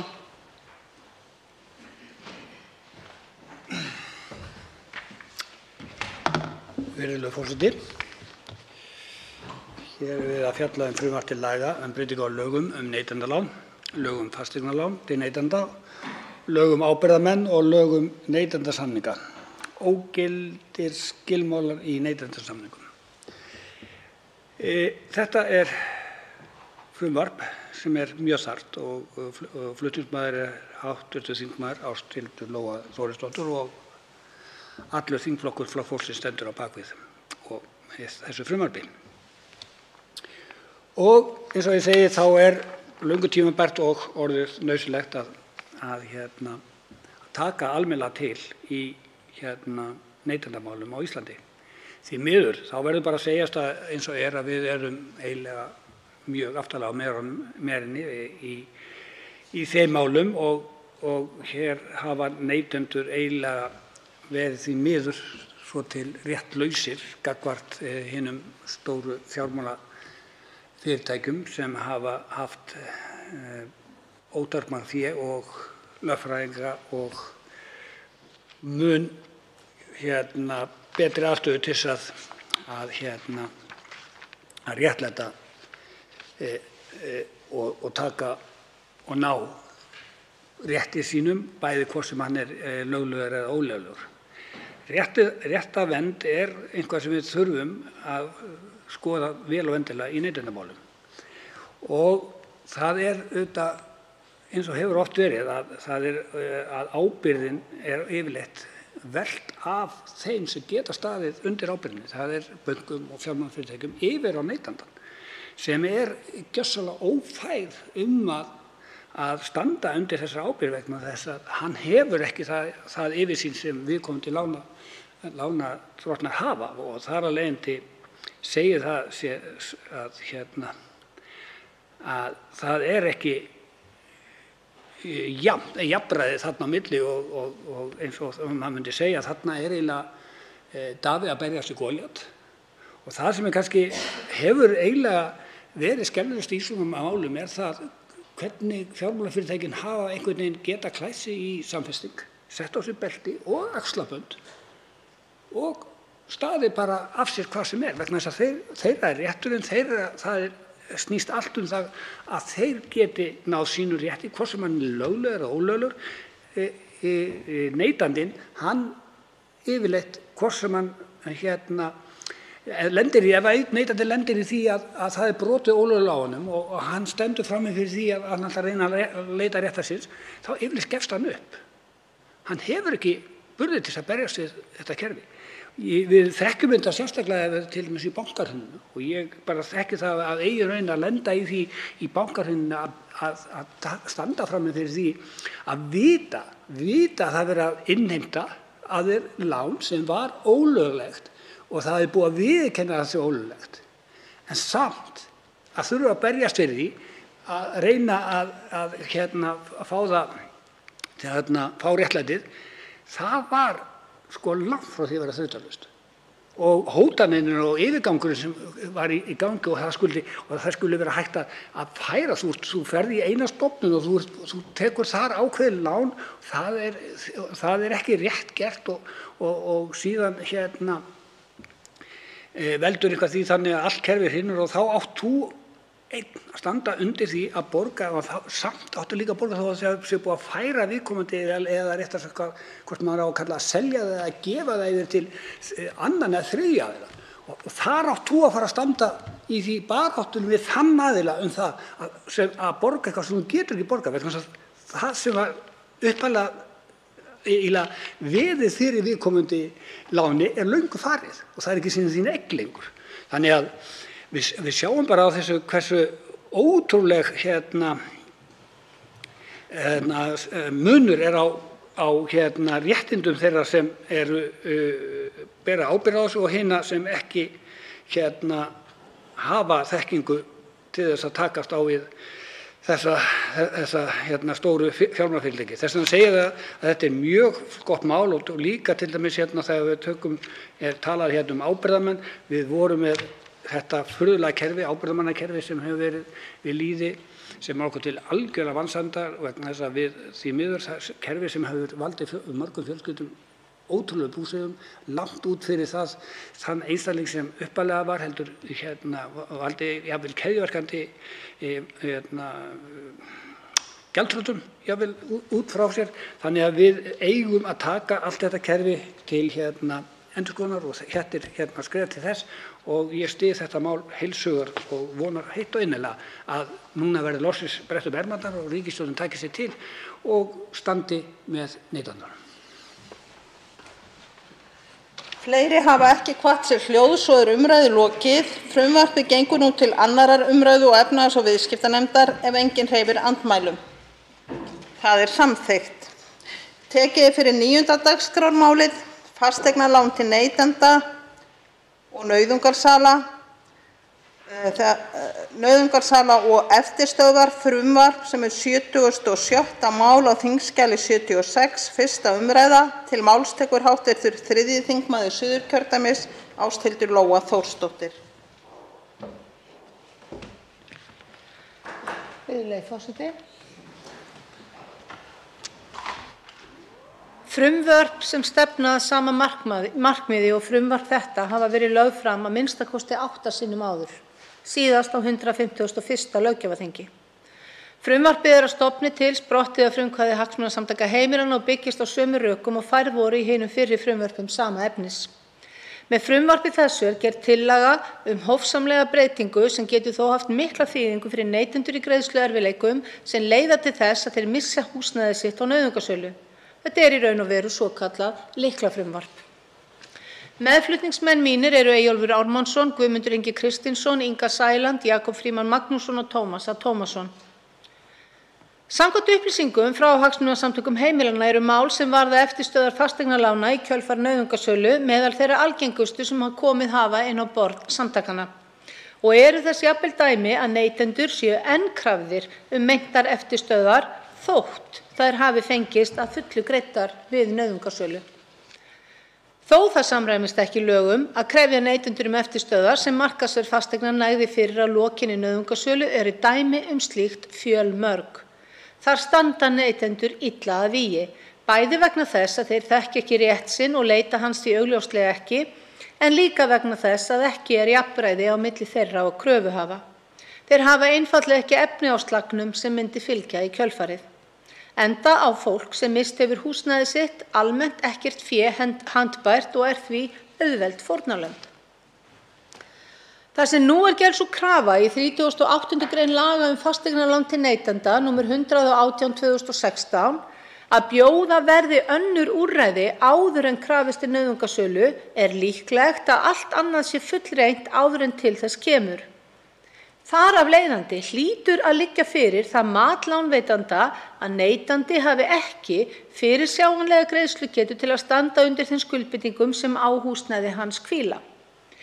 Það ætti því að vera augljóst að neytandinn á enga möguleika á að standa undir auknum kröfum þegar búið að selja heimili hans á nauðungarsölu. Það liggur því í hlutarins eðli að skilyrði eru fyrir því að fella niður veðskuldir umfram verðmæti fasteignar, en það einmitt það sem þetta frumvarp felur í sér. Nú væri hugsanlega hægt að halda því fram að ekki sé nauðsynlegt að setja lög af þessu tagi, en reynsla þúsunda frá bankahruninu 2008 sýnir samt svo ekki verður villst að full þörf á því. Fjölmörg mál þar sem verið var og að elta fólk fram í rauðan dauðan eftir að búið var að selja eign þeirra á uppboði hafa komið inn á borð hagsmunasamtaka heimilanna. Einnig má vitna í opinberar tölur árangurslaus fjárnám frá hruni máli þessu til stuðnings, en þau eru núna orðin 152.117 talsins. Þessum málum halda bankarnir nefnilega vakandi og þetta fólk sem hefur svo sannarlega verið jaðarsett í íslensku samfélagi með grófum hætti.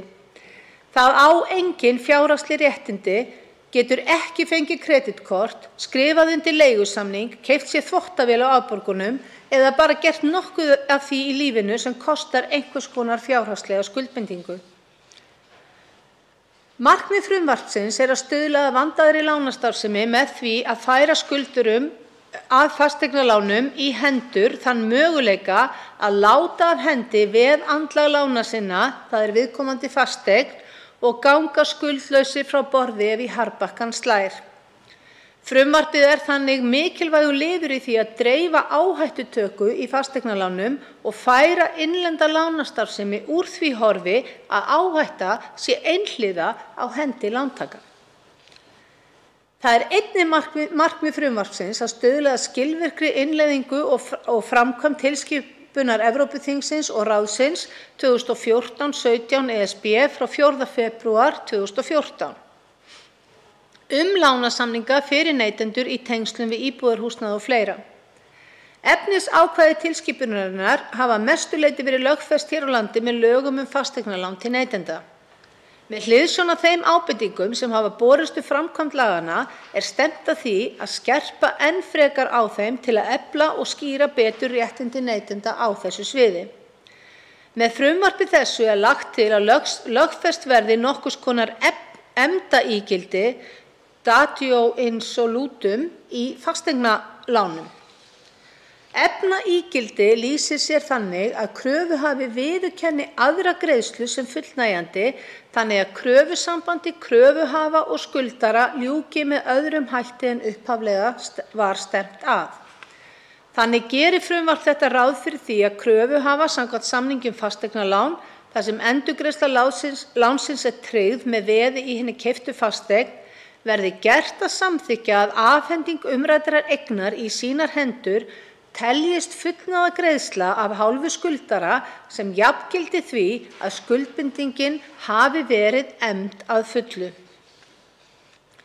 Gengið út frá því að á þetta reyni ekki nema í neyð, til dæmis þegar greiðslufall hefur orðið af hálfu skuldara og lögbundinn réttur kröfuhafa til að leita að fullnustu á kröfum sínum hefur orðið virkur. Í skýrslu alþjóðlega ráðgjafarfyrirtækisins London Economics frá árinu 2012 úrræði handa neytendum í fjárhagsörðugleikum ítarlega fjallað efndaígildi á borð við það sem hér ræðir. Þar kemur fram að sambærileg úrræði hafi lengi þekkst í mörgum ríkjum Bandaríkjanna og hafi frá fjármálahruni rutt sér til rúms í Evrópu, einkum á Spáni. Jafnframt koma fram í viðmiðunarreglum Evrópsku bankaeftirlitsstofnunarinnar frá 1. júní 2015 vanskil og nauðungarsölur nánari leiðbeiningar hvernig skuli fara með slík mál. Af þeim má ráða að gerðarbeiðandi eigi að gæta fyllsta meðalhófs í slíkum aðgerðum gagnvart neytanda. Sú hefur ekki verið raunin hér á landi. Fjölmörg dæmi eru að meðalhófs hafi ekki verið gætt og farið með offorsi gegn neytendum í þágu kröfuhafa. Brýn nauðsyn þess að lögfesta úrræði á borð við það sem frumvarp þetta mælir fyrir kom bersýnilega í ljós í kjölfar fjármálahrunsins árið 2008 þegar gengi krónunnar hríðféll með þeim afleiðingum að gengistryggðir lánasamningar urðu skuldurum ofviða. Verðlagsáhrif gengisfallsins höfðu sambærilegar afleiðingar fyrir verðtryggða lánasamninga. Úrræðaleysið sem blasti við neytendum olli fordæmalausu uppþoti í samfélaginu sem dró dilk á eftir sér. Nauðsynlegt að læra af reynslunni og innleiða úrræði til að fyrirbyggja að sagan endurtaki sig. Að fenginni þeirri reynslu til mikilla bóta að styrkja stöðu skuldara fasteignaveðlána með þeim hætti sem frumvarpið kveður á Auk þess að færa skuldurum í hendur nauðsynlegt úrræði til að mæta ófyrirséðum fjárhagsörðugleikum myndi sú áhættudreifing sem í því felst að hvetja lánastofnanir til að ástunda vandaðri lánastarfsemi en ella. Þannig frumvarpið til þess fallið að gera að verkum að hagsmunir lánveitenda og neytenda færu saman umfram það sem nú með því markmiði annars vegar að neytandi geti staðið undir afborgunum af fasteignaláni sínu og hins vegar að raunverulegt virði fasteignar verði ekki miklu mun minna en virði lánasamnings heldur sambærilegt. Þannig dregið úr líkum á myndun fasteignabólu í líkingu við þá sem myndaðist árin fyrir hrunið 2008 eða á tímabilinu frá árinu 2019 til 2022. Til langs tíma myndi breytt umhverfi að þessu leyti leiða til vandaðri lánastarfsemi samfélaginu öllu til hagsbóta. Í svari dómsmálaráðherra við fyrirspurn nauðungarsölur og gjaldþrotaskipti árið 2018 sem og svari félags- og jafnréttismálaráðherra við fyrirspurn nauðungarsölur og greiðsluaðlögun sama ár kom fram að á undanförnum 10 árum hefðu að minnsta kosti 9.195 fasteignir einstaklinga verið seldar nauðungarsölu eða vegna greiðsluaðlögunar. Án efa hafa fleiri fjölskyldur misst heimili sín eftir öðrum leiðum sem ekki liggja fyrir neinar opinberar tölur og það sem allir gera allt sem þeir geta til að semja áður en til nauðungarsölu kemur varlegt að áætla að þeir sem misstu heimili sín eftir öðrum leiðum eins og til dæmis gjaldþroti eða nauðasamningu við bankann hafi verið að minnsta kosti jafn margir. Hagsmunasamtök heimilanna hafi rætt 15.000 fjölskyldur sem hlýtur að teljast varlega áætlað. Það skýtur hins vegar verulega skökku við að ekki skuli vera til nákvæmari tölur yfir þessar fjölskyldur en það önnur saga sem ekki verður rædd hér. Litlar varnir hafa verið reistar í þágu heimilanna þrátt fyrir þessa reynslu. Til vitnis það segir í skýrslu dómsmálaráðherra framkvæmd sýslumanna á lögum aðför og lögum nauðungarsölu frá 149. löggjafarþingi. Í henni segir orðrétt, með leyfi forseta, að ekki sé gætt sérstaklega að því hvort lánveitandi hafi fullnægt skilyrðum 38. greinar laga fasteignalán til neytenda við framkvæmd nauðungarsölu. Með frumvarpinu ætlunin að gera úrbætur á þessu neytendum til hagsbóta. Samkvæmt 38. grein laga fasteignalán til neytenda lánveitendum skylt að gefa neytendum kost á úrræðum svo sem endurfjármögnun eða skilmálabreytingu láns sem gætu leyst úr greiðsluerfiðleikum neytenda áður en krafist nauðungarsölu. Þannig vilji löggjafans ljós að skipa nauðungarsölu þann sess að vera úrræði til þrautarvara. Þegar slík tilvik að ræða og allar aðrar leiðir reynast ófærar, þar á meðal samningaleiðin. Þegar svo ber undir hlýtur fjárhagur neytenda jafnan að vera bágborinn með tilliti til skuldastöðu og því málefnalegt að veita úrræði til að leysa neytenda sem svo ástatt undan slíkum byrðum líkt og hefur verið leitast við í seinni tíð. Til dæmis með lögum greiðsluaðlögun einstaklinga, breytingum á lögum gjaldþrotaskipta og með lögum fjárhagsaðstoð til greiðslu tryggingar fyrir kostnaði vegna gjaldþrotaskipta. Í þeim tilvikum, þegar allt annað hefur verið fullreynt áður en krafist í nauðungarsölu, má jafnan telja óhætt að álykta að skilyrði greiðsluaðlögunar séu sjálfkrafa uppfyllt hvað varðar niðurfellingu veðskulda umfram verðmæti fasteignar. En er það því til þess fallið að auka mjög á skilvirkni úrlausnarmála í slíkum tilvikum að samkvæmt frumvarpinu verði tekin upp sú meginregla að eftirstandandi skuldir vegna fasteignalána falli niður í kjölfar nauðungarsölu á fasteign neytandans. Við þessa útfærslu frumvarpsins hefur verið tekið mið af athugasemdum sem hafa komið fram á fyrri stigum. Þar á meðal frá embætti umboðsmanns skuldara með vísan til laga nauðungarsölu. Samkvæmt núgildandi 57. grein laga nauðungarsölu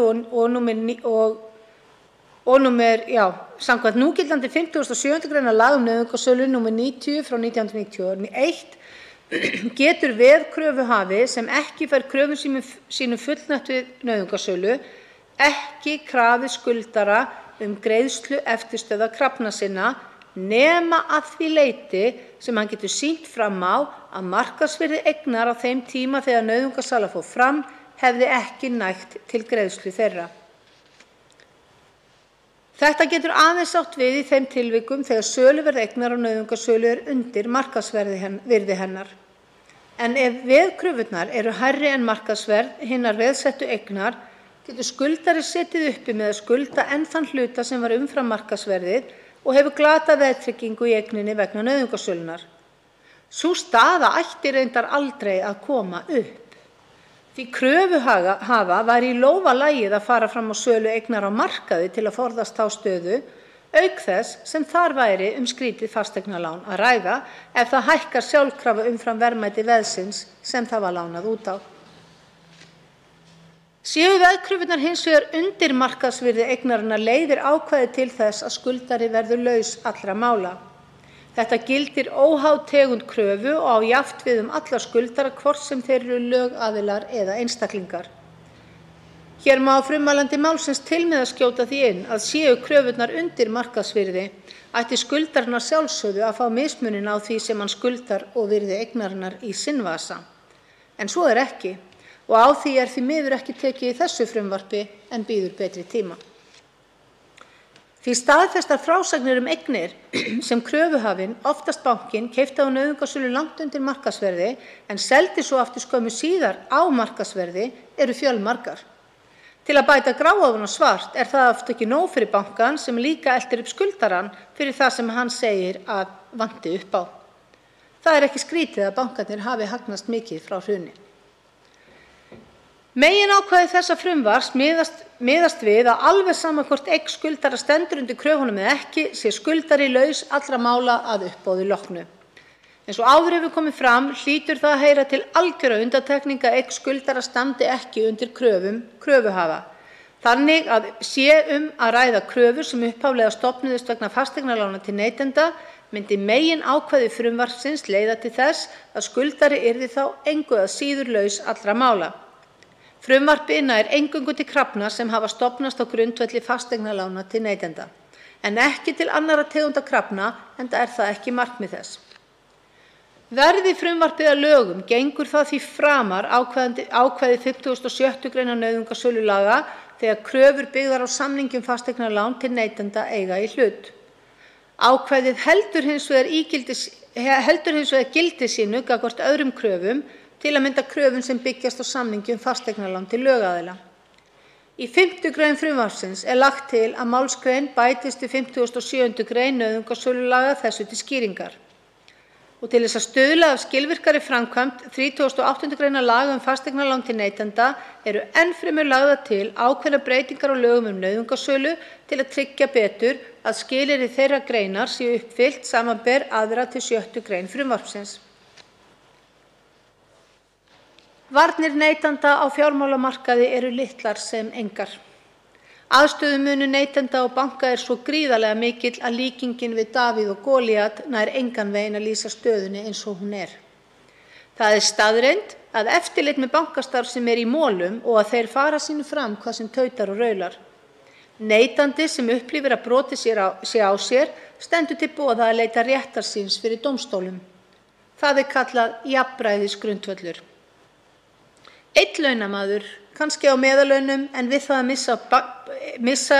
missa eða búinn að missa heimili sitt og með galtóma vasa gegn fjársterkum banka. Það getur aldrei orðið jafnleikur. Og þetta kallar réttarríkið Ísland samt jafnræði. Þegar svo við bætist að dómarar við íslenska dómstóla virðast líta á neytendarétt eins og eitthvað ofan á brauð, álegg sem þeir hafa hálfgert ógeð á, þá er ekki von á góðu. Neytandinn má sín lítils gegn þessu valdi. Af því hef ég persónulega og ljóta reynslu sem er því miður ekkert einsdæmi. Það er því okkar, löggjafans, að sjá til þess að réttindi neytenda séu það skýr í lögum að það sé aldrei á færi dómara að snúa út úr þeim á nokkurn hátt. Þetta frumvarp er aðeins einn liður í þeirri vegferð. Ég treysti á stuðning ykkar allra.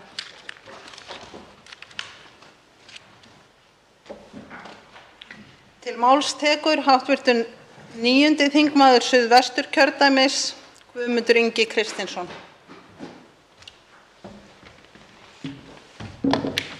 Virðulegur forseti. Við erum hér að fjalla frumvarp til laga breytingu á lögum fasteignalán neytenda og lögum nauðungarsölu. Flutningsmaður er hv. þingmaður Ásthildur Lóa Þórisdóttir og allur þingflokkur Flokks fólksins stendur heils hugar á bak við þetta frumvarp. Fasteignalán og fasteignaviðskipti, það verður bara að segjast alveg sem er að alla þeim tíma sem er liðinn frá hruni að við skulum ekki vera búin að koma hlutunum í lag er alveg óskiljanlegt. Að það hefði ekki verið lært af bankahruninu og strax tekið á þeim ótrúlega óréttlæti sem þar kom fram er okkur til háborinnar skammar, eða réttar sagt ríkisstjórnum sem hafa verið völd síðan þá til háborinnar skammar. Og líka til háborinnar skammar þeirri ríkisstjórn sem var við völd þegar bankahrunið átti sér stað. Hvernig þeir fóru að, hvernig þeir gengu að almenningi, hvernig þúsundir eigna voru teknar eignanámi og eftirstöðvar þess eru skelfilegar. Þess vegna styðjum Flokkur fólksins heils hugar og ég get ekki annað í stutt þetta frumvarp að viðkomandi ef að hann lendir í einhverju álíka hremmingum og voru í bankahruninu að viðkomandi geti bara skilað inn lyklunum og eins og síðar þjóðir margar gera og þar með er hans skuldastöðu við viðkomandi eign lokið. En svona var þetta ekki í hruninu. Það var ótrúlegum meðulum beitt til þess að reyna að klekkja á þeim sem höfðu mist húsnæði ofan af sér, fólki sem hrökklaðist úr eigin húsnæði, þar sem það var kannski að borga einhverja rétt 100.000 krónur af fasteignaláni á mánuði, lenti á leigumarkaði þar sem þurfti að borga tvöfalt meiri upphæð, en samt var bankinn búinn að hirða viðkomandi eign en hvarflaði ekki á hann eina sekúndu að láta viðkomandi í friði, heldur var byrjað að setja inn kröfur og elta viðkomandi og það bara langt út fyrir dauða og gröf ef á þurfti að halda. Og eins og kom fram hjá hv. þingmanni Ásthildi Lóu Þórisdóttur þá var verið að selja þessar eignir á uppboði fóru þær á langt undir markaðsverði og það var engar athugasemdir gerðar við því og þar af leiðandi var skuldir upphæðin sem bankinn eða viðkomandi tók á var kannski bara þeirra veðréttur og það voru fleiri skuldir á viðkomandi eign og sú skuld elti síðan viðkomandi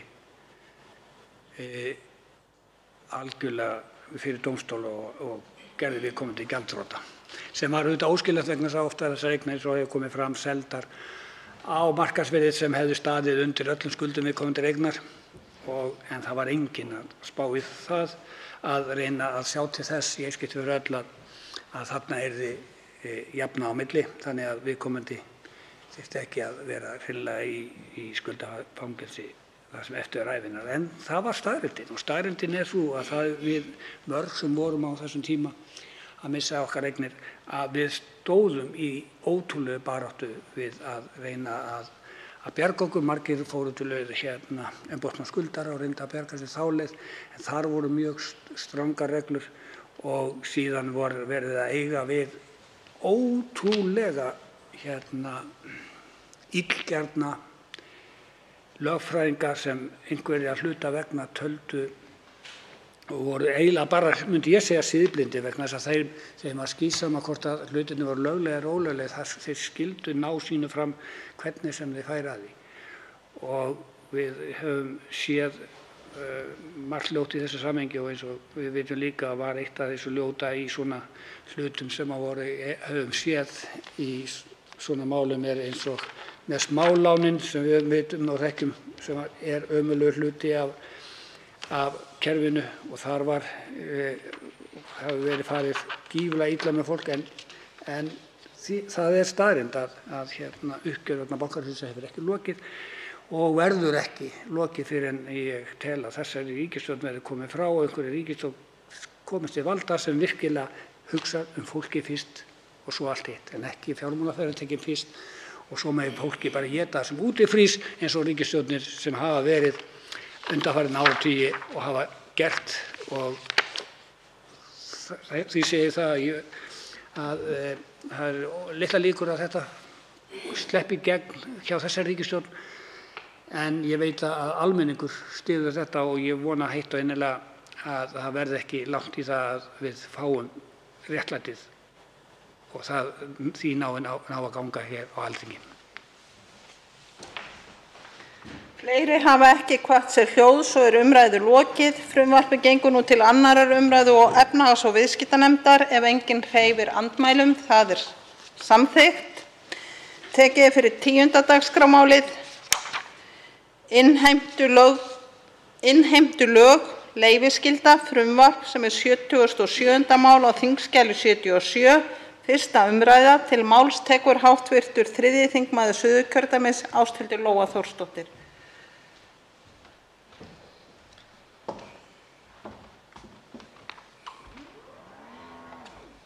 Virðulegi forseti. Ég legg hér fram frumvarp til breytingar á innheimtulögum nr. 95/2008 hvað varðar leyfisskyldu innheimtufyrirtækja.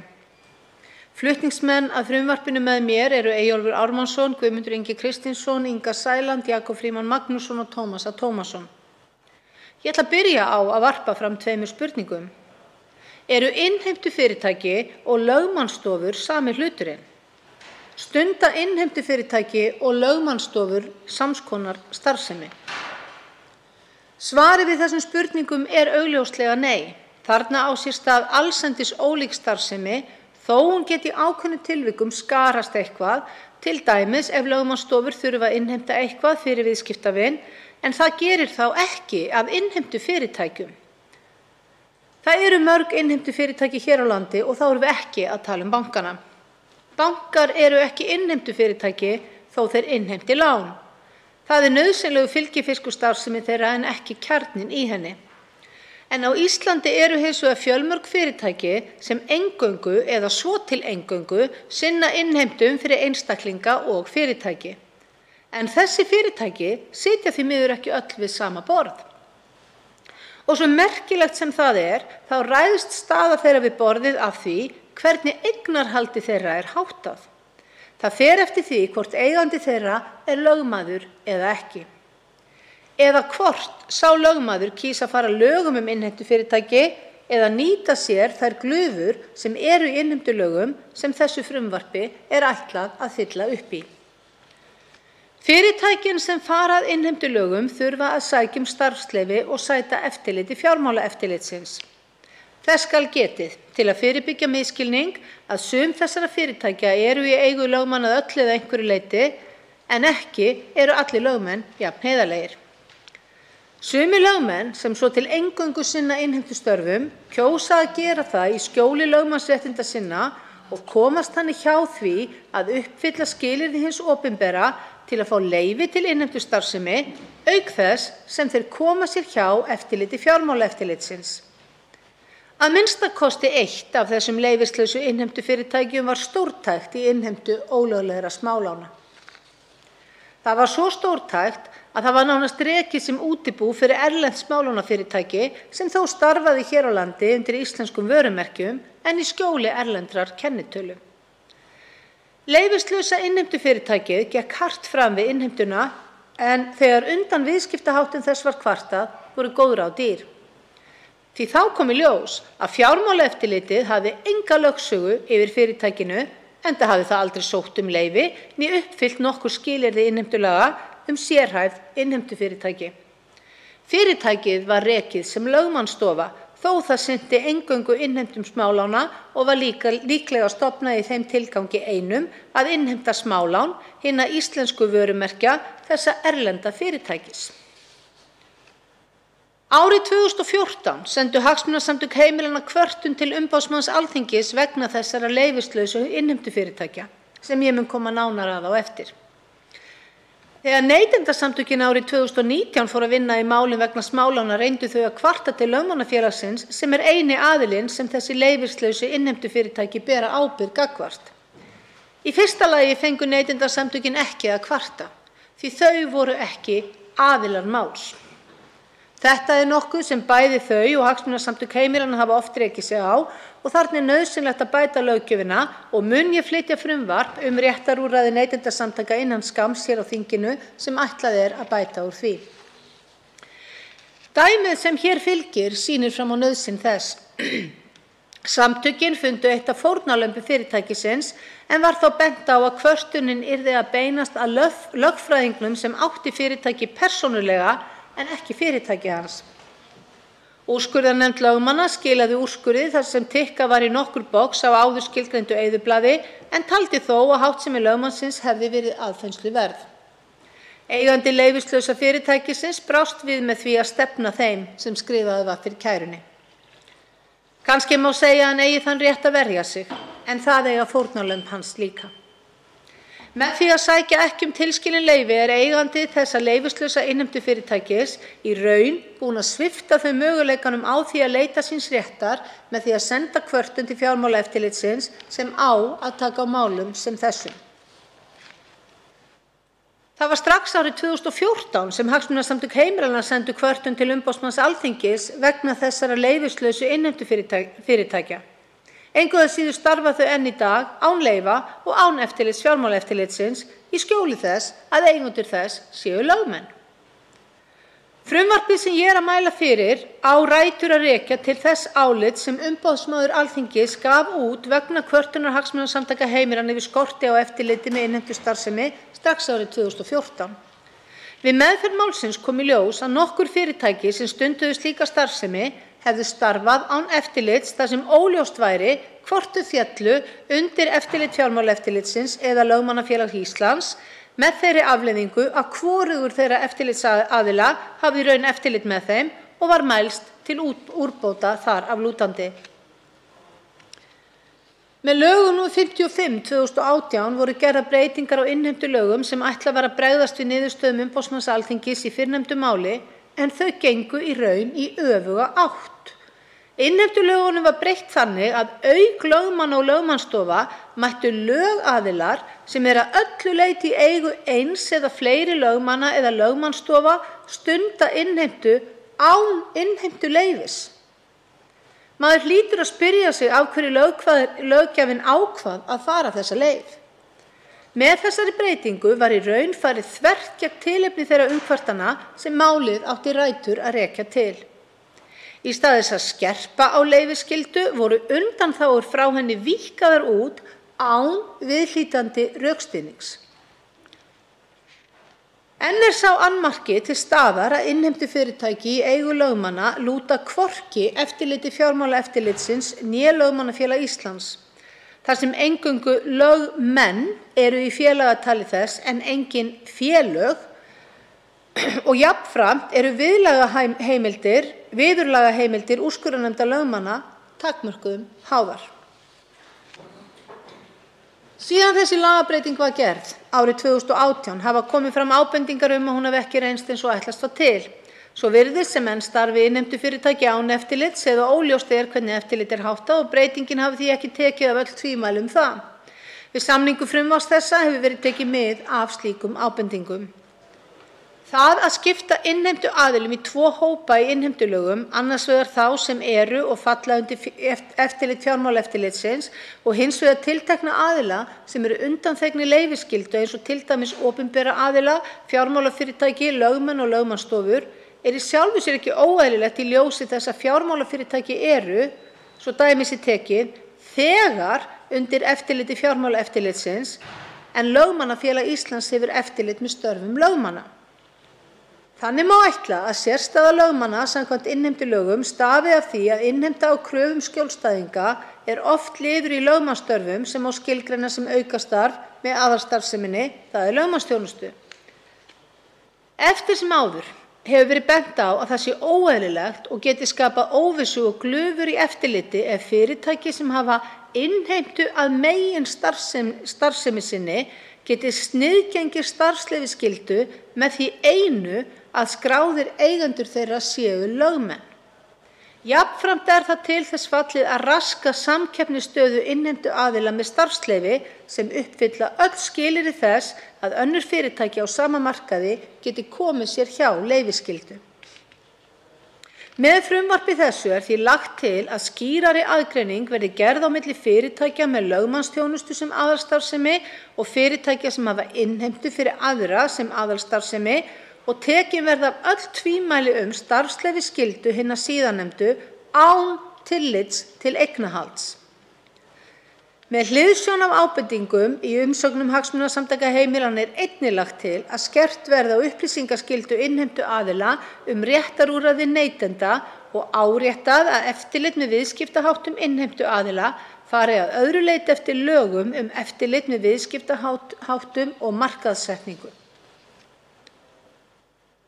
Samkvæmt könnun sem gerð var fyrir starfshóp hvítbókar framtíðarsýn fyrir fjármálakerfið vissu 62,9% aðspurðra ekki hvert þeir myndu leita út fyrir viðskiptabanka vegna ágreinings við bankann eða kvörtunar. Bendir það til þess að almenn vitund slík úrræði sé lítil meðal neytenda og því ástæða til að gera úrbætur þar af lútandi. Ákvæði skyldu til að hafa aðgengilegar upplýsingar úrskurðar og réttarúrræði ef ágreiningur rís milli atvinnurekanda og neytenda koma meðal annars fram í lögum fjármálafyrirtæki, lögum neytendalán, lögum fasteignalán til neytenda, lögum útgáfu og meðferð rafeyris og lögum greiðsluþjónustu. Með hliðsjón af markmiðum EES-samningsins skilvirka neytendavernd er því lögð til viðbót við 6. grein innheimtulaga góða innheimtuhætti. Þannig bætist við hana 2 nýjar málsgreinar svohljóðandi, með leyfi forseta. Það telst einnig brjóta í bága við góða innheimtuhætti að krefja skuldara að greiða hærri innheimtukostnað en heimilt samkvæmt gildandi lögum og reglum. Innheimtuaðili skal hafa aðgengilegar upplýsingar úrskurðar og réttarúrræði ef ágreiningur rís milli innheimtuaðila og skuldara. Þannig verði það skilgreint sem hluti af góðum innheimtuháttum að upplýsa neytendur úrskurðar og réttarúrræði ef ágreiningur rís við innheimtuaðila. Ennfremur verði tekið af skarið að almennt sé óheimilt að krefja skuldara að greiða hærri kostnað en leyfilegt að leggja á kröfu samkvæmt gildandi lögum, svo sem vegna neytendaláns. Meginreglan hlýtur að vera sú að samkeppnisstaða fyrirtækja skuli vera jöfn. Það hins vegar augljóst að ekki jafnræði eða jöfn samkeppnisstaða milli fyrirtækja sem annars vegar uppfylla öll lög og skyldur og hinna sem gera það ekki. Helstu rökin fyrir því að samþykkja þetta frumvarp að við eigum öll að vera jöfn fyrir lögum og enginn á að komast hjá því að uppfylla lögfest skilyrði fyrir starfsemi sinni með því að skáka í skjóli blekkinga. Þetta einnig spurning neytendavernd því ef innheimtuaðili þarf ekki að lúta eftirliti eða skilyrðum þar til bærra aðila aukast líkurnar á því að lög neytendavernd séu brotin auk þess að neytandinn getur ekki leitað neitt með umkvörtunarefni sín. Með frumvarpinu því lagt til að undanþága lögaðila í eigu lögmanna og lögmannsstofa sem ekki eru eiginlega lögmannsstofur heldur hrein innheimtufyrirtæki verði felld brott þannig að öll slík fyrirtæki verði framvegis starfsleyfisskyld án tillits til eigenda þeirra. Eftir sem áður megi þó lögmenn og lögmannsstofur stunda innheimtustarfsemi án sérstaks starfsleyfis enda sé það tilfallandi liður í lögmannsstörfum þeirra. Ég hvet þingmenn til að samþykkja þetta frumvarp.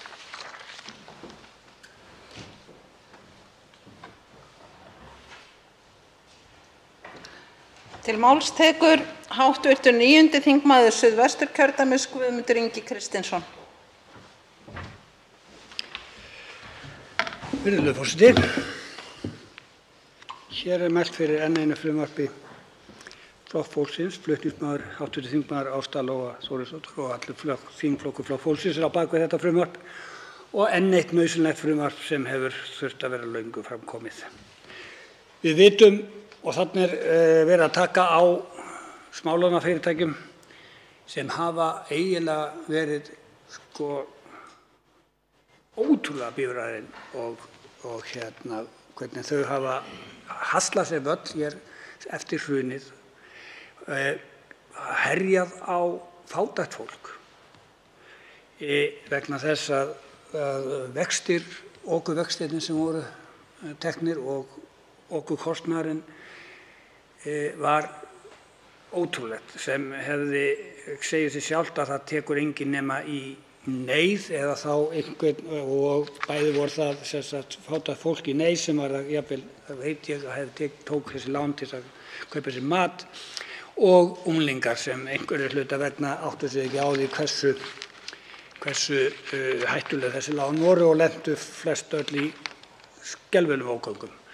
Og það okkur til háborinnar skammar að skuli ekki vera löngu búið að girða fyrir að þessi lán, að það sé hægt að keyra framhjá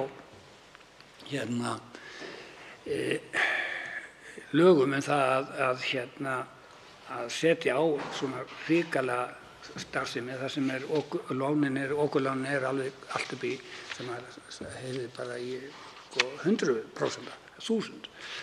Og vegna þess að við munum að við þurfum ekki að fara mjög langt aftur í tímann þegar einhver hluta vegna var einhver sem bauð rosalega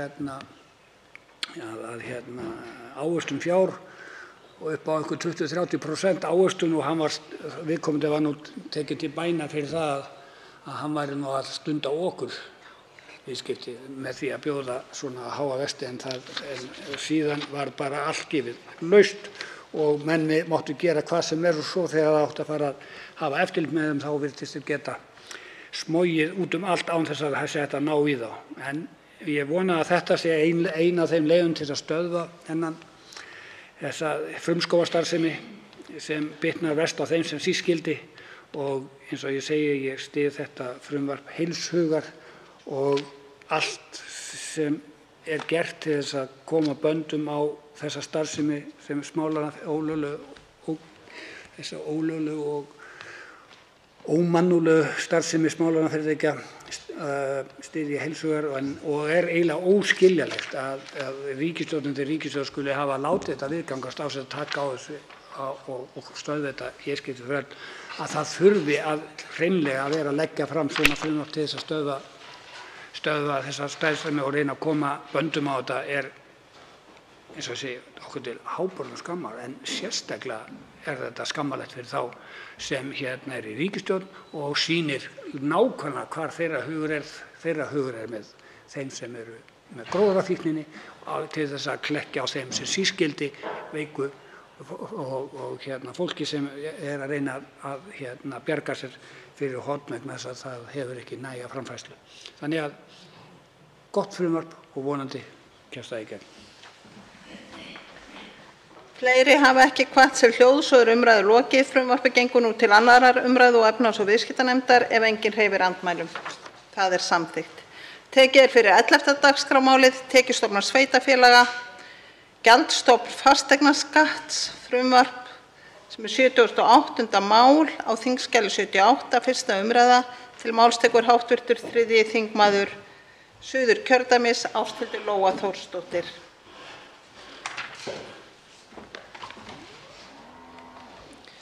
Virðulegi forseti. Ég mæli hér fyrir frumvarpi breytingu á lögum tekjustofna sveitarfélaga nr. 4/1994 hvað varðar gjaldstofn fasteignaskatts. Meðflutningsmenn frumvarpsins eru Eyjólfur Ármannsson, Guðmundur Ingi Kristinsson, Inga Sæland, Jakob Frímann Magnússon og Tómas A. Tómasson. Frumvarp þeirra byggir á þeirri meginreglu að skattar eigi aldrei að hækka sjálfkrafa, heldur þurfi alltaf að fara fram umræða hjá þar til bærum yfirvöldum sem síðan leiðir til ákvörðunar sem einhver eða einhverjir bera pólitíska ábyrgð á. Þannig er því ekki farið með fasteignaskatta. Fasteignaskattur hefur hingað til verið ákvarðaður sem hlutfall af fasteignamati en samkvæmt lögum er það jafnan uppfært árlega miðað við gangverð fasteigna sem ætla má að fáist fyrir þær við sölu á almennum markaði.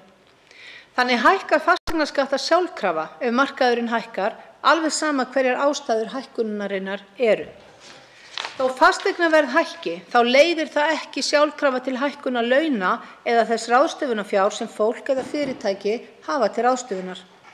Það er í raun ekkert vit í því að í ástandi eins og því sem nú er á fasteignamarkaði, þar sem eignir eru yfirbornar í hrönnum, að þá leiðir það sjálfkrafa til meiri álagningar á fyrirtæki eða venjulegt fólk sem ekki er í neinum fasteignahugleiðingum.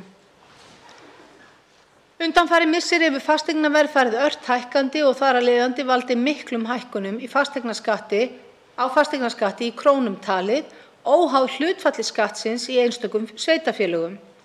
Sú aukna skattbyrði sem í þessu felst hefur lagst þungt á viðkvæma hópa, til dæmis þá sem hafa komið sér upp skuldlausu eða lítið skuldsettu húsnæði en þurfa vegna elli, örorku eða annarra aðstæðna að reiða sig á lágmarksframfærslu almannatryggingakerfisins og hafa takmarkaða eða enga möguleika á að auka tekjur sínar. Hin aukna skattbyrði hefur þannig skert lífskjör þessara hópa. Það má aldrei gleyma því grundvallaratriði að þó að verðmat eignar hækki af því að eign í sama hverfi var keypt á uppsprengdu verði, þá eykst ekki leið ráðstöfunarfé eiganda húsnæðisins. Með þessu frumvarpi er því lagt til að hætt verði að miða stofn álagningar fasteignaskatts við fasteignamat og þess í stað verði sá skattur framvegis lagður á sem tiltekin fjárhæð á hvern fermetra flatarmáls fasteigna sem er föst, hlutlæg og fyrirsjáanleg stærð. Það þarf einnig að gæta sanngirni og við fyrstu ákvörðun þeirra fjárhæðar verður því að gæta þess að sú álagning sem af henni leiðir verði ekki meira íþyngjandi en annars hefði orðið samkvæmt þeim reglum sem gilt hafa hingað til og gæta verður meðalhófs við þá ákvörðun. Gert er ráð fyrir að sveitarfélög búi yfir og geti haft greiðan aðgang að öllum nauðsynlegum upplýsingum úr opinberum gagnagrunnum til að ákvarða þessa fjárhæð þannig að hún raski sem minnst högum sveitarfélags og einstakra íbúa þess. Þegar nauðsyn krefur verður að vera heimilt að hækka fjárhæð skattsins en þá er lagt til í frumvarpinu að slík ákvörðun skuli vera rökstudd og birt opinberlega. Ennfremur er lagt til að sú hækkun megi hlutfallslega hámarki nema 2,5% frá fyrra ári í samræmi við opinbert verðbólgumarkmið stjórnvalda svo að skatturinn kyndi ekki undir frekari verðbólgu. Það liggur fyrir að fasteignaskattar á Íslandi eru hæstir á Norðurlöndunum, reiknaðir sem hlutfall af landsframleiðslu eða 2% í samanburði við til dæmis 1% í Svíþjóð. Þessi aukna skattbyrði getur komið niður á atvinnurekstri, einkum smáfyrirtækja og verslana þar sem húsnæðiskostnaður er tiltölulega stór útgjaldaliður. Ennfremur er það óeðlilegt að álagðir skattar hækki með sjálfvirkum hætti án atbeina þess sveitarfélags sem raunverulega leggur þá skatta á íbúa sína. Þess í stað gerir frumvarpið ráð fyrir því að fjárhæð fasteignaskatts verði alltaf háð ákvörðun sveitarstjórnar fyrir hvert ár í senn og þurfi að vera rökstudd og birt opinberlega svo slíkar ákvarðanir samrýmist sem best stjórnsýslulögum og vönduðum stjórnsýsluháttum. Ég tel einboðið að þingmenn þvert á flokka geti sameinast að sjálfvirkar skattahækkanir eigi aldrei að líðast. Ákvörðun skatta krefst pólitískrar ábyrgðar og stjórnmálamenn eiga aldrei að geta yppt öxlum og firrt sig ábyrgð á þeim sköttum sem lagðir eru á umbjóðendur þeirra með því að fela sig á bak við markaðinn. Þetta frumvarp setur ábyrgðina á fasteignasköttum á herðar stjórnmálamanna sem hafa boðið sig fram til að standa undir þeirri ábyrgð. Þetta felur í raun bara tvennt í sér. Í fyrsta lagi að miða sig við eininguna fermetr við ákvörðun fasteignagjalda og í öðru lagi að sveitarfélög gæti meðalhófs við ákvörðun einingaverðs þannig að það verði ekki meira íþyngjandi en þær reglur sem gilt hafa hingað til. Flutningsmenn að þessu frumvarpi með mér eru Eyjólfur Ármannsson, Guðmundur Ingi Kristinsson, Inga Sæland, Jakob Frímann Magnússon og Tómas A. Tómasson. Ég vænti þess að þingheimur veiti frumvarpi þessu brautargengi. Þá veitir andsvar hv. 7. þingmaður Norðvesturkjördæmis Halla Signý Kristjánsdóttir. Virðulegi forseti, í raun lætur þetta frumvarp ekki mikið yfir sér en þó stór mál. Því ef við förum inn í tekjustofna sveitarfélaga þá eru þeir þrír. Það annars vegar fasteignaskattur, það úthlutun framlaga til sveitarfélaga, jöfnunarsjóður eða útsvar og þriðja útsvar. Hér lagt til að stofn til álagningar fasteignaskatts á allar fasteignir skuli miðast við flatarmál þeirra í talið í fermetrum. Ennfremur segir að sveitarstjórn sé heimilt að ákveða mismunandi fjárhæðar skatts á hvern fermetra flatarmáls fasteigna eftirfarandi gjaldflokkum sem eru hér 5. Það langar mig til að spyrja hvort að það sé þá meining þeirra flutningsmanna þessara frumvarps að hvert og eitt sveitarfélag setjist niður og ákveði þann gjaldstofn sem því sveitarfélagi ætlar að leggja á sínar íbúa eða sínar fasteignir til fasteignaskatts, hvort það sé eðlilegt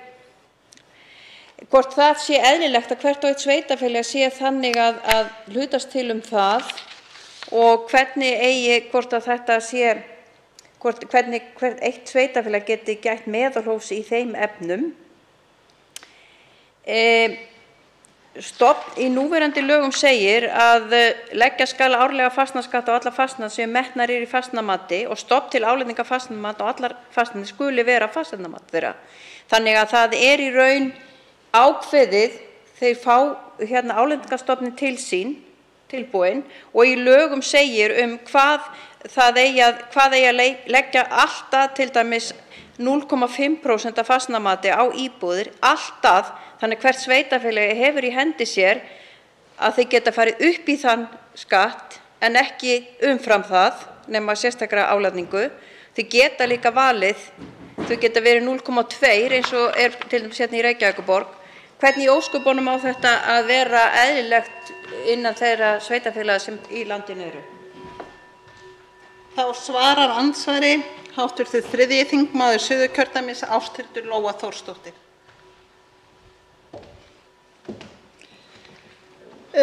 Forseti, það hvort hvert sveitarfélag þarf að kemur sér saman eitt og sér álagningu fasteignagjalda og hver prósenta skuli vera af kostnaðinum hvern fermetr í sínu sveitarfélagi eða hvort það tekin einhver ríkisákvörðun það. Í sjálfu sér veit bara ekkert endilega hvort það ætti að vera. Það hlýtur að vera hægt að finna leiðir til þess. Það sem þetta mál snýst hins vegar að það hafa orðið ansi margir mikinn hag af því að halda fasteignaverði hátt á lofti. Og það og þetta eru sjálfvirkir skattar og þetta eitthvað sem hækkar sjálfkrafa og það bara gengur ekki upp að það sé engar reglur með það og að pólitískt kjörnir fulltrúar beri enga pólitíska ábyrgð á því hverjir fasteignaskattar eru í sveitarfélögum þeirra nema að litlu leyti. Þeir mega ekki fara hærra en eitthvað ákveðið gagnvart fasteignaverðinu. En engu að síður að þá sem sagt eru fasteignagjöld, þau fara eftir því að allt í einu eins og núna undanfarið nú fasteignaverð hækkað mjög skart. Það breytir bara engu ráðstöfunarfé fólks. Það skiptir bara engu máli. Þó að eignastaða þeirra hafi batnað í því að þau, eins og fjármálaráðherra er alltaf að tala um, að því að þau búa allt í einu eign sem að markaðurinn segir að sé dýrari en áður, þá hafa þau það sama á milli handanna ennþá til þess að standa undir bara að kaupa mjólk, brauð og annað þess þar fyrir. Þau hafa ekkert meira á milli handanna. Og þarna er bara skattur sem að hækkar sjálfkrafa og einhvern veginn enginn ber ábyrgð á, og það er bara verið að leggja það til að hann verði fyrirsjáanlegur, fólk geti séð ef það kaupir eign sem er þetta margir fermetrar, þá er þetta það sem við borgum í fasteignaskatta, og já, að það megi ekki hækka meira en 2,5% á ári. Og það sé tekin ákvörðun það. Það sé hægt að spyrja einhvern út í það og fara yfir þessi einhver ábyrgur. Þá veitir andsvar öðru sinni hv. 7. þingmaður Norðvesturkjördæmis, Halla Signý Kristjánsdóttir. Já, virðulegi forseti, ég þakka hv. þingmanni fyrir svörin. Nú er það á ábyrgð kjörna fulltrúa að passa upp á fjárhag sveitarfélaga. Þannig að með þessum verkfæri sem er verið að leggja til hér, þá er verið að mislega, þá er mjög misjafnt, segjum til dæmis bara 30 fermetra hús á Hornströndum og 30 fermetra hús hér á Austurvelli. Þá er því að ekki getur sveitarfélagið lagt mismunandi eftir hvernig húsnæði eða hvar húsnæði stendur. Þarna er þeim sveitarfélag fyrir vestan sem er Ísafjarðarbær með Hornstrandi, eiga þeir að vera með allt öðra krónutölu á fermetr heldur en Reykjavíkurborg sem hefur yfir að ráða fleiri milljónir fermetra. Eins langar mig til að spyrja B-lið, það er að sveitarstjórnin sé heimilt að ákveða mismunandi fjárhæðsskatt eftir fermetra. Er það festulönd í dreifbýli og jarðeignir, útihús og mannvirkja bújörðum? Nú er það svo að bújarðir eru þó nokkuð stórar, geta orðið þó nokkuð stórar, og hér er ekki talað um einhvers tegundir af landi. Tölum við bara kannski meðal sauðfjárjörð í Skagafirði sem er 4.000 hektarar, sem er 40 milljónir fermetra. Hvað sér flutningsmenn fyrir sér að það verði þá fasteignaverðið á fermetr í slíku tilfelli? Þá svarar andsvari öðru sinni hv. 3. þingmaður Suðurkjördæmis, Ásthildur Lóa Þórsdóttir. Já, forseti. Þetta frumvarp beinist fyrst og fremst að íbúðarhúsnæði. Ég skal bara viðurkenna það að ég allavega stendur. Ok. Ég skal bara viðurkenna það að ég er ekki alveg með það hvað ætti að vera á jarðeignum, en ég gerir ráð fyrir að sveitarfélög geti tekið ákvarðanir slíkt á eðlilegum forsendum og út frá því að þarna sé jarðeignir að ræða. Þannig að en hvað varðar það líka, hvort að það eigi að vera sveitarfélögin, þau þurfa að gæta meðalhófs, hvort það eigi að vera annað fermetraverð á Ísafirði en í Reykjavík, ekkert endilega, en ég sé ekkert til fyrirstöðu heldur að það sé það sama. En mér finnst bara að sveitarstjórnir þurfa bara að taka ábyrgð á þessu og finna út hvað þeir ætla og svo fá kjósendur að segja sína skoðun á því þegar það kemur í kosningum.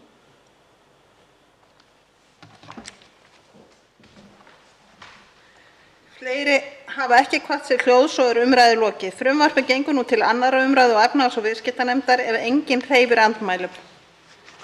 Það er samþykkt. Af dagskrá er tekið 12. dagskrármálið. Útbýtt er á fundinum á þingskjali 601. ÖSE-þingið 2021, skýrslur frá Íslandsdeild þings Öryggis- og samvinnustofnunar Evrópu. Á þingskjali 610, landsmarkmið í loftslagsmálum, skriflegt svar umhverfis-, orku- og loftslagsráðherra. Á þingskjali 614, Grímseyjarferja, fyrirspurn flutningsmaður Berglind Ósk Guðmundsdóttir. Á þingskjali 615, græn utanríkisstefna, þingsályktunartillaga, flutningsmaður Rósa Björk Brynjólfsdóttir og fleiri.